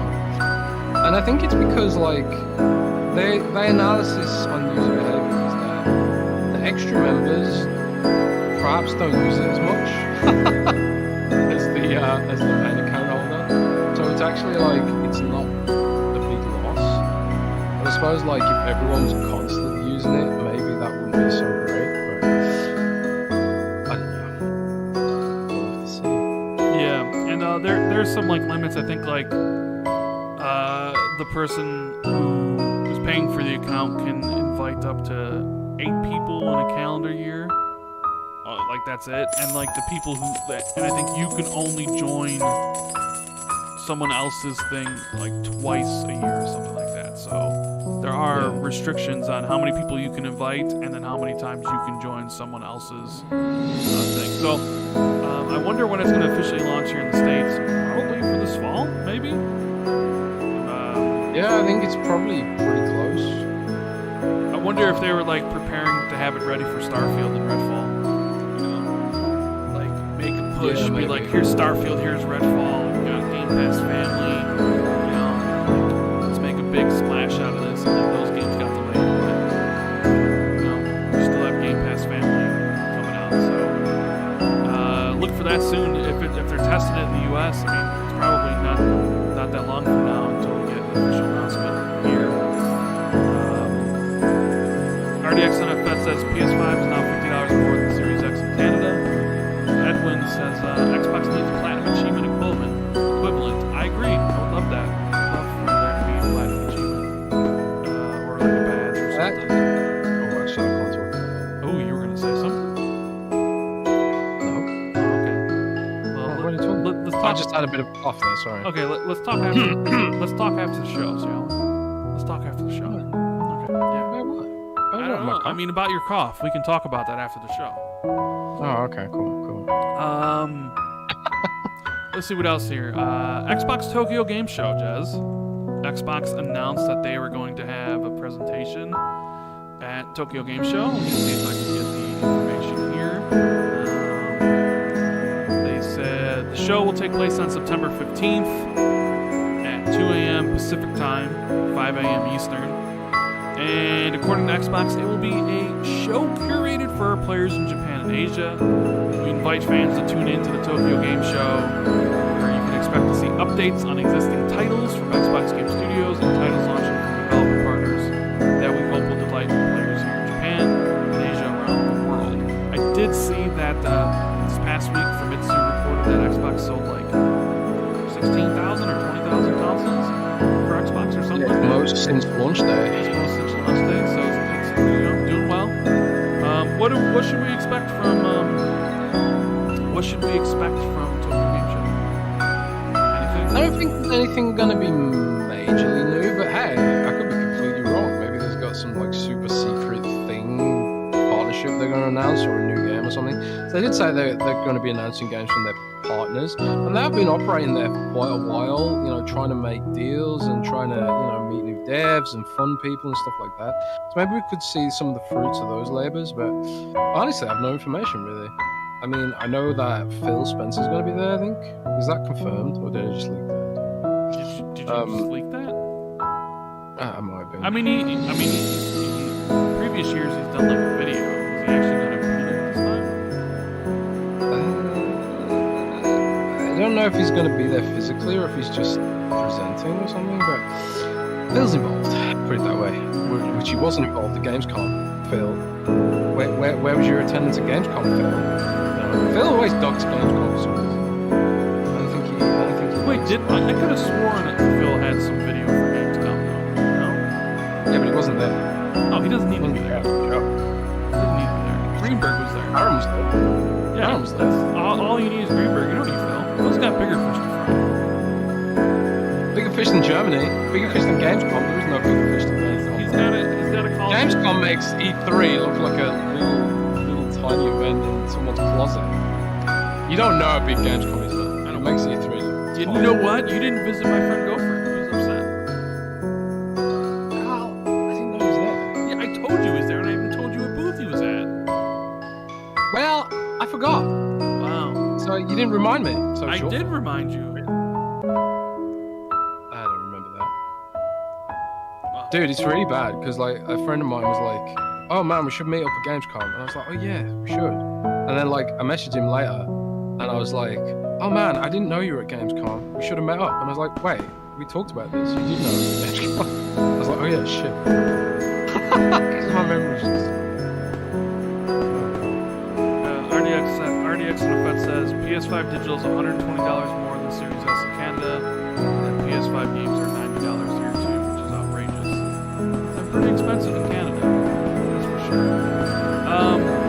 One of your leagues, Jazz, Project Dragon, is sort of in the news again because IO Interactive basically talked about their future, and they talked about how they're doing really well, and Game Pass really helped out this past fiscal year, but then they said not to expect much revenue or profit for fiscal year 2024 and 2025, which seems to imply that their Bond game and Project Dragon might not be releasing until after 2025. So, but that falls in line with what I remember. This was why I told Jez not to leak that game, because that game was like so far out. I'm like, there's no point leaking Project Dragon because that game's 2025, 2026. But Jez was like, I have to. They leaked it themselves. I had no choice. Yeah. But yeah, when I leaked that game, it was like it had basically just been approved. I don't think anything about it. Yeah, because you were concerned that it might get canceled because you didn't even know if you could greenlight. It was just that But then they're putting out job ads for Project Dragon, which is so funny. It is what it is. But yeah, we're going to be waiting a while to see that. But I think it's fine because I'd rather have a well-executed game, because from what I read, it was pretty ambitious. Diablo and Warcraft both referenced as influences on the game, so yeah. that Warcraft reference and the Diablo reference got you. Yeah, got me feelings about it. Yeah, Metal Margot says Gamescom is to E3 as Spiel is to Gen Con. Spiel is. No idea what that means. Assassin's Creed Mirage was leaked and announced by Ubisoft. They got a showcase coming on the 10th. They're going to reveal it. And there's talk, at least rumors, surrounding that this game is going to be more going back to like Assassin's Creed 1 sort of mechanics and getting away from the big RPG stuff that Assassin's Creed's been known for, which might actually be welcome, at least for me. Yeah, I was actually like, oh wow, that's pretty cool. They'll actually listen to people. So I'm gonna give Ubisoft the benefit of the doubt. And yeah, that's amazing considering how you feel about Ubisoft. Yeah, I have not been very kind to Ubisoft in the last year, 2 years, 3 years. But you know, this is the kind of news that I think people want to hear for Assassin's Creed. I kind of like the idea of Assassin's Creed as an RPG, but they don't fully commit to it. And also, I just don't need games that go on forever. I thought Assassin's Creed 1 was big enough, God. And now they're like thousands of hours. I say as I've put like 10,000 hours into it. Is that how many hours you have? In Warcraft, I have about 14,000 hours now. 14,000. Jesus.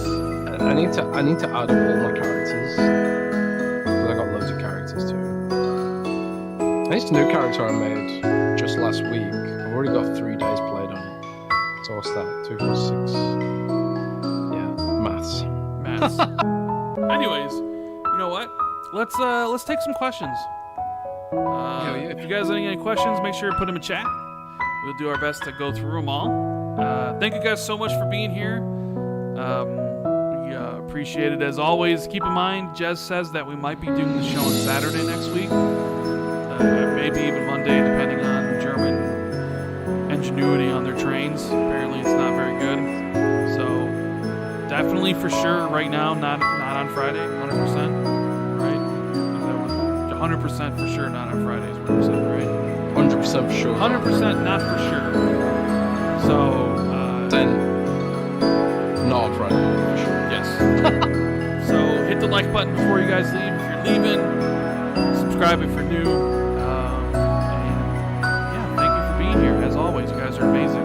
Love doing the podcast with Jez. Love doing the podcast with everybody in chat. And thank you for anybody who's lurking. You matter as well, or anybody listening on iTunes and Spotify.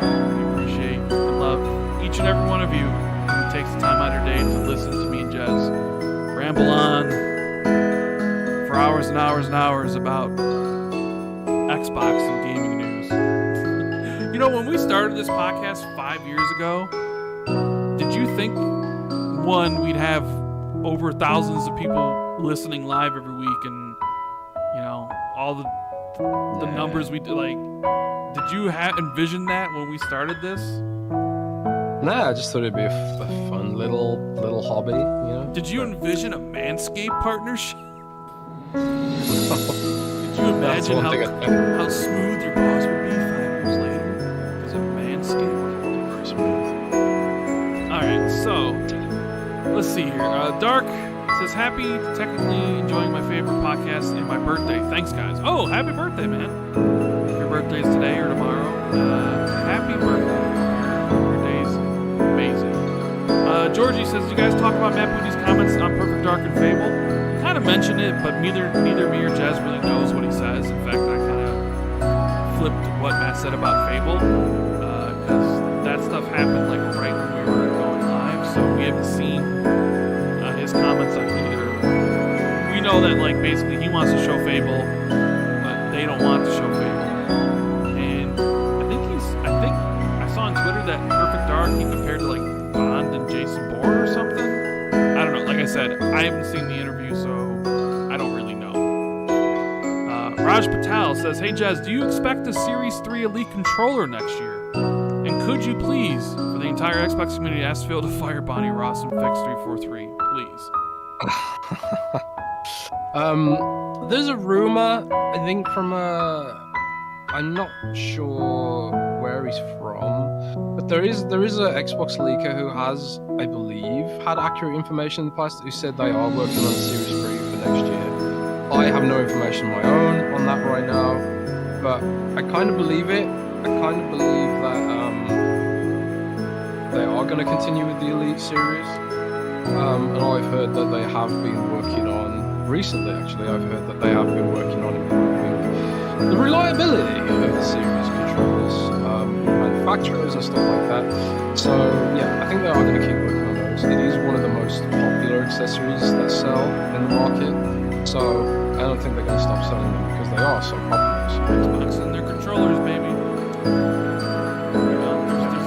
There's always three things you can count on: death, taxes, and Xbox controllers. Certain as the sunrise. Lydia, he says, did you see IGN Francis score for The Last of Us remake, saying that although it was a 7.5 as a remake, it was scored a 10 because it was a masterpiece? Yeah, I did see that being shared around. I actually, though, haven't really read any reviews for The Last of Us.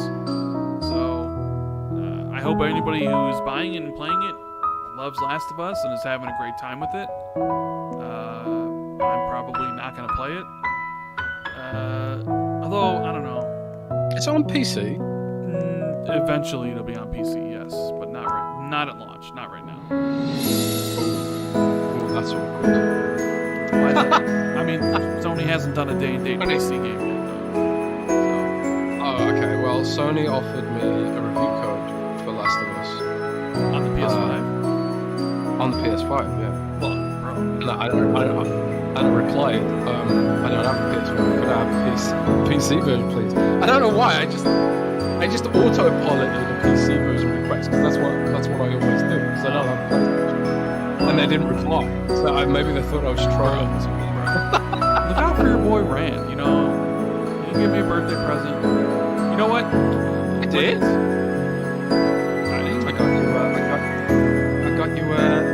got you a podcast membership with Blue White Podcast. Oh yeah, that's true. It's very nice. If they send you a I did get you a gift. I got you a Peppa Pig rebrand. Jesus, That was literally my birthday gift. All right, well, I paid Sean LeBrie money for that. Okay. I'm just saying. If they offer you God of War, just give it to me. Nah. Come on. Nah. Why I not? tell you, I'll give it to you. I'll give it to you, right? If you agree to run My Little Pony gameplay footage on the podcast. I agree, 100%. If they give it to you 3 episodes, you want 3 episodes? What? Yeah, I want 3 episodes. No. 1 episode of complete My Little Pony, as long as you give me God of War early. And you can pick the show, and we can have My Little Pony out. 100%. I'm willing to shake on this. As long as it's early. It can't be like the day before or the day of. It's got to be like, 3 days, a week early. A review for God of War? Maybe, I don't know. But I mean, think about it. This is the way to get My Little Pony on the. I will gladly put it on there for God of War early, 100%. In fact, you should probably email that person back, like, you put me on the list for God of War really early, please. Maybe. To be fair, if they send me a code for God of War, I'm pretty sure they'll expect a review out of it. So, but I don't review PlayStation games because I don't have one. Although I have actually reviewed one PlayStation game in my life. That was a Final Fantasy VII remake on AndroidCentral.com. That's the first and only PlayStation game I've ever reviewed. Raj Patel says, okay, what about a well-written article directed at Phil and other higher-ups on looking into 343? So basically, he wants you to write about 343. The thing is that they know all this stuff. There's literally nothing I could write that they don't already know. And I know, like, maybe it's like you want me to, sort of voice everyone's opinion and stuff, but they already know everyone's opinion on this stuff. There's nothing more I could say that hasn't already been said, I promise you. and there's nothing that I could say that they don't already know and that they don't already, try to fix. I think that's part of like why people are so angry. Maybe they don't realize that they are trying to fix things or something. It's not like they're resting on their laurels. They are desperate trying to fix this. I know that. So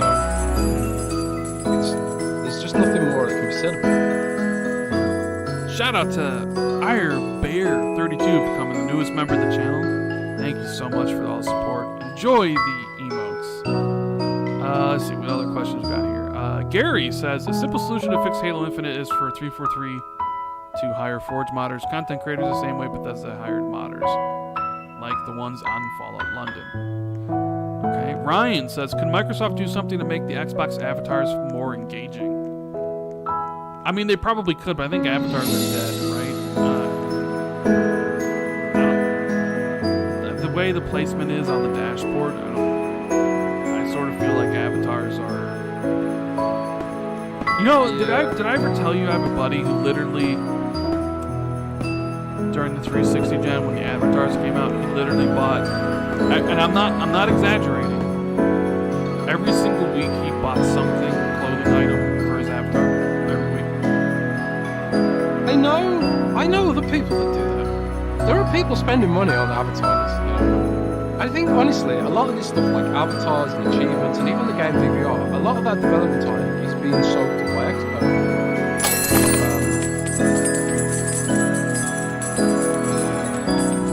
I think avatars are dead, unless they're going to use them for like 1 versus 1. If 1 versus 100 come out anymore, because didn't the guy who was in charge of that team leave or something? The kid, whatever his name was.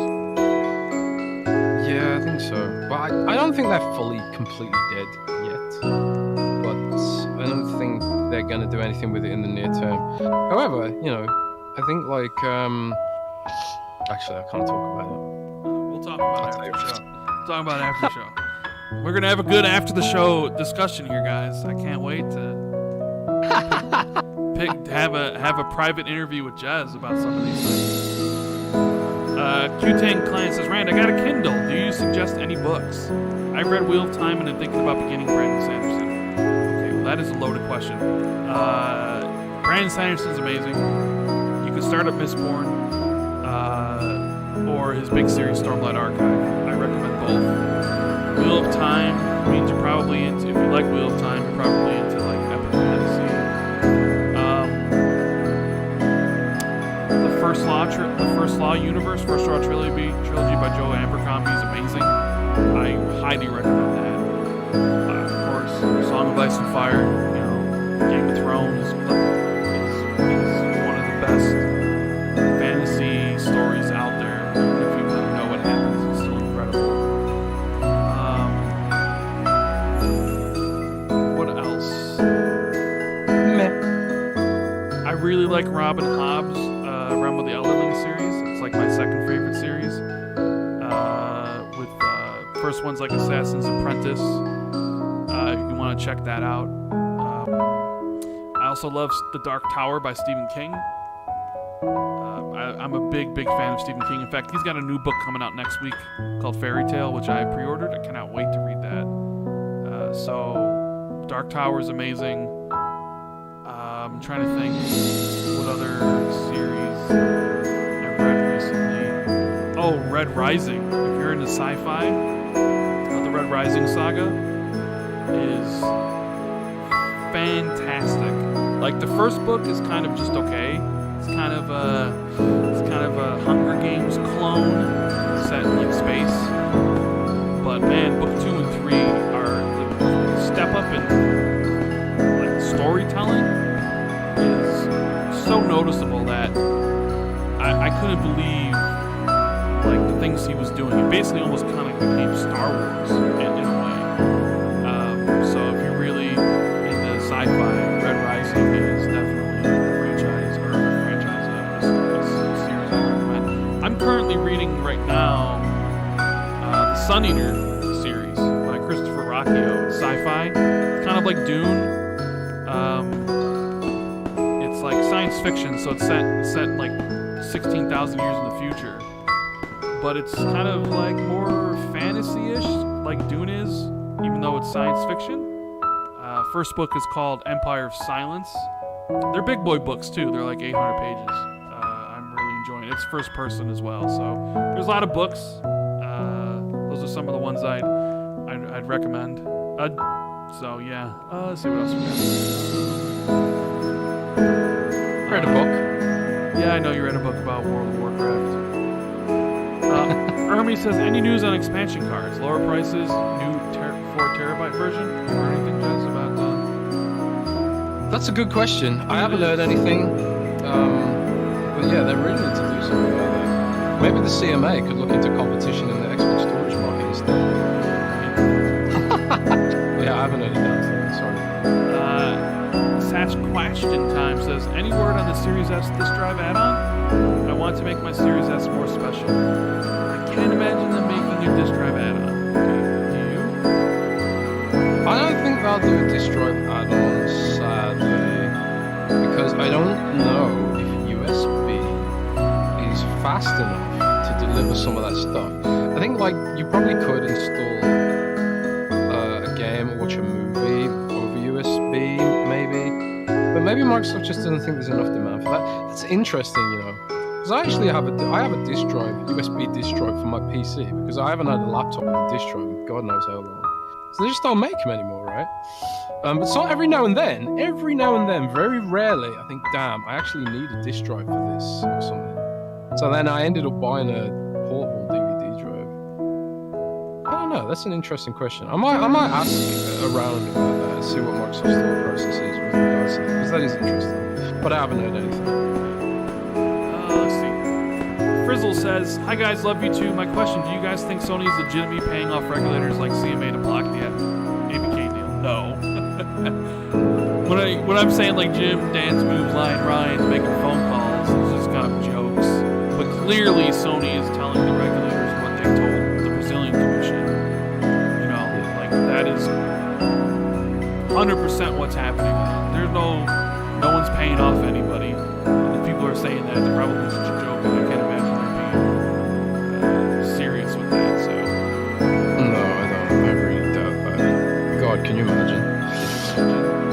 you know, it's funny. Like, there's almost a part of me that just kind of like wants to see the deal get blocked just to see your reaction, because you could have 2 things this year where you said 100% were happening and that didn't happen. You know? What? Well, with Starfield 100% coming this year. That was you. That wasn't me. That was you. That was you. I was the one being like, you sure, Jess? Changing reality right now. Sure? Didn't you say it was going to launch last year? No, you said it was going to launch last year. What? No. That's even No, worse. that was, you said it was going to launch last year. That was Special Nick that said that. That wasn't Randall. Yeah, but you agreed with him. I remember. Well, I mean, I had my pie in the sky thing where they were going to launch Forza, Halo, and Starfield the same holiday. Yeah, exactly. So you said it was what you said was even worse. No. So you said it was going to come last year. I remember because someone in my news team was like, "Oh, you've already said this." What? Do you want me to write an article about it? Yeah. And I was like, "Oh God, what is Rand doing?" And I don't think it's obviously it's not going to happen. What is Rand going to get everyone all disappointed? And then I spoke to him. I was like, "Rand, oh my gosh, put this shit out there." That's why. This is like character assassination right now.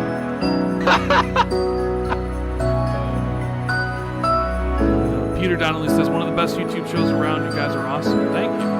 It's high praise. There's a lot of great YouTube shows around. The fact that you choose us is, makes it all worth it, really. NC says, any rumors, chance we'll see a new Killer Instinct soon? Best Xbox exclusive in the last decade. I mean, I hope we do. But I mean, I haven't heard any new rumors or anything. I don't think you have either, right? No, I haven't heard a damn thing. It's a shame because, you know, one would hope that this could be, especially in a world where the fighting game genre is Kind of blowing so up now, isn't it? competitive. You got like multiverses, 20 million. You know, like it's Street Fighter 6 is probably going to do incredibly well. Mortal Kombat 12 is probably going to come out soon at some point. The fighting genre is doing better than ever, it seems. It's time for Killer Instinct 2. Let's go. Shark Cop says, if this acquisition goes through, how long do you think it will take before another major acquisition? say it goes through like March 20th. I think Xbox acquires Take-Two the 21st. Are you serious? No. Yeah, like the Activision Blizzard deal gets approved on the 20th, and the next day they go buy Take-Two. Yeah. Well, I wasn't sure because you were silent. I was like, wait. I was waiting for you to say something. Oh man, I don't think they'll buy Take-Two. I mean, what are they? They only have got surely a better purchase would be Capcom. Well, that's Warner Brothers Discovery. A lot of turmoil going on there. Maybe they can get the gaming division out from underneath Sal Stresnik, whatever his name is. It seems like he's burning the company down around him. But isn't the gaming division the one part of the company that is doing okay with all that shit? I don't know. I think didn't I hear that he was being kind of hands off with that shit? I don't know. Could be wrong about that, I guess. Let's see what else here. We got a question from Justin. After the Activision Blizzard acquisition deal finalizes, where do you think Xbox will look for acquisitions? Large publishers like EA or individual studios? This kind of ties in with the other question we just had. Interesting. I think they'll continue to look to shore up where they're weak right now. I think with Activision they pretty much have mobile covered, but I think they might look further into PC.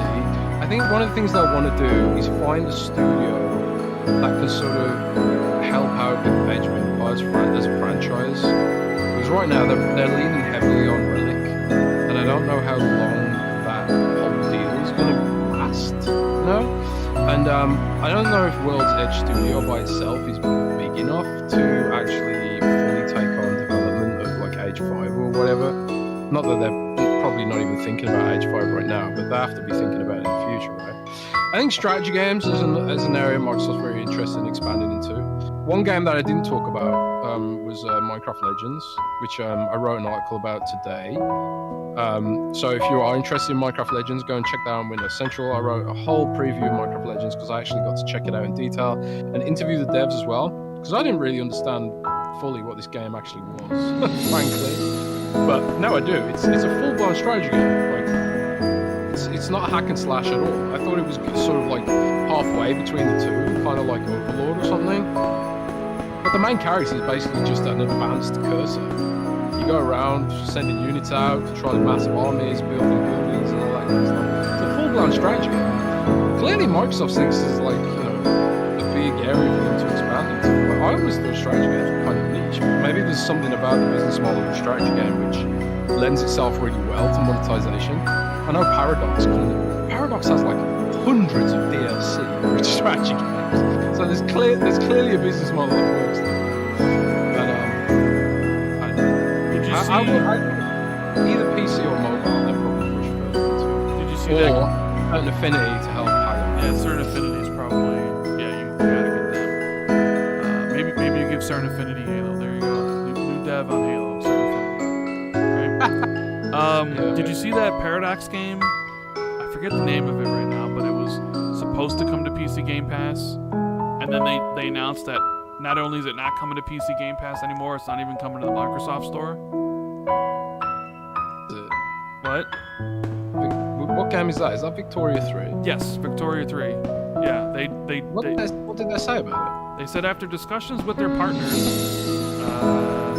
no longer coming to Game Pass or the Microsoft Store. Oh my god, that's really bad, actually. I don't know what that Yeah, means. Crusader Kings did really poorly. I might have to look into that, because that's should have... oh dear. You should. Maybe Crusader Kings did really badly. I don't know. Thanero says, did you hear that Konami is the sequel to beloved franchise at TGS? Yeah, there's a lot of rumors surrounding Konami. I think VGC, Andy Robinson said that. He heard that Silent Hill is supposed to be announced this month. I also heard that from a friend of mine. It's supposed to be Silent Hill 2 remake by Bloober Team. Maybe it could be a time exclusive for PlayStation, I think. Metal Gear is supposed Not entirely respected. Metal Gear is supposed to be getting... They're supposed to be remastering the whole franchise, like Metal Gear 1, 2, and something like that. I don't know, but like I don't think it's supposed to be at TGS or something. But yeah, I guess Konami's got, they're gonna be making games again from their big franchises, so that'd be something. I'm interested in seeing this. Silent Hill 2 by Bloober Team would be very interesting. Very interesting. I honestly don't know how I feel about this. Like, I have a love-hate relationship with Bloober Team. Like, I think they do some things really well, like Atmosphere, but I think their writing is pretty bad. Like, they have no sense of subtlety.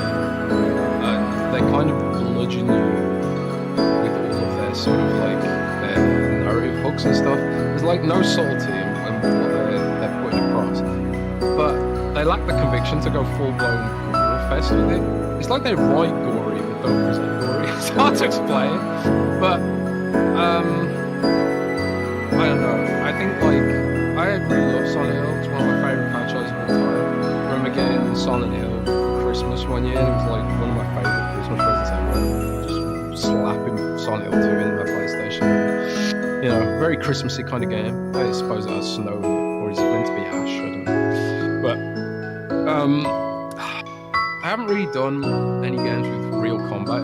I know they hired a combat dev, and they have been beefing up the studio to accommodate combat.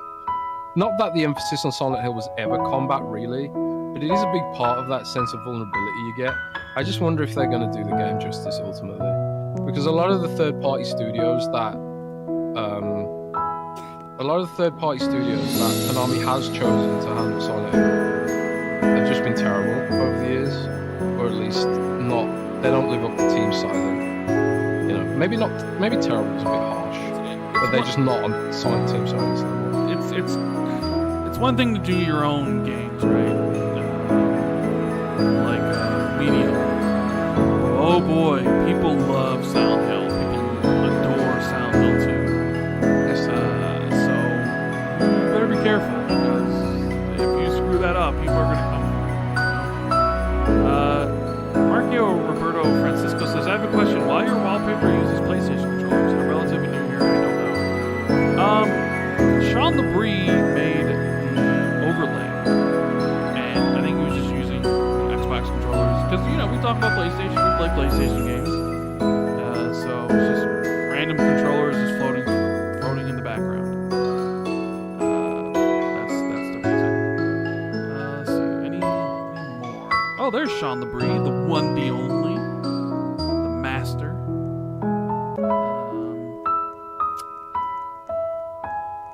One Bad Mother says Valve blocking Paradox from Game Pass. I thought it would be Valve, would it? I don't think Valve would do that. Marco R says recommend Red Rising board game Stone Mailer. That's right, they do have a Red Rising board game, don't they? I got nobody to play board games with, so I just read the books and play games and stuff. Darren says Ubisoft is shutting down multiple 360 multiplayer servers this month. Should we expect more 360 shutdowns in the future? Probably. It's inevitable. Yeah. Those games are never gonna, those server-based games are never gonna live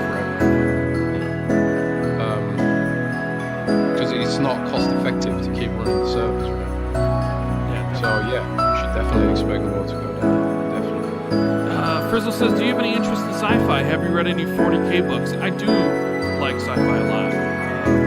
Fantasy is my preferred genre, but what I do normally is I'll read a series and I'll flip genres to keep it fresh. So if I read epic fantasy, and then I'll read a sci-fi, and then I'll sometimes go to contemporary, like read some Stephen King or stuff like that. So currently right now I'm reading The Sun Eater, which is a sci-fi book or sci-fi series. I do love me some sci-fi, but I have not read any Warhammer or any 40k stuff. So. John says the Dark Tower movie sucked. Indeed it did, but it doesn't matter. I still love the Dark Tower.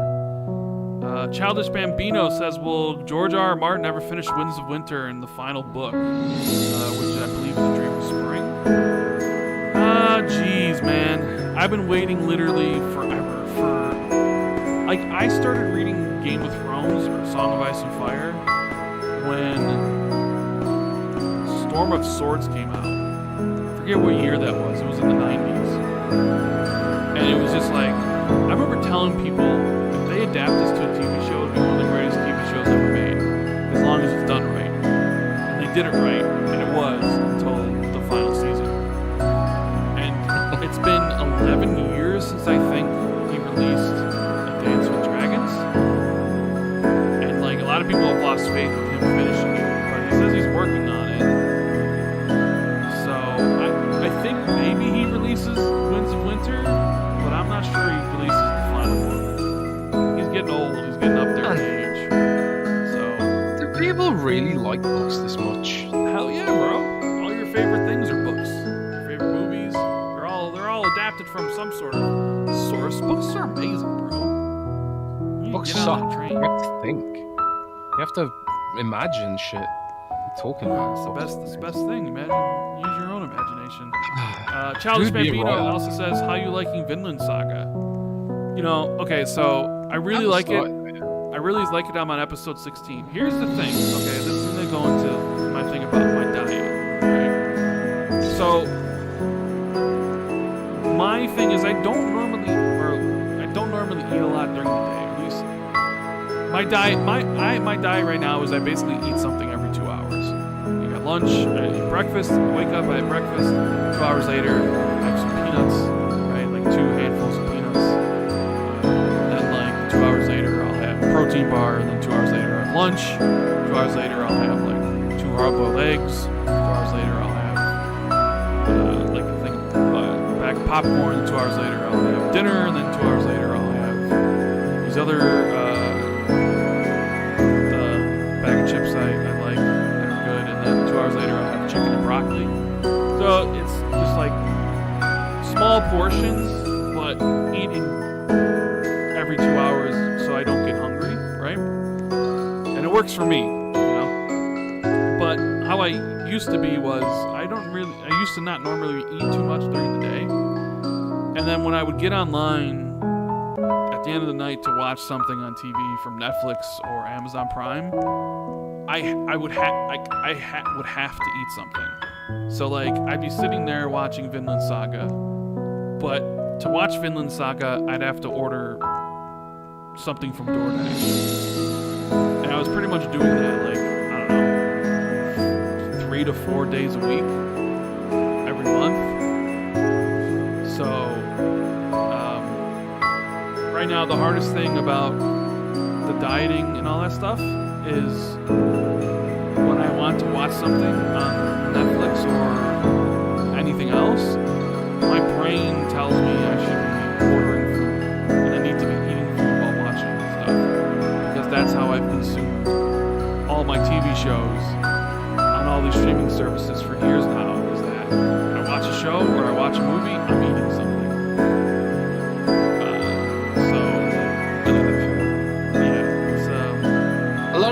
A lot of diet stuff's about having habits you've learned over your whole life. And it's hard to break those habits. I don't know. I lost 5 pounds this week though. That's good. See, now I'm on the diet, you're on the diet, we're gonna get healthy together, Jess, It's Jordan games says, called, can I think. Patreon members listen to your after show talks? I mean, me and Jess still need to talk about if we're doing, things we would do for a Patreon. The thing with after show, there's really no after show because Jez is tired. Because what time is it by you right now? It's like what, almost midnight? It's 1 in the morning. Yeah, your girlfriend's probably mad at you. So most of the time, we talk for a few minutes and then it's over. So we don't really, because it's so late for Jez, we don't really have a show. But we'll come up if we do Patreon. We'll come up with some stuff. Click says, if Xbox ever put out BGM on homepage settings or their storefront like in the Wii, what style, genre, and gaming soundtrack would you want playing in the background? Ooh. You know how PlayStation has the song that plays when you're on the dashboard, Jess? That's what he's talking about. What song would you want to play? Cradle of Filth. Cradle of Filth. No, I'm joking. Cradle of Filth's on my mind because I saw. Have you heard Cradle of Filth? They're like a British goth black metal band. they're doing a collab with Ed Sheeran. It's like pop star. He's really intriguing. So they're on my mind at the moment. But oh God, I don't know. I did just get a pang of nostalgia when you said PlayStation, the dashboard music, because like didn't their other consoles have that, like the PS2 and stuff? Or am I just thinking of like the sort of they did. relaxing kind of music that Yeah, they did. I just like something kind of chill. Like it doesn't have to be like a full blown like music track, but like if it was like something relaxing, chill. Like what if you loaded up the Xbox and like Vigil from Mass Effect started playing? Oh man, that'd be great. Something smooth and relaxing. Yeah. Jesse Darby says Sony Tencent this deal because they don't shave nuts. Sony, okay. Interesting.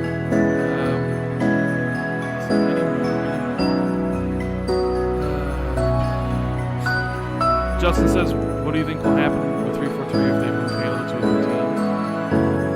I mean, Jess says that's not going to happen, but I would like to see them make something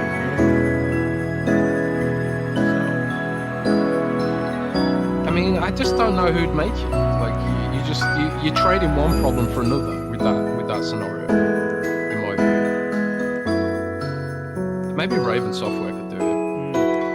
Raven, that'd be interesting. Maybe give it to one of the Call of Duty teams. Sparhawk says, have you ever tried any lit RPG books? I don't think so. I don't think I have. At least I don't know what those are, but I'm gonna say no.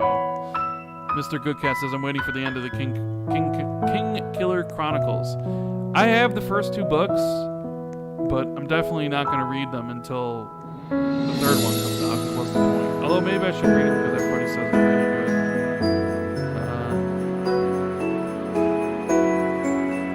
good. I think that's it. I think we're all caught up with everything. So thank you guys so much for being here. Hopefully we kept you company on this Friday, whether you're driving somewhere or working or whatever, and just chilling. Support is always amazing. And, it's kind of crazy. Like we was like, what are we gonna talk about this week? And we had a lot of stuff to talk about. Halo took up a lot of that. Although I wasn't here for some of the Halo talk. But either way, hope you guys enjoyed the show. We'll be back. Remember, Saturday, not Friday, because Jess is gonna be at the nude beach. Peppa Pig hanging out. So, before you guys go, hit the like button, subscribe if you're new, and have a good rest of the weekend. Keep it gaming. Take care, everybody. Later.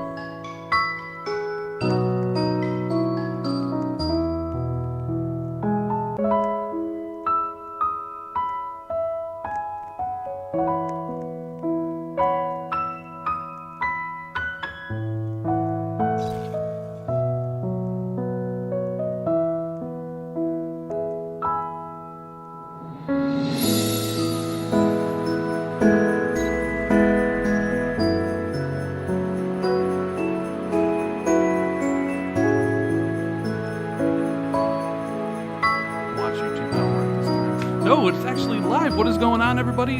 This is the Xbox 2 podcast. I'm one of your hosts, Randall419, the man with a million. With me, as always, is Jess Gordon. What's going on, Jess? Hi, Rand, and hello to everyone in the chat. Show me your shrimps. Show me your shrimps. We're already starting with this. Unbelievable. No, it's actually live. What is going on, everybody? It's a bit different this week, isn't it, Rand? It's a little bit different. We are joined by some of my best friends here on, not only YouTube, but actually in real life as well.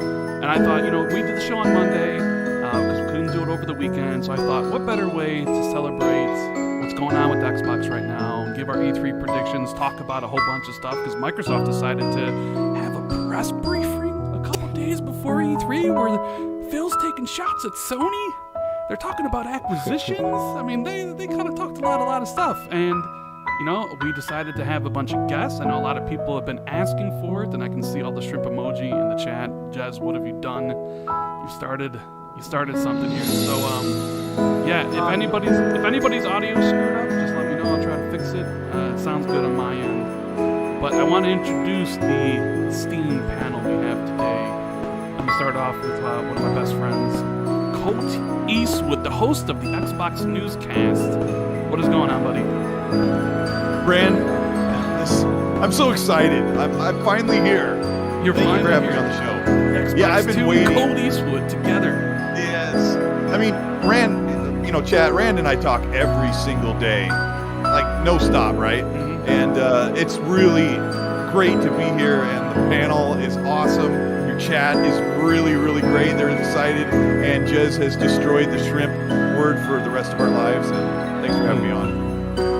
Well, it's great to have you. It's great to have you, Colt. It's going to be fun to talk about stuff. And we also have the one and only Lord Cognito introducing Lord Cognito, the host of perhaps my favorite podcast out on YouTube, the Iron Lords podcast with King David, Lord Sovereign, Lord Addict, and none other than Lord Cognito. And he's here right now.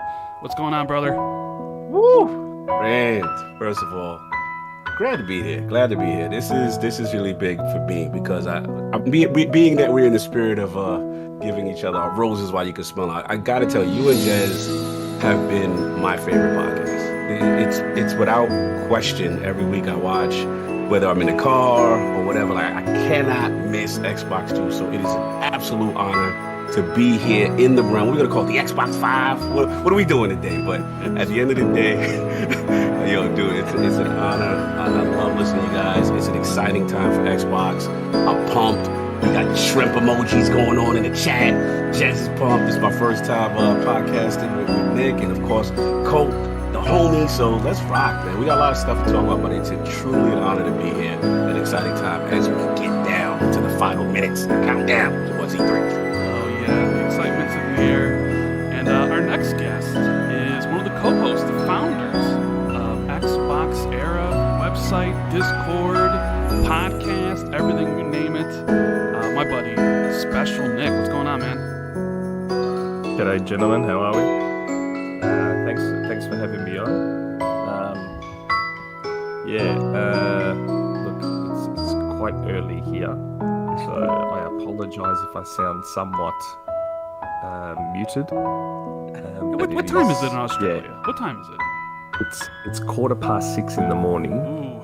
and I'm doing my best because I've been told my voice carries, so I'm doing my best to not wake up my sleeping family. But yeah, it's good to be here. Thanks heaps for having me on, and very, very exciting time at the moment. It's funny because you were one of the first people to ask me, hey, whenever you do have guests, make sure I'm on. And I'm like, gotcha. So I had to have you on for the first time. Yes. And everybody's links in the description. I recommend you guys follow them on YouTube, Twitter, Xbox Era, Iron Lords, Colts, podcast, his YouTube channel. But we got one man who doesn't have a YouTube channel, but he is a big part of the Xbox community. He is the reason I started YouTube in the first place. He put me on Xbox, the DXR, the Xbox Roundtable, all the way back in 2015. He was a big part of me meeting Phil Spencer and actually getting out to E3 to hit a million gamer score. He's a mainstay on RDX, Dealer Gaming, and Bonzarelli, Colt, Zocker, Lil Zocker, D-Batch. He's one of my best friends. xCloud Tim Dog, or Beastfire Tim Dog, whatever his name is right now. What's going on, Tim? Shrimp team, Tim Dog. Shrimp Tim Dog, yeah. I am on the phone, so I apologize for that. I am working, or I just got off of work, sitting in the parking lot. But I wanted to come on the show, even though I knew it was going to be a little bit tight, just because of how big it's gotten and how Rand and Jez are succeeding. It's just really nice to see, and it's an all-star panel right now. It's really nice to see, and just like I said, I'm just happy to be here, just happy for the success, and pushing forward. It's going to be a good week, and we got a lot to talk about. We do have a lot to talk about. There's a lot here, but Tim, are we thinking 24, 25, 26, 27, 28. What's the number in your head right now, Tim? If Phil doesn't come down with 34 studios at the end of this E3, I'm going to go crazy. What? I'm going to 34. James Shields says, is Shrimp Dog now a thing? I think so. I think you have to change your Twitter handle, Tim.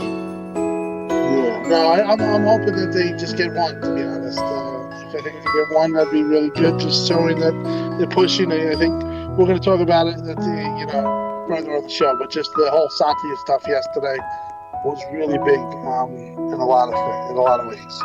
Yeah. So before we got a lot of topics, and we got these amazing guests, and I appreciate all the support in the chat, all the super chats and new memberships, which I'll read off at some point in time. But we can't really interrupt the show. But me and Jez greatly appreciate all the support. And before we get into all the good stuff, I just wanted to talk about gaming first, because this is the most important thing. Because why else would we be doing the show? So I'm just gonna ask you guys what you've been playing. I know Colt, you've been playing Ratchet and Clank. What do you think so far? Really, really, really nice. Like super high quality, really beautiful on the eyes. Really great gameplay. Puzzle stuff slows it down quite a bit, but I'm enjoying it.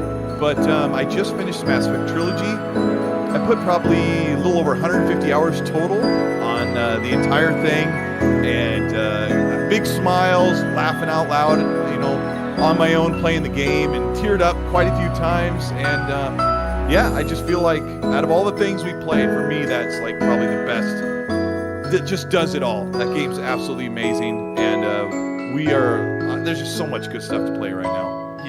Yeah, I bought Ratchet, but I'm neck deep in Mass Effect 3. I can't finish the trilogy. I gotta finish it before I head my way over to Ratchet. So I'm looking forward to it. Cog, yo, what have you been playing, brother? But a bunch of things. Actually, there's one game I can't comment on that I've been playing. Ooh, exclusive. Yeah, I can't comment. But other than that, I picked up obviously Ratchet and the Final Fantasy VII. What is it? The Integrate. I picked that up. I actually been on Xbox. Actually, two games. Actually, I finished Yakuza, and then I've been really deep with some indie stuff. So some really cool indie titles. Damn, I can't talk about that. It's two games I can't talk about that I really want to talk about. But aside from that, I've been hyped for Battlefield. Let's talk about that. Battlefield 2042. We're definitely going to be talking about that because there's kind of a divide out there about the price tag and the lack of a certain mode. So we'll get into that a little bit. Nick, I know you're playing Ratchet as well, and you're a big Ratchet fan. What's your initial impressions of this? It's everything I expected. It's a really, really pretty version of a Ratchet and Clank game. And I don't say that in a disparaging way because I absolutely adore those games. But yeah, I'm not too far in because it only just unlocked yesterday, and my sons wanted to have a go as well. So, but it's great. But aside from Ratchet, I've been playing my usuals that most people know: Rocket League and Knockout City. Never stop Rocket League. Yeah, I looked at your stats. You have an insane amount of time on Rocket League, don't you? It's like your go-to game. That's just on Xbox. I've played it I've got the Platinum on PS4, and I've played it on Switch and on PC. So I don't know. We're probably looking at like just over 2,000 hours or so on Rocket League. Just a little bit. Yeah. Tim, I know he's on the phone. He's muted, but what have you been playing, man? I've played Gear Tactics. I've been very busy this week, so it's kind of tough. But I played Gears Tactic. I liked it. Sorry. And I also been playing the show, been doing the season. Nice. And, it's just a great game. That was a huge get for Xbox. And, I'm like 10 games into the season, but I'll probably finish the season before the year's end. Like I said, but it's just been a very hectic week. Work, E3, people going crazy, DMs, we were talking pre-show about it. Just crazy amount of stuff going on. People are feverishly pitched, and just like I said, it's like every E3 week, but we're 2 days away. I don't know, this one seems like there's a bit more hype than previous years. I don't know what it is. Like all of a sudden, like 2 weeks ago, me and Jez did a show, and we were like, hey, you know what? Keep your expectations a little bit low. Certain games aren't going to be there. You know, we had heard from the one and only Jeff Grubb that maybe Hellblade won't be there, maybe Avowed won't be there, stuff like that. It's like, hey, you know, keep your expectations in check. And then last week, all of a sudden, started hearing some things, and you were just like, maybe some things are happening. And now all of a sudden, we're 2 days before, and you got Jez tweeting out pictures of shrimp with 28 legs. People are thinking there's all these acquisitions and, you know, stuff like that. And like now everyone's super excited. It's definitely very interesting to see how things shifted in a matter of just a couple weeks here. But we will be talking a little bit a lot about our E3 expectations and Xbox and all that stuff. But really quickly, I wanted to get your kind of guys' thoughts on Summer Games Fest, which happened yesterday, and if there was a game that sort of kind of really stood out to you. And it's okay if you say Elden Ring, because let's be honest, the show, I like Jeff Keighley. The show's, in my opinion, I think he does a good job with what was there. But I think most people remember Summer Games Fest for Elden Ring. So Cole, do you have any opinions on Jeff Keighley and Summer Games Fest? Yeah, mine's probably way out of the ordinary, but I'm excited to see what that Tiny Tina Adventure game is going to be, the Wonderland. I don't like Borderlands 3, and Tiny Tina wasn't very good in the last one, but like I just have this feeling that maybe it's a third-person Borderlands type spin-off. If it's first-person, I don't know, I might just end up checking it out, but there was some quirky stuff in there that wasn't really for me in that show. Right, yeah, understandable. Jez, people are saying you need to talk. This is the Xbox 2 after all. Even though I'm hosting this, you are essentially a fixture. They want more Jez. Come on, Jez, speak to the people. Hello, my name's Jez. About Summer Games Fest or Summer Game, whatever. Just you got tons of fans there. You have over 500 people on your Windows Central Discord. People come here to hear you speak, not for me. They're not here for me. They're for you. Jez L. Shrimp.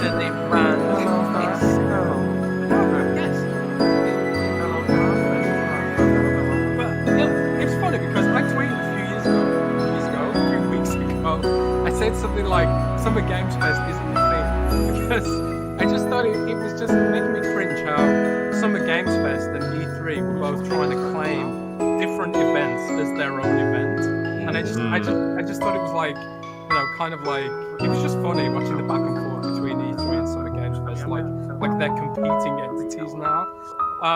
But then when the show kicked off and Kojima was there, even though Kojima said a whole lot of nothing and announced the game that's already out, there's that, you know, I thought, okay, I'm on board with this. Maybe it's gonna go somewhere. Showed some cool games, which I thought was awesome. But I felt like all the celebrity stuff was just like such a, oh, look at me, I know all these celebrities, I'm cool. You know, and I just thought that just made me cringe because they didn't add anything to the show. I hate seeing celebrities. As much as I like Ryan, stuff like Jeff Goldblum. It's just like, it just made me cringe a little bit. And then I started to tune out, and then eventually I just watched Elden Ring separately. You know, Elden Ring was like the most fascinating game that I know I've been suck at. Because it's like Dark Souls, like Sekiro, it's like those kind of games just defeat me. I really want to get into them, but at the same time I was like, man, they're just I kind of see Summer Games Fest as, you know, the hors d'oeuvre, you know, the little prawn you get before the main course. Right. So, I gotta see how many prawns I can get into the flow of this podcast. But I kind of see that as the starter, and Xbox is E3 over the main course. Right? Oh, that definitely is the main course. And we're going to be eating that on Sunday. Nick, did you watch Summer Games Fest? You got anything that stands out to you that you wanted to briefly mention? Here's the thing. As you guys are discovering, one of the things that sucks about being a gamer in Australia is that you live in Australia. The majority of the shows are on at an ungodly hour. So I was asleep while Summer Games Fest was on, and then was working and was very busy during the day, so I didn't have a chance to watch anything. I heard about a lot of the stuff that was there, but I actually haven't had a chance to watch it, unfortunately. So can't be much help there. All right. Interesting. Cog, I know you're gonna have to say something, right? There's something that stood out to you. I know you're not a Souls guy, so Elden Ring probably wasn't for you. There had to have been something, right? No, but I gotta be honest. Like, as much as I'm not a Souls guy, and I agree with Jazz in the sense that I know like those type of games kind of break me, and I'm like, I don't want that type of stress in my life. I have to admit, it, in my opinion, presented beautifully. I felt the joy in the room. I felt like it was the most anticipated thing going, and it was George R. Martin and those guys behind it, and it looked kind of cool. The lordliness in it, I was kind of feeling it. You know what I'm saying? It has some good energy with it. There were a couple of indie games that kind of caught my attention. I believe Xbox had one that really looked good. It was like a handcrafted world. I think it's Planet of Lana. Yeah, Planet of Lana. That looked beautiful. Absolutely That looked stunning. nice. Like it gave me flashback, out of this world vibes. I'm a big fan of that kind of like atmospheric storytelling. Like Eric Chahi, I believe he's the one guy that created Another World, and it gave me that vibes. But I guess like they had like a little creature and stuff like that. That looked really cool. So I've seen that. Surprisingly, I like the House of Dead. Not House of Dead. The classic guy from you know the name, the classic movie. You know what I'm saying? That looked good. I thought that showed well. Evil Dead. Thank you guys. Yeah, Evil Dead looked good to me. There was another game that really intrigued me. I think it's called like House of Ashes. It almost started like it was like this military game, but then they're like thrust into this world where there's like a cursed temple or a cursed pyramid or something, and like your team gets split apart and stuff like that. So they had like a lot of intriguing games. That is the third game in the Man of Medan series. Yes, that game looked interesting to me, but overall, I probably agree with Jazz, maybe a little bit too much celebrity heavy. Shout out to Giancarlo Stanton though. I thought he did a decent job. But I always want those type of segments to kind of move on. Even like the Dungeons and Dragons, I felt like went a little too long. Hey, we've got a wrestler. Hey, okay, that's cool. We'll just get to the game. Like that's the type of time I'm on. But overall, I felt he did a good job. I felt for the most part the pacing was quick enough to get in and out. Here's the game, and I believe the studio acquisition, I think Deviation, those guys, I want to see what those guys do. Yeah, especially Sony's out there making those partnerships, man. Deviation, Jade Raymond Studio. I think there was also another one recently. But yeah, so Sony's not just, they have their own studios that they own, but they're definitely going out there and doing their partnerships. So, and those two guys were big on for Treyarch for Black Ops. Huge. So it's good multiplayer. That's going to be the thing, right? I mean, it leads me to believe that, based on the experience of the people involved on that studio, they've got top tier talent. One would think, maybe they're following the whole Firework thing where, Firework signed with those guys and, making a multiplayer kind of centric game for PlayStation. So it's just cool to see the acquisitions as we gear up. Well, in their case, it's a partnership, but, as we gear up, we're starting to see things come to play, and I'm excited, man. To me, this is just the tip of the iceberg with Summer Games Fest to what E3 is going to do and what we're going to see on Sunday. So it was a nice little, like as just a nice little hors d'oeuvre before we get the main course. I'm ready, man. I'm ready as well. I'm ready. Tim, you got any thoughts on Summer Games Fest? Or are you just chomping on the bit to just put yourself into sleep for 2 days so you can wake up Sunday at noon and watch Microsoft drop some games and some potential studio acquisitions, huh? Pretty much on the E3 on the Xbox. When I saw Elden Ring, I thought it was odd that was there. I thought there was some talk of that show being possibly, or that their reveal possibly was slated for the Xbox. I don't know if that's true or not, but I thought that was very interesting. Didn't get to see much of the show. I did see the trailer for Elden Ring. Really looks pretty good. It's not really my type of game, but I've been chomping at the bit for obviously E3 dealing with a lot of people and a lot of questions and stuff like that, fielding and stuff like that. So I can't really comment further on that. Although I just found it kind of odd because I don't know who has the marketing deal, but there might have something been changed there. I think that's definitely possible. That's definitely very interesting. But since this is mostly about Xbox and what we expect, E3, and even some of the stuff that they talked about yesterday. I wanted to get through the Summer Games Fest thing because it has some cool game announcements, but we're gonna get into the main dish, the main course. We're gonna talk about Xbox, and before we get into E3 preview, I want to ask you guys if you all saw the information that came out yesterday with Satya talking, which, as Tim told me, is pretty big. You get the CEO of Microsoft out there talking about how Xbox is important and they're all in. Definitely rings differently to a lot of people. But was there any takeaways from all the information that came out yesterday, Cog, that really stood out to you the most? Brother, we talked, offline, and it was really exciting to see. And I'm glad Tim is here. Well, I forgot to shout out earlier, so salute to Tim because he was on IOP with us on Sunday. But what really resonated with me is just the overall commitment to gaming. That Xbox is really putting the gauntlet down, and they're going to be here for the long haul. We got mention of future consoles. We got mention of just... The internet told me Xbox was getting out of the console business, though. That's what the internet told me. The internet told me that they're just going to invest in cloud, and they're going to be out. There's no more hardware. So it was surprising, right? Quote unquote surprising to see, Microsoft, really double down. And again, we talked about Phil recently, and it really just goes to show you that, being in position where you have upper management, again, kind of co-signing with the vision, because there were points, in the past generation where we were concerned, like, are they truly committed? And to see the double down, talking about studio acquisitions and Matt Booty, and to hear that, and then obviously the numbers, we're starting to hear about, Game Pass and the success, even, things that we knew offline as far as like MLB The Show, Outriders, and these games that are purchased, right? Also being purchased because of the success of Game Pass, and that was really cool to see. So we're just overall positive vibes. I thought seeing Satya say these things had held weight. It really resonated. So yeah, I'm excited, man. Overall, that was my main thing, the commitment. We are here long term.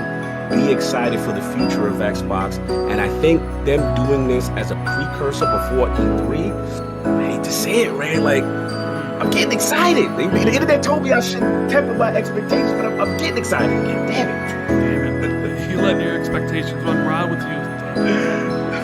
Colt. Tempura, your expectations. Wait, did you just do another shrimp pun? Maybe. Oh my god, you and the shrimp stuff. That's just, people, I've gotten actual DMs about that. Like, what does Jez mean with that? And I just reply, I don't know. Colt. A whole bunch of information come out yesterday. Xbox, we got the Game Pass stuff, which I'll probably, if you don't want to talk about that stuff, I'll talk about it because there's some cool things there. Phil taking shots at Sony, like I gotta say something about that, because on Tuesday of this week, a few days ago, Xbox sent me that press package, and in this hour and 10-minute video of Satya and Phil and Sarah Bond, and Phil and Matt Booty, and there's a couple other people in there that are kind of new to us, but I had this hour-long preview that was for press only that I got to watch, and I was starting to build like one of my Cold Eastwood videos, starting to cut this up and get the best heavy-hitting information. And then I talked to Xbox, and they said, no, you can't use any of the footage or any of the audio. You just have to dictate what they said. I'm like, that's not gonna. That's not what people want to see. Phil talking.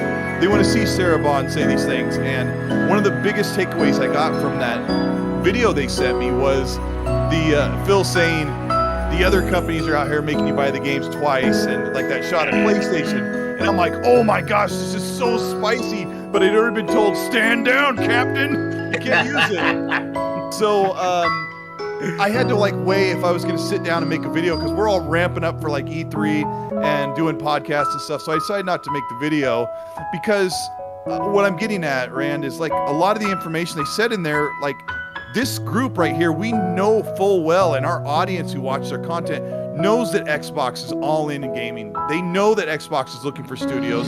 They already know that Xbox Game Pass is getting bigger. They already know that Xbox is going to smart TVs. They know that there's probably a streaming box in the works. They know that Xbox is going to make another console. So I looked at the information. I'm going, oh my gosh, I've said this a million times. So I opted out. But I am so glad that people got buzzing about Xbox after that broke yesterday morning. So I think it was good. I think it was really good. I mean, it was definitely was super interesting because normally Phil will take the high road a lot of the times. But I mean, he basically came at Sony and their business model. Like, you know, some companies, they don't even tell you they're putting their games on PC, and they'll charge you twice, which is, hey, Xbox is pretty much up front. Like, Xbox Play Anywhere, buy the Xbox version, get the Windows 10 version, no extra cost. And we also put our games on Steam day one, so you have the option to buy it there. While other companies a little bit more shady when it comes to, maybe shady is the wrong word, a little bit more, like they don't want to fully dip themselves into the PC market because maybe their fan base would be upset about it. That was definitely, and I saw Tom Warren because he had tweeted that out, and I was like, man, that's going to get some play. Nick, was there anything for you out of all the information that came out yesterday that really resonated with you? Yeah, look, for me, there was a couple of things. Now, Jez may be able to correct me if I'm wrong here, but someone reached out to me and said, this video is a big deal for more reasons than people think. And I said, why is that? And they said, apparently it's the first time ever a Microsoft CEO has done anything like that. Yes. Which is a big deal. Like, Bill never did that. Armour never did that. This is the first time, which I think is a pretty strong indication. And I mean, maybe this is just my point of view, but I did like that little, I guess that little shot of arrogance where he sort of indicated that basically we've got a lot of money and we're going to spend it, which I thought was pretty funny myself. Bill Gates was on stage to announce the original first Xbox. Yes. That was a super long time ago. Like there was a period of time where, you know, people like Steve Ballmer and stuff, and you know, Steve Ballmer did save the Xbox 360 from rendering death, and they did approve fixing that stuff.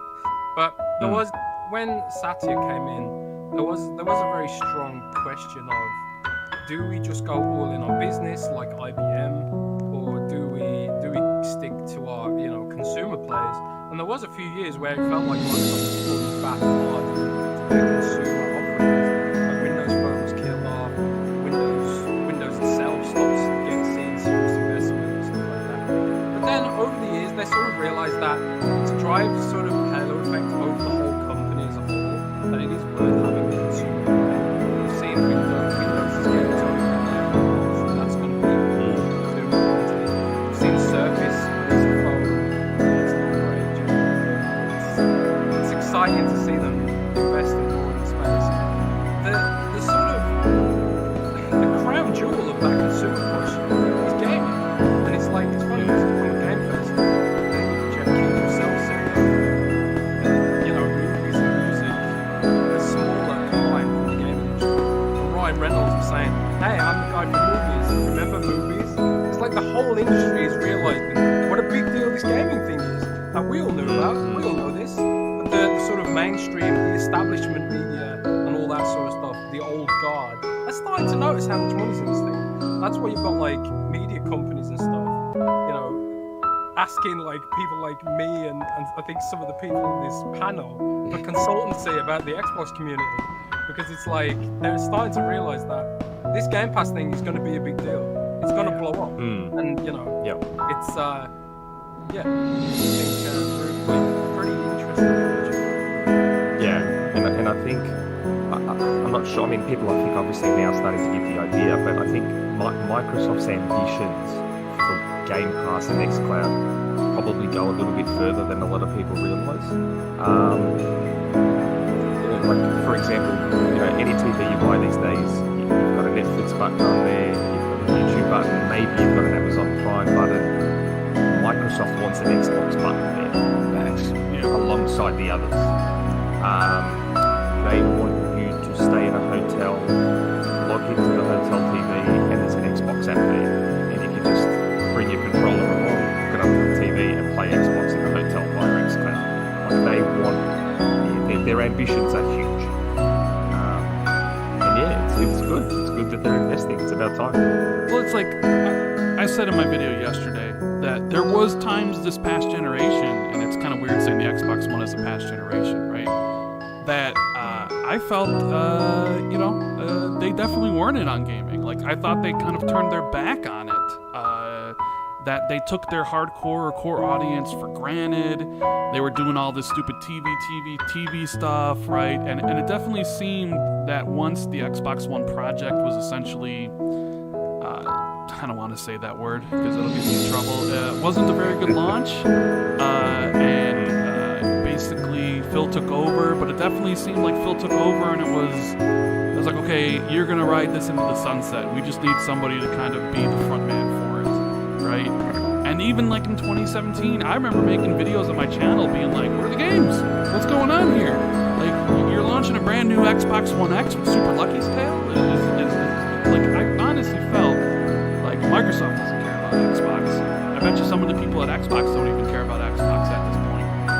And then everything changed. So to see Satya in a video with Phil talking about their strategy and how Microsoft's all in, to hear about these rumored acquisitions, you have Matt Booty talking about still growing, whether it's hiring for internal studios and still looking for external studios. That's like putting like a line in the sand, being like, we're here, we're not going away.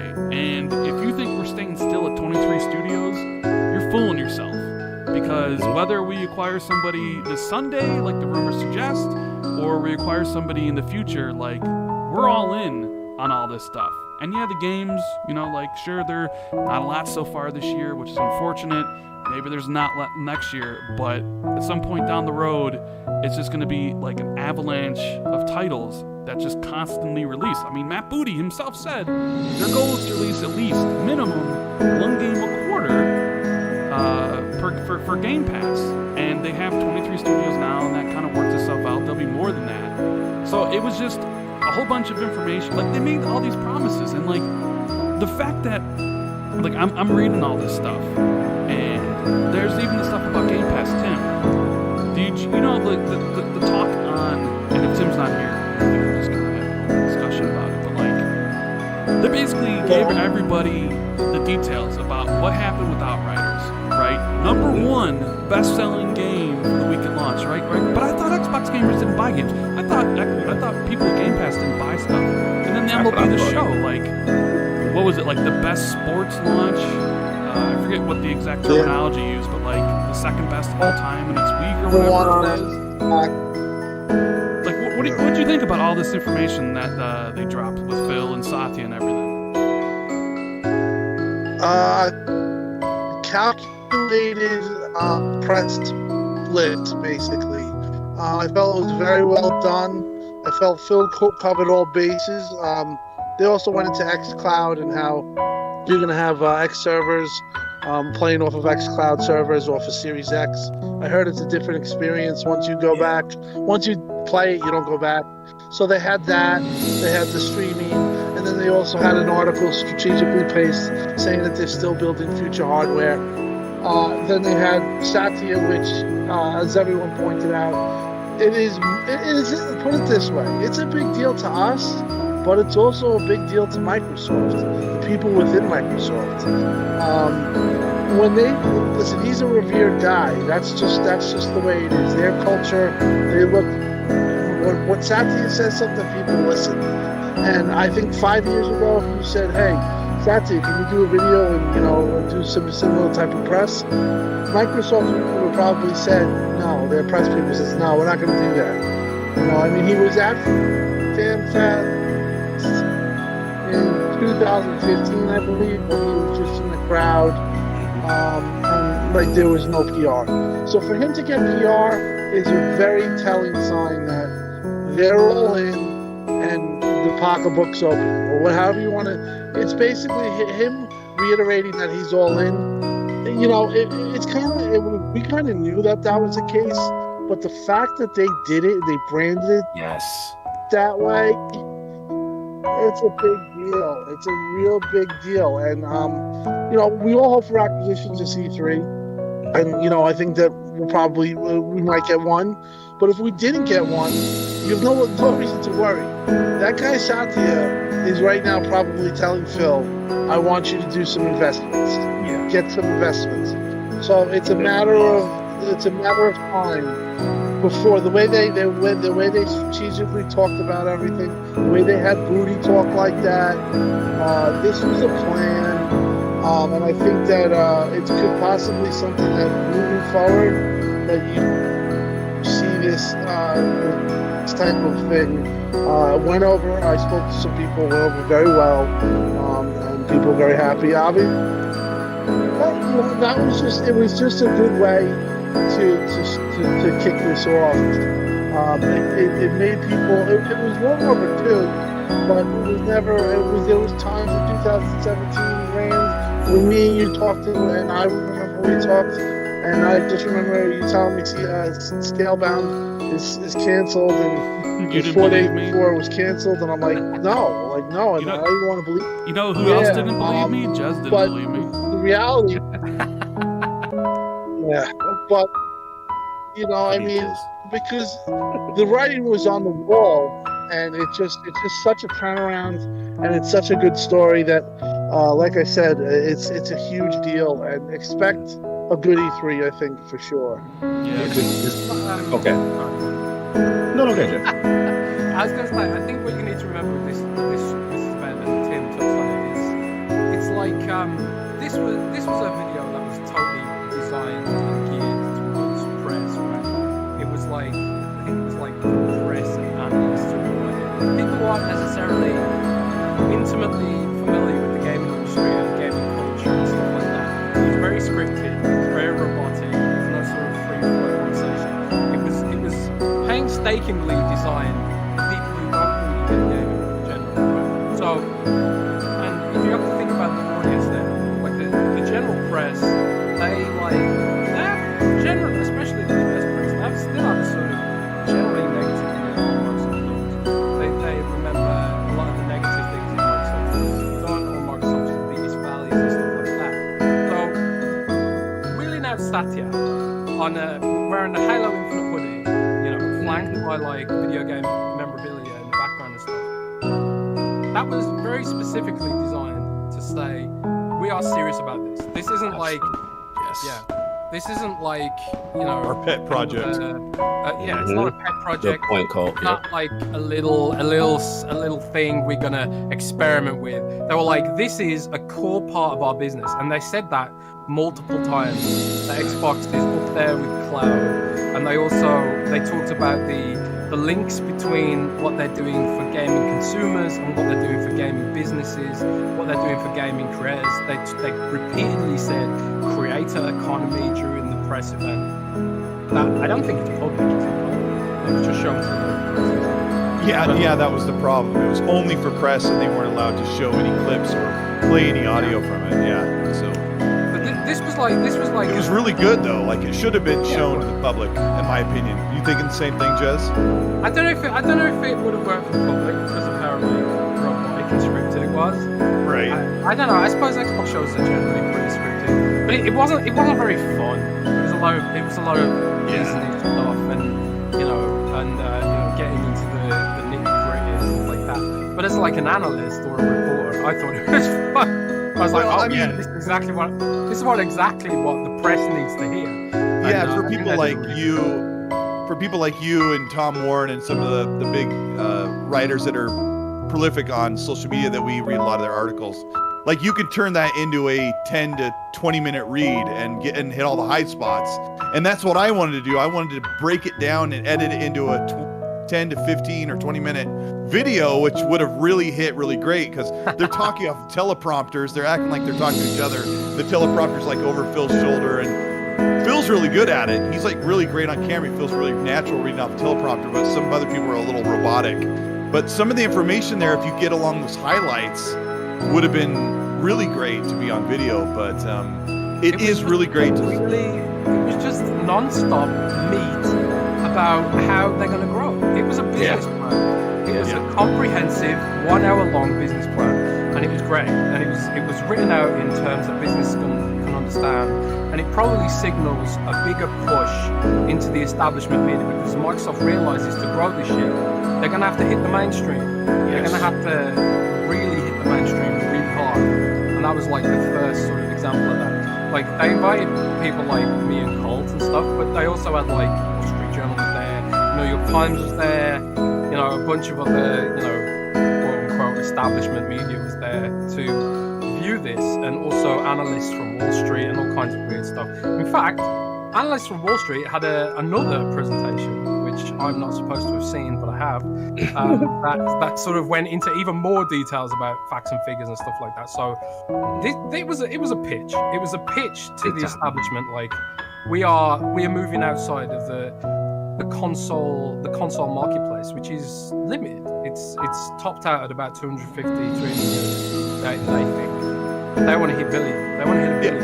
And I get it, because Xbox is they haven't been as big in the industry for a while, and what they wanted to do was tell the media, look, we're doing this show on Sunday. We're not showing you anything yet, but this is how big we are moving. Like, we are investing.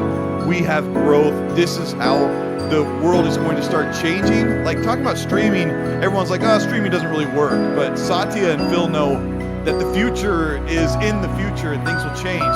So they're trying to give everyone that big picture look that Xbox is not just making a few games. They are exploding the size of the platform, and it's going to change the way that people consume their games for sure. Yeah, I mean, I just want to jump in real quick. I completely agree with what you're saying, Cole, and especially what Jez is saying. As far as the optics, they really, again, we don't want to understate, like, how important that was, you know, for Sachi to be out there. And then also the Game Pass as that driver and that discovery engine. They were very keen on mentioning how much engagement has driven business, and in reference to EA Play and how much they've grown. And obviously you had specific games with Outriders, MLB The Show, and the insights there. But I think what they wanted to also get across is that the more people are in that ecosystem, it's a driver for discovery on other games. And again, long-term play, long-term push outside of just gaming circles, that they are committed to the business of gaming. As we joked before, Rand, you know, it was always like, oh, well, Xbox is kind of like their side project, right? Xbox is kind of, you know, it's just something they do. They're willing to lose money. This defeats that message or that perception of people thinking that they are not fully committed. When you got a CEO out there, this is a big deal. And like Jess said, you know, they're willing to back the truck up. This is serious, yo. And it's good to see, because Tim, you know, we've been there before. Rand, we've been there before. We've questioned at times during the past generation, are they truly committed? Are they going to go all in? And when I see stuff like that, that's why I get excited, because you know at least the future is bright. And it's good to see. It's definitely good to see. You know what else is great to see? We have over 2,500 people watching live right now. So that's a whole lot of people. They're definitely here not to hear me. They want to hear Cody's. They're here, Cog. They want to hear, you know, special Nick. But do us a favor, if you're enjoying the show, make sure you hit the like button, subscribe if you're new, and scroll down in the description and make sure you follow all these great people at their channels or their Twitter. In that case of Tim Dog. Tim, have you hit 38,000 yet on Twitter? Has Starfield pushed you up to 40K yet? What's going on? We gotta post Starfield about 5 more times, so I think I'll be there. That's it. Tim, can I ask you something, mate? Drive yourself to the nearest Macca's, buddy, and get on their free Wi-Fi. Are you driving home, Tim? It's pretty big. He's at 37. Yeah, no, I am driving home. So he's at 37.9. You're at 37.9 thousand. So I knew Tim was going to be on the phone, but when me and Jez kind of been like, you know, let's have guests, there was a short list of people I wanted for the first show, and that was Colt, Cognito, Tim, Nick. And I see you smooth. He says, so I couldn't get an invite to this occasion. I believe, Jez, next week, Friday, we're going to have a guest-filled episode as well, right? Isn't that the plan? Because me and you were going to do a show on Monday, and then we were going to have people from the community to talk about the E3 show. So keep your eyes Hold open on, for hold on, DM hold Smooth because Hold on. you're definitely on my list for that. What's up? What's We've up? got Xbox 4 coming up, mate. That is we got Xbox 4 coming up. We need the Xbox 4. The Marvel crossover is happening. We said, I think we're in. I don't know if Jez knows yet, but I think we said the 26th, right? That's what we said. I think we said because I was like I don't think I can do next week, but the week after will be fine. Yeah. So yeah, it is an Xbox era episode. But yeah, we're gonna get Rand on. We're gonna get Jez on. Hopefully you guys can push us to 6,000. I know we're not as big as some of you. We're just a little guy, but hopefully you two can help us push towards 6,000. We're not far away. I think we're only like 130 off or something like that. But yeah. Damn, Jez! I think that'll be the episode where Jez and I can finally hash out our issues. We'll work out our stuff. All right. I'm just, you know what I'm waiting for? I'm waiting for my invite to Xbox Newscast, the newest and biggest Xbox podcast out there. But Colt Eastwood, even though I talk to him every single day, he's basically saying no. He's like, no, you can't come on. Get your handsome, burly bearded face on camera, and you are definitely on. Same with Jez. Like, Jez is, you getting that camera ready? Actually, yes. I do have a camera now. So well, I'll get Jez on before I get Rand because Nice. Hey, but isn't it enjoyable not to have to be on camera for a podcast like this? Come on, you guys are always usually on camera. Sometimes it's just nice to chill. It's relaxing. It is relaxing. And I know you're having fun, Cognito, because you don't got a host. I'm over here trying to multitask a whole bunch of different stuff. It takes me like an hour to tame my beard to go on camera. So. Paris is like, I wish Rand would invite me too. You know, I sent your invite to you when you were on Seattle with all the big wigs, but I guess you didn't get it though. But the homie Paris was too busy with the wine and the dining. Yeah. For certain people. yeah. And not sharing onion rings with Phil. Hey Paris, you owe us an appearance too, mate. See you there. Yeah. Paris better clone himself if he's going to make all these shows. You got to do that at some point. I do want to say I appreciate all the support, all the super chats, everybody talking. I will read them all off eventually. I just kind of didn't want it. It wouldn't be very good etiquette to just constantly read them out when you have guests here. And you know, this show can sometimes get long, and I didn't want to have to be like, Nick, I know it's 6 o'clock in the morning for you. Can you be on till 10 a.m.? You know, so definitely read them. Appreciate it. If you do, see how much I love my friend. Yeah, if you do support the show with the super chat or whatever, it will definitely get read. It'll probably be a little bit later, but I love you guys. You guys are amazing. So let's talk about. I'm gonna go on a little rant here for a second before we get into the E3 stuff. What the hell's going on with Splinter Cell? Where's my Splinter Cell? Cock, I know you feel the same as me. You know what? What really gets me? Run. What? Run. They announced a Splinter Cell project for you literally today. Oh my gosh. He's an evil man. Dude, you complain about Splinter Cell, but they give you so much Splinter Cell. They give me so much Splinter Cell in the vein of how I don't want my Splinter Cell. I don't want it in a pay-to-win, game or a free-to-play phone game, and I don't want it in what about Splinter Cell Pop? Stupid anime that Netflix. Look, we have what, the Ubisoft show tomorrow? There better be Sam Fisher, and he better be his own game, and it better be an Xbox Series X PlayStation game. That's all I'm gonna say. You've got the Splinter Cell VR game too. Nobody cares about VR, Jez. Nobody. Splinter Cell mobile game. You got Splinter Cell anime. You got Splinter Cell VR.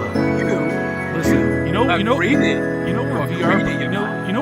belongs with Jez? In the same category, the same shelf as Mayo. Just locked away. Nobody.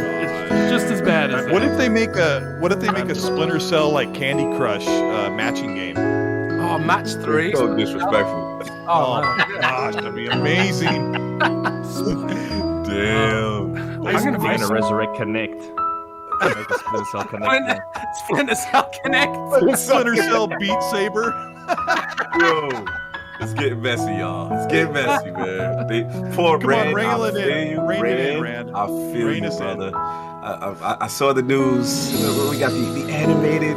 Bro, I put it on Twitter. At this point, It is like a masterclass troll. Like this is masterclass level of messing with people's emotions. And it's just like one would hope at this point they are setting up some sort of eventual announcement that is at least being worked on because man, we're suffering out here, man. You know how much we love Splinter Cell. And to not hear it and to hear it in every genre other than what you actually want is a damn game. It's painful, man. You got Jez poking the man, Cole poking the man. That's rough. Every single time. I stayed up. I'm a night owl, so I stay up late. I woke up and the first thing I see is a whole people tweeting me like, here's your Splinter Cell, and it's like Jez replying to like Shinobi and a whole bunch of people about. And I'm just like, oh my god, I can't stand this. Like, it's the one thing I want, right? It's my dream. Like, my dream is very much like Mr. Boomstick on your show last week, where he was like, my dream is for the Xbox show to, the ending for it to be lights go dark, right? And then you hear the Splinter Cell with the 3 goggles light up, and it says, and it's back. Like, that would be a 10 out of 10 show. But what do we get? We get a stupid anime. We get a VR game. Wait, that's real? Like, yeah. I thought just photoshopped that. No, it announced today. Netflix had their geek stream today as part of the summer convention. Splinter Cell's back in animated show. Like what? I mean, we heard rumors. Okay, go ahead. Okay, man. Rumors. Let's go. Okay, Let's go. Whoa. What's going on, Nick? We heard rumors that Microsoft were looking at IP. There were some rumors. Hopefully they've reached out to Ubisoft. Cognito, you were on with the Finding Duke with ACG and Mr. Matty Plays recently, where they kind of talked a little bit about that. I mean, we talk about a lot of things, but I mean, the feeling is that they will be looking at IP, just like what Nick said. The question is, will it be the dream, right? Will it be, Ubisoft involved, and will it be the beloved Splinter Cell? That is the question. We did hear about IPs. We just don't know what. At least I don't know what. I'm deferring to Nick and Jez. Those are the people that know. So. Yeah. I don't know nothing, man. I don't know that. Tim just DMB says that he's shot. He's going to be dropping out. He's got some other things to do. So I just wanted to thank Tim for coming on and giving us a little bit of insight. I needed to have you on for the first guest-filled episode, Tim. You have a good rest of the day and go to sleep dreaming about 28, Thanks, 29, and all the Xbox shrimp that you need in preparation for. They can see Magnus, mate. Yeah. Make sure you guys follow Tim on Twitter. I'm sure pretty much everybody watching already is. It's in the description for the Twitter. So yeah, Splinter Cell. Can't believe what they're doing to me here, right? Okay. It hurts so means. It is weird. Have you guys seen the leaked Halo TV images that have been circulated? I You guys have a couple of it? them. No, I have a lot of them, yeah. Yeah, have you seen them, Dominic? I've seen a couple of them, yeah. The CG looks decent. Yeah, it looks actually From what pretty little I good. saw. Jez, God, you haven't seen these images from the TV show? I have not. I don't even. They were all over like Reset Era. I guess somebody has like the full trailer there. Who's doing it? Who's doing the show? Like anybody we know? Showtime was doing it, and I know it's a Paramount exclusive stream. But I mean, we had the Neil Blomkamp or whatever his name is. Oh gosh, he's fantastic. He was going to do the one 10 years ago, but who's doing this one? Like who's the team behind creating this Halo show? Ain't it? What's his face? Spielberg? I'm not sure. No. Here, let me look it up for you while you guys go. Changed like 50,000 times. Yeah, I know. I stand to be corrected, but I thought it was the showrunner or one of the showrunners behind Ray Donovan. But I stand to be corrected on that one. Pablo but Ray Donovan is... Someone in chat probably knows. Yeah, Pablo Schreiber. He's playing Master Chief. But Pablo. Yeah, but it did look pretty good. I don't know. I saw a whole bunch of tweets about it. I'm surprised you guys didn't see it. I don't know these people, but I'll say them real quick. Kyle Killian and Stephen King are developing it.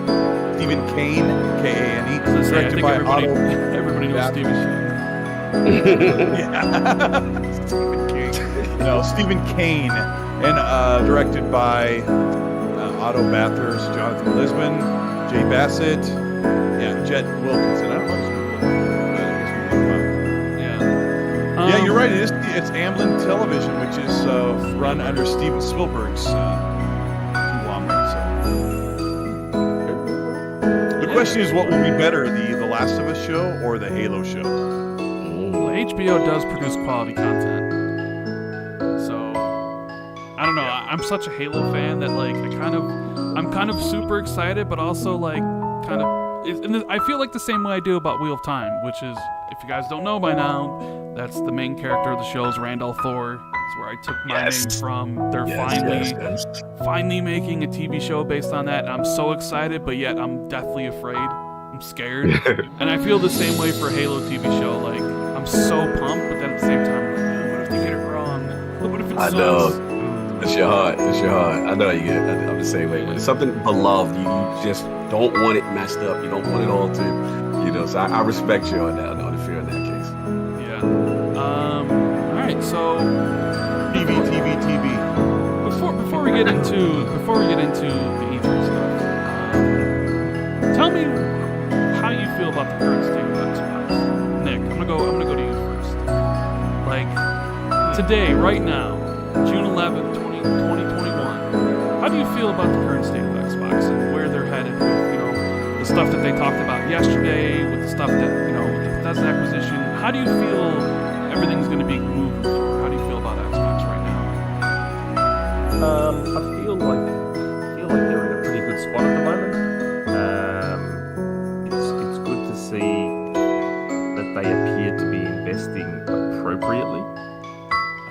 Because I think a lot of us have said for a long time that they need to be way more aggressive than they have been. That was another thing they said in the press event. Not to cut you off, but they did say they were saying like they used the language, "We'll invest in a disciplined way." I think that was specifically to not scare investors. Like, oh my God, they're just gonna spend millions of dollars here and there willy nilly, and it's like, no, we're gonna invest in a disciplined way. That's exactly how they said it. So I thought that was interesting. But carry on. Yeah, and they do need to get more aggressive because Sony is doing everything they can to shut them out. So when you're doing that from a position of leadership, which Sony obviously are, you need to go double over the top to make up for it. And from what Satya said, it sounds like they're going to have a crack at doing it. I mean, going forward, it looks like they're in a good spot. They have their ecosystem, firing on all cylinders. They've got their hardware, where it needs to be. They've got the whole company on board, which is something that hasn't really happened for a long time. They're in as good a position as they possibly can be to get to where they need to be. So there's really, if they can't make it happen now, I'll never make it happen. Okay.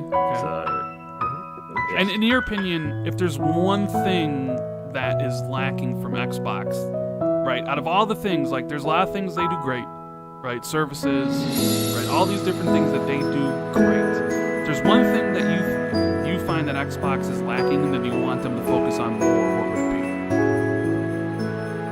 That's an interesting question. Because I know the answer everyone expects, and that's games. Yeah, true. But I don't know, I feel like it's such a subjective thing. Like there's obviously people out there that love all the games that Microsoft makes, regardless of what Metacritic tells them.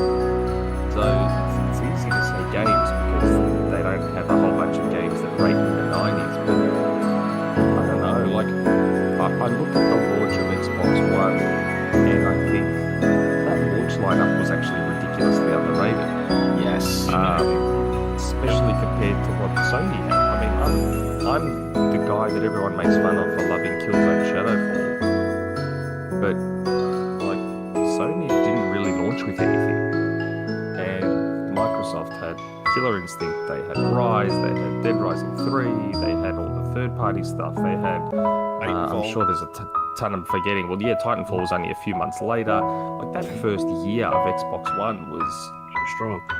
Unbelievable. It was actually quite good, and just makes you wonder about this whole exclusive sell consoles thing.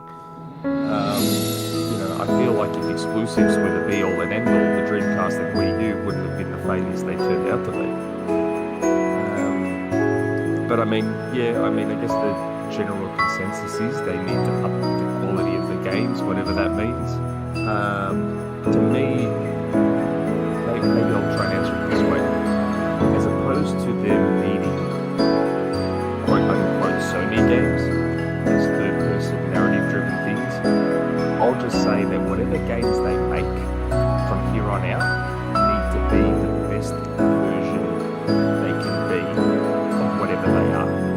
Whether that's first-person, third-person, RTS, driving, whatever the game is, they should be able to make whatever they want. Just make it the best version it can be. There's such a weird balance they have to maintain, because I know from speaking to people at Xbox that one of their most important criteria for acquisitions is launch cadence, right? They don't necessarily want studios that launch games once every 5 years, because they have to have regular content for Xbox Game Pass. And I realize that's not going to be easy, right? So they don't want studios that launch games very slowly. So for example, I can't see them buying Kojima Productions on that basis, But I can see them doing some kind of deal, as Jeff Grubb said, that they're going to do some kind of deal for a game within 5 years, maybe. But I think when it comes to acquisition stuff, they want things that are released quickly. But then you have to balance the crunch, because I know Microsoft doesn't want to do crunch either. But at the same time, they also need to have this quality. So it's this really complicated balancing act. And also we've got the big COVID dent in the industry right now. It's sort of like a wave, it's gonna wash through the industry, cause a bunch of delays, and probably hit quality in some places. But in the near term, but I do think that once Microsoft gets going, like a Steam engine, it'll just sort of build up and build up. Oh yeah. We'll get to a point where it's kind of like Netflix. Do you remember what Netflix was like in the early days? In the beginning, yeah. It was pretty. It wasn't great, honestly. I remember, I unsubscribed at one point because there was just, there wasn't that much to watch in the UK. And now it's I feel like it's essential. I never watch regular TV, but there's always something to watch on Netflix. I do think they'll build up to that level. And unlike a Netflix show, which you can watch and finish in I don't know what, maybe 10 hours sometimes. Some of these games you can just play indefinitely forever. So it's a completely different business model. It's almost the perfect business model, because they can also upsell on microtransactions and stuff like that, so, which you can't do on Netflix. I mean, I'm sure maybe one day, I'm sure this will happen at some point, but after we finish watching a Netflix show, it'll probably pop up with merchandise or something. Watch this again, but put hats on all the characters. The marketing tendrils, Jez. That's what we implying. I don't know, Matt. Netflix, you should hire me, man. Seriously, I would watch the Stranger Things for a second time if I could put googly eyes on all the characters. That'd be hilarious. And they just sort of stick to all the characters with AI or something. But man, Netflix should just hire me, Netflix. Higher Jess. Before we continue, I DM'd Cognito and Colt pictures of the Halo TV show. And first impressions, what do you think just from those pictures? Looks cool. Better than expected. I love the armor. You know what I'm saying? It's giving that classic vibe. It's one of those things. I'm with you, Rand. I'm hopeful, but I don't want to get too crazy because I got to see this in motion. I got to make sure the plot and everything is cool. But from a foundational standpoint, the imagery does look good. It does feel classic Halo. So we just got to see if they execute. Nick, do you have any thing you want to add on to that? Yeah, I was just going to say that I think that's probably what everyone's waiting for. I think they've got too many studios right now, and probably more coming. Where I think what we're really waiting for is for them to hit that rhythm where they're just going bang, bang, bang, bang, bang. They're just putting out game after game. It's just taking a little bit longer than I think it needs to, obviously, because of everything that happened last year. And it's also happening slower than people would like the fans and all that sort of stuff. But I think, that from going, you'll probably start to see really stupid articles being written where they say, does Xbox have too many games? Oh yeah, that'd be nice. Oh yeah. I'm very much waiting for Kotaku or one of those guys to write an article that says Xbox actually has too many games and how bad for the industry. It's bad for the industry. Yeah. Too many studios. Colt, how do you feel currently about the state of Xbox? And if there's one thing that you want them to focus on that you think is lacking, what would that one thing be? I mean, there's only one thing that Xbox is missing, in my opinion, and it's the story-based open-world action-adventure game. Okay. And I think they're going to get that. I'm not quite sure if that's in the works now, because a lot of their stuff kind of hits that, but it's more RPG focused and more open-world and online co-op. You know, like Fable. I don't know if Hellblade does that exactly, but I mean, I think Xbox basically does most everything better than the competition, and people don't realize it. Their multiplayer suite is better. Their offering and the hardware and the way you play your games is better. Their online cooperative multiplayer stuff is better on all their first-party games. So I think when you look at how Xbox kind of just sat in the dugout and didn't do anything in 2017, 2018, I mean, really, for 2 years, they weren't doing jack, and it was really difficult to deal with that. And they built Xbox Game Studios and Game Pass, and of course, those were like, well, where's the games? Where's the games, Colt? I'm like, well, I mean, I don't want Xbox to create crap out some game in 2 years. I want them to spend 3 to 5 years building a really great, focused, polished, incredible game, and I think that's why we're waiting until 2022 and 2023 for these games to release, and we'll see them, a lot more of them next year if we don't see anything from them this year. So I think Xbox is in a really good position, and I also think people get way too melodramatic about what to expect from Xbox. They're doing some great things, and I'm glad that Microsoft is all in. Like Satya is basically telling them, hey, let's put the money in there, and let's make Xbox bigger because it was not doing anything for a while. So I think that's where it's sitting right now, in my opinion. That's good. Conk, I know you got a lot to say about this because you're always pushing back. You won't let some of these dudes out here run with these false narratives and stupid what-isms about the state of Xbox, how you feel it is right now, and that one area that you think is lacking, that you want them to improve upon or focus on. I mean, look, first off, from the state of Xbox, I think that it's one of the situations with this generation right now, from a hardware standpoint. One thing they've done well as far as the promotion of hardware, we got to salute Jason Ronald and the team. I just got a Series S for the first time just recently, and I'm actually marveled by how amazing it is. This thing is small, it is cool, and I have my NVMe, I've got the Game Pass, the portability of it really impressed me. So the same thing with the Series X. We've all got it, the premium packaging, you get it, you feel like this is a sophisticated piece of tech, and it's very ambitious. So on the hardware side, they've knocked it out the park. On the feature side, they've knocked it out of the park. Again, I got to shout out King. He said on ILP from a standpoint of features that you didn't realize you needed. Quick resume. You know what I'm saying? Auto HDR, FPS boost, all these things, the commitment to back compat, where we seamlessly, when we thought that these things might have been buzzwords or marketing speak, are legitimate quality of life features as a gamer that, let's be real, Cole, I don't think I could live without that. When I don't have it, you feel awkward about it. So you're not getting that anywhere else either. I mean, really not. Exactly. It's a really great point from there, about the things that we have on Xbox that I often just take for granted. I got PlayStation Now recently. Well, actually, it wasn't recently, it was a while ago. And I played God of War. And it's like, if you want to save your progress, you need to subscribe to PlayStation Plus to get the cloud save. And I was like, really? Yeah. I get this as standard with xCloud. I fired Dragon Quest on my Surface Duo, shiny Surface Duo, and it just pulls down my information from my Xbox, Yeah. And then once I'm done, I save it. It pushes the data back up to my Xbox. All sync. Yeah. Just take that shit for granted, man.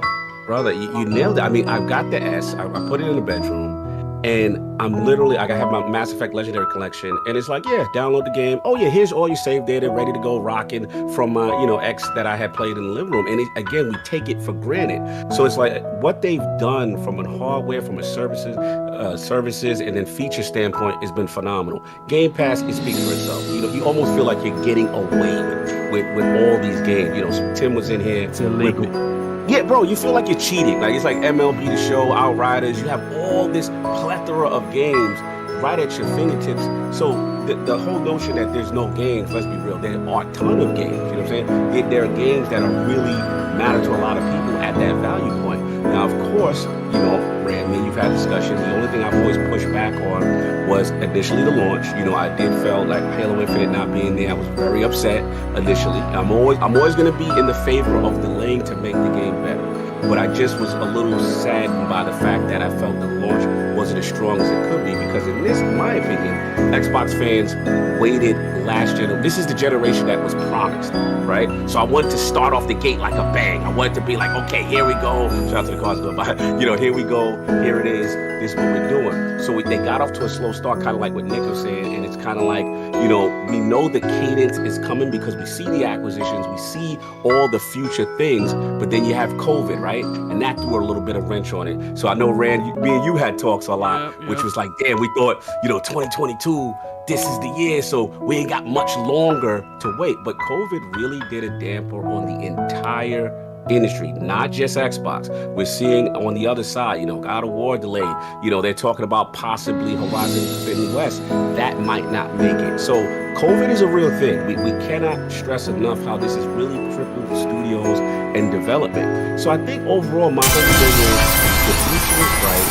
I think Phil did some really great moves short-term and long-term with the initial acquisition of third parties to kind of bring that up at launch, with the EA Play getting that lineup into the ecosystem. And then the big one, I always feel that really buys you time, right? Like when you say you have Cinemax, we bought the building, right? Like when you say that, you start thinking of the possibilities of arcades, you start thinking about tech, and you start thinking about, oh man, they have Orion, they can maybe utilize that with the cloud tech, with the overall vision, then it excites you. So for me, I look at it like I'm excited coming into the generation as far as V3. We know what we should expect from what's there, but it gives me hope like a sports team, Rand. Like the future is so bright, especially now after Satya. When you got the money makers in tune with the vision, that's all you want as a gamer. Okay, they're committed, they're gonna be there. Now, if you're still frustrated and you don't want to wait, I get that. But for me, I look at it like, yo, future's bright, man. I'm excited, I'm pumped. And as we've heard, we're hearing things, right?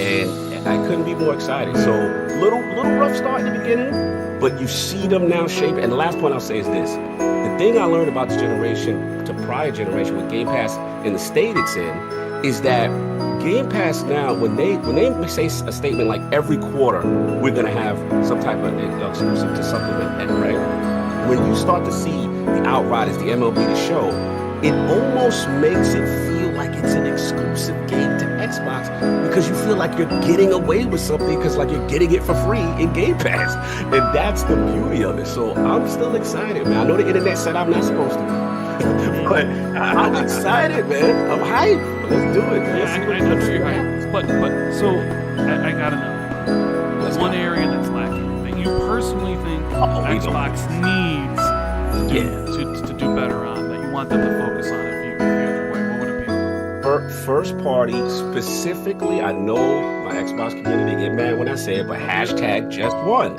I want one, again, not that every studio has to do this. We all love their diverse lineups and we want to preach that. But I do want that one third person kind of over the shoulder cinematic AAA experience, because let's be honest, it's something that Sony does well and people love those type of games. I'm not telling every studio to do it, just one of them. I'm hearing one may do it, right? And that's all. And then you got your whole diverse line. You got multiplayer, you got, things like Grounded, you got Sea of Thieves, you got all these different genres that's bringing people together. And I think for the people who are on the fence about Xbox, when they see those type of things like the Ghost of Tsushima style and the Last of Us style and Horizon, that captivates them. And that, I think, could captivate people towards Xbox who may have been on the fence since last generation. I mean, look, I think I've said it. I need to make this video at some point in time. There was a point in time last gen where I was down on Xbox. You could see it reflected in my content. I wasn't happy with the direction they were headed because I didn't know where they were going. They certainly didn't have a first-party studio. Like, they 5 studios. It was like, what are you doing? Yeah. You're relying on Crytek. You're relying on, Insomniac, who just put out. They're like, Insomniac's carrying the PS5 launch at this point. I think everybody would agree, right? And but like, you're relying on all these external partners to make games for you, and some of them hit and some of them didn't, right? Ori was amazing, but then you had all the troubles with Crackdown and stuff Recore. like that. Yeah, Quantum Break. So it's like, okay, so it's like, to me it was just like, and Phil would be out there saying all these things in interviews, the right things to say, but like, it's just words. And words by themselves are meaningless, right? It's about those actions. That's what Phil would even tell me when I would talk to him. He's like, I know I say these things, but trust me, it's in the works. Judge me by what I do and all that stuff. And I'd be like, okay. So, and then we bought the studio, so I saw the intent there, and then it goes even further with Bethesda. So I'm really happy with, basically, they have fixed what I thought the biggest problem with Xbox was, which was the first party. And I know everybody's gonna be the games, and I'm the same way. It's all about games for me. Like, hardware is amazing, FPS boost, like we talked about, stellar. Services, Microsoft kills it. Game Pass is gonna change the industry, I think, right? So all those things are in the bag. I don't really need to worry about that, but there's still that part of me that sometimes looks at like the game situation and it's like, I don't want another Battletoads situation. I don't want Sea of Thieves to come out and not have content for, you know what I mean? Like if Everwild comes out and it's like, oh, we need a year to fix this. I don't want another Halo Master Chief Collection debacle where the game doesn't work for 3 years, even though they busted their asses and made it better, right? So it's like, I want quality control at these studios. Even so, like, let them have autonomy, let them make the games they want. But what I really want from them is the quality that your money can provide, which you could argue maybe wasn't really there the most of this generation for various reasons. I've seen people in chat saying that what they really also want is memorable characters. Like Sony has Aloy and Ratchet and other those things. Whereas like on Xbox, it's you got Master Chief, but and maybe you got Kate. But they want where's more. The new guys, not to cut you, man, but where's the new protagonist for this generation? Yeah, so we had Marcus Phoenix and we had Master Chief. They need that new face, whether it be a new IP. That's what I want to get across, but I forgot. Yeah. To lead them into the generation. That's what I want to say. That's that new character. And Gaz said, well done on 3K right now. We just checked here. Says we're right at 3,000 watching, which is incredible. I don't think we've had this number since the Bethesda purchase, so I can tell people are super excited for E3 and this panel for us to talk about that in a minute. We have over 900 likes, so if you're enjoying the show, make sure you hit the like button and subscribe, and then follow all these amazing people on their respective platforms, because Cognito, Colt Eastwood, Nick, Tim, who's here, they're all amazing people. They all do amazing stuff. Make sure you follow them. And I wanted to give back to the community. Like a lot of people support us, and like the way we structured the podcast was just me and Jez. But like sometimes it's just like I thought, like, man, I want to get Cog on here. I need to have Colt on here to have a discussion about stuff. So I feel like this was good. What were you saying, Jez? I was just saying, like, Cognito said something that really resonated with me. Okay. And that's about characters. Because we know Microsoft can be technically brilliant. The visuals on Gears 5, like especially Flight Busters, Microsoft knows how to make graphics. They know how to do technology. Asobo and Flight Simulator has like systems that know the game has. It's unprecedented. But I can't get emotionally attached to an aeroplane. Maybe some. Yeah.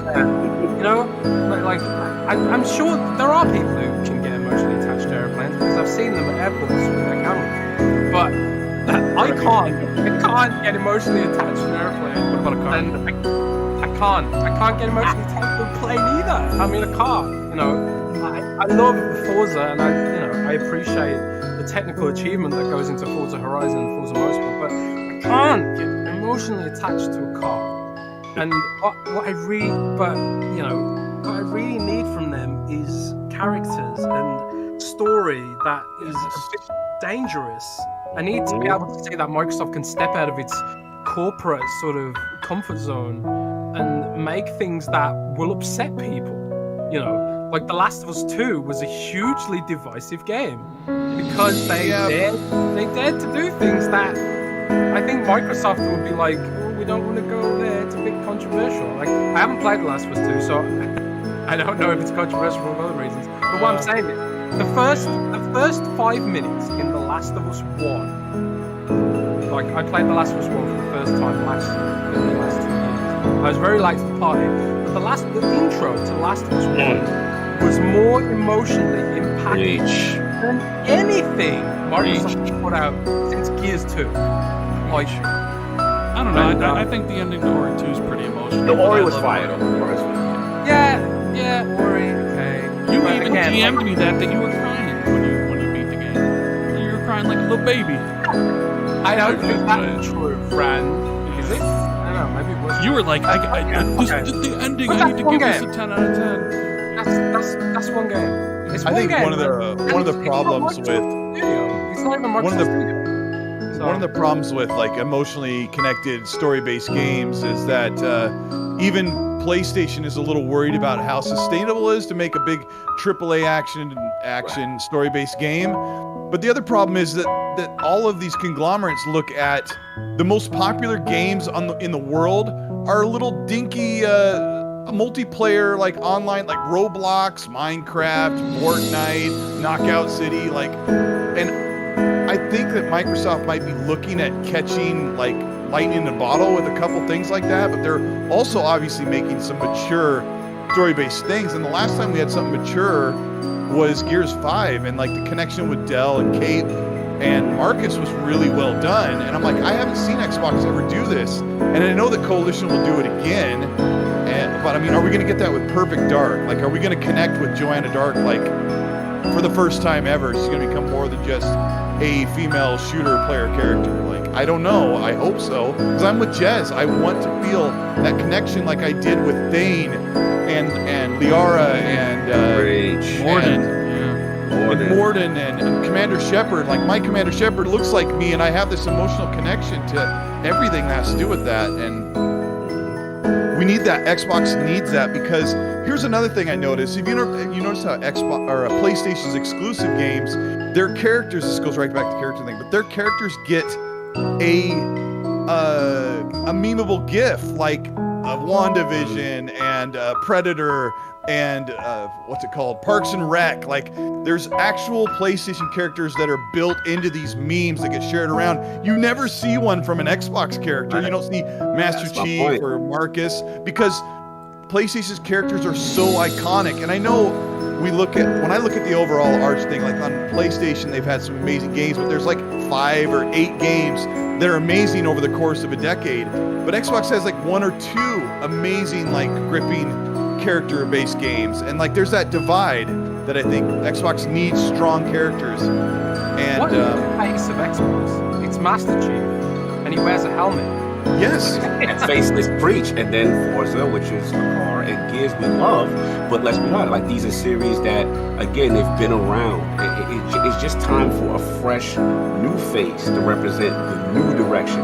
We definitely love all the diversity of the titles that they're doing, but they do need one that the fans can connect with. And I think it's coming. I honestly do. I honestly think, as much as I've been complaining, I do think it's coming, because at the end of the day, you can still coexist. That market for the single player, that I know people are like, hey, those are not the #1 selling games, But again, when you have those type of titles in your ecosystem, you grab a person that may not have been interested in your ecosystem and bring them part of it. And that's the beauty kind of what Sony has done the past generation. They have all these different characters that people have connected with, and then you bring a different demographic and a base into your ecosystem. I think they could do it. I honestly do.